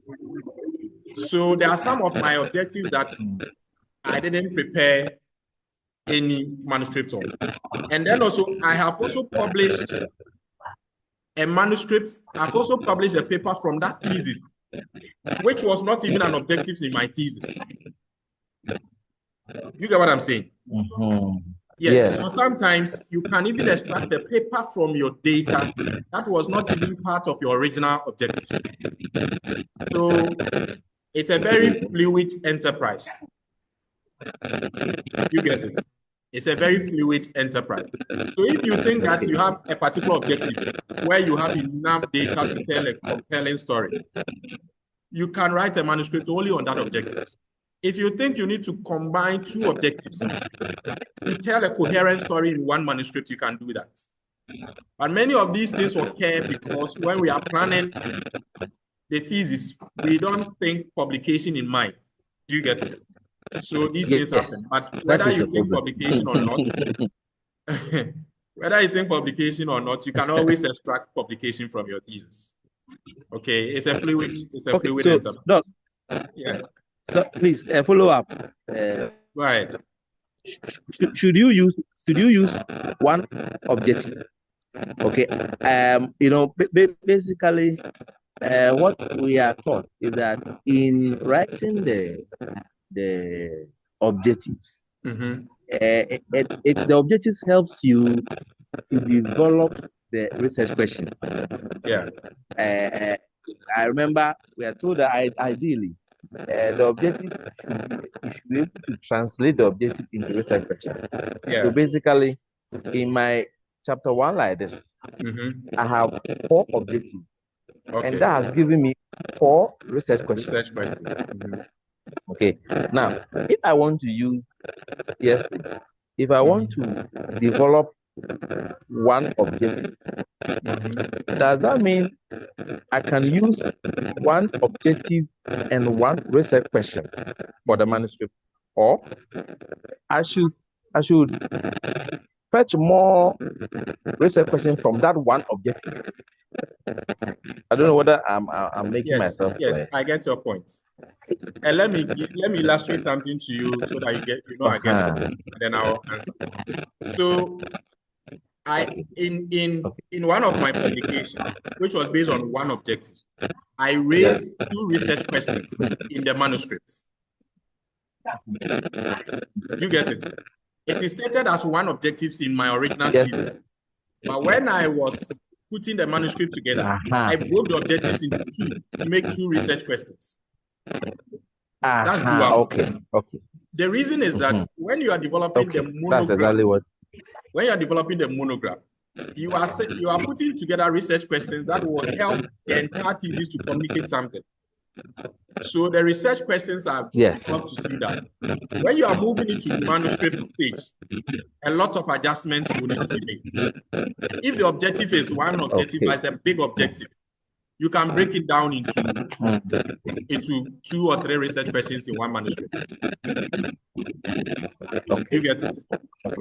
So depending on how much data you have to support it, if you think that when you break it into 2 or more research questions, you have enough data to support it, then maintain it as one.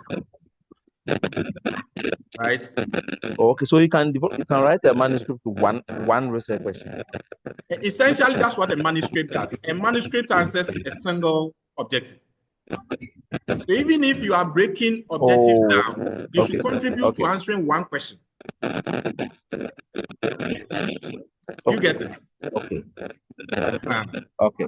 Yes. So that's what a manuscript does. Every manuscript tells one coherent story. So make sure that the evidence you are presenting comes together to tell one coherent story like that. Okay. Thank you so much. You're welcome.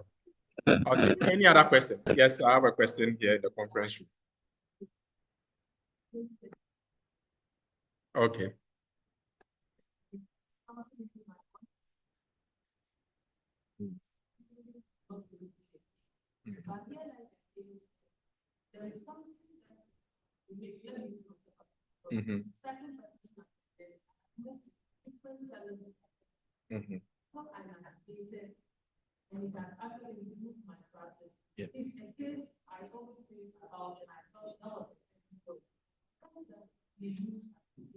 No, it's not a case study, but you can write a paper on your experience.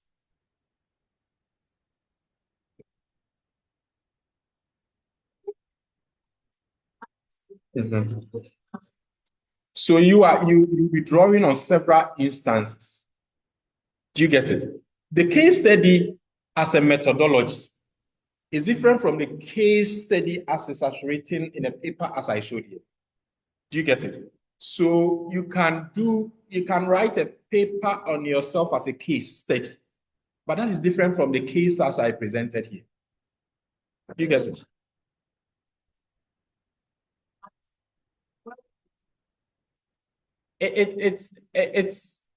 It will form part of even original paper. Do you get it? Let's say a case study of how a nurse psychologist navigates something.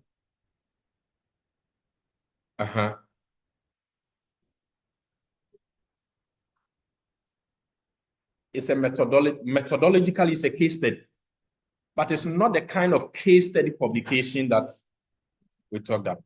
Yes. So understand the difference between a case study as a methodology, where you are employing case study methodology. And to understand that with the difference between when a peculiar instance has been encountered that needs to be reported to the scientific community. Because when you are a case study. Yes, that's a methodological issue. Case. Yeah. So that's a methodological issue. Is that okay? Okay.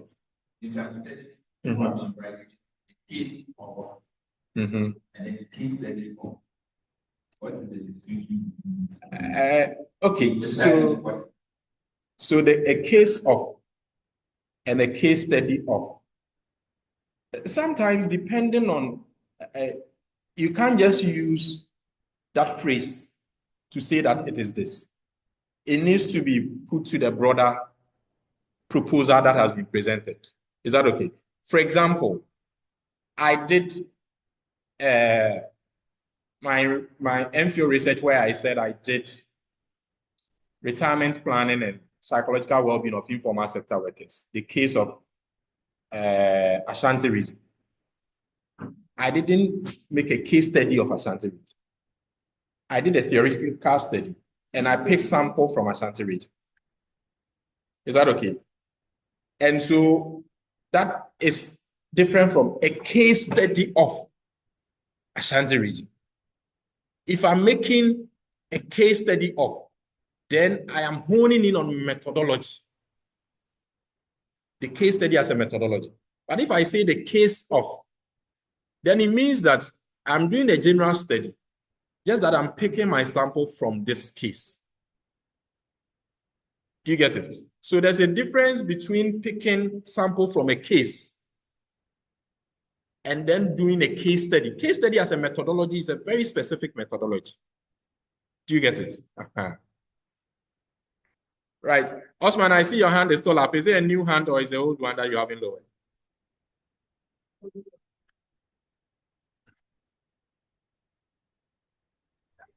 Please, I'm sorry, it's the old hand. Okay, all right, sure. Okay, so I have lowered it for you. All right, any other question? Okay, online and comprehension? Yes, please. Do you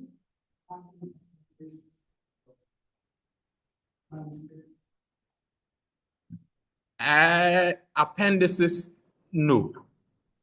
So what happens is that there are some journals who will require you that don't put tables in the middle of the write-up. Put all tables after the reference and make a reference to it in the write-up. So maybe table 1 shows that, but when they go to the after your reference, they will find that table because probably they do different kind of editing and publication. There are those who also say that put all tables in the way. But appendix, as is understood in the thesis, is that anything that you are adding to the thesis to prove something. So you add a questionnaire as appendix. You can add your statistical output tables as appendix. You can add your ethical clearance as appendix. Additional materials that forms part of all the materials that came together. In manuscripts, you don't do that. Manuscripts, you hardly do it. That's why you hardly find any published article where you find appendix and they've provided certain things. It usually doesn't.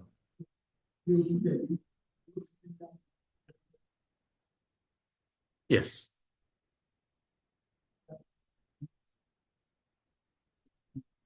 No, that's why every journal will give you word limits. They'll give you word limits. Some of them, they will say maximum 5,000 words, excluding references, or maybe with references 6,000 words. So if they give you word limits and your master manuscript is longer, when you are sending it to you find a way of shortening it to achieve the word limit. If they give you a word limit, don't exceed it. If you exceed it, the AI will reject it back to you.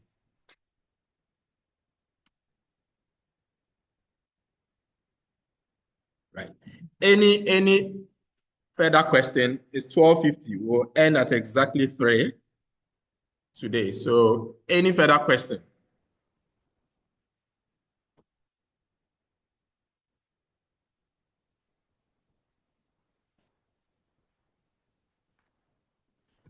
Okay. It appears there's no further question. And so if there's no further question, we'll be ending here. For those online, the coordinators will get in touch with you in terms of the materials and in terms of the link to the recordings and everything else. And also in terms of if we are doing any further workshop, they will contact you in case you still want to be part. You can join in as well. So we will end here, and we thank you all for your time. We're happy to have you online. Enjoy the rest of your day, please. Thank you. And same to you, Doc. Thank you, Doc.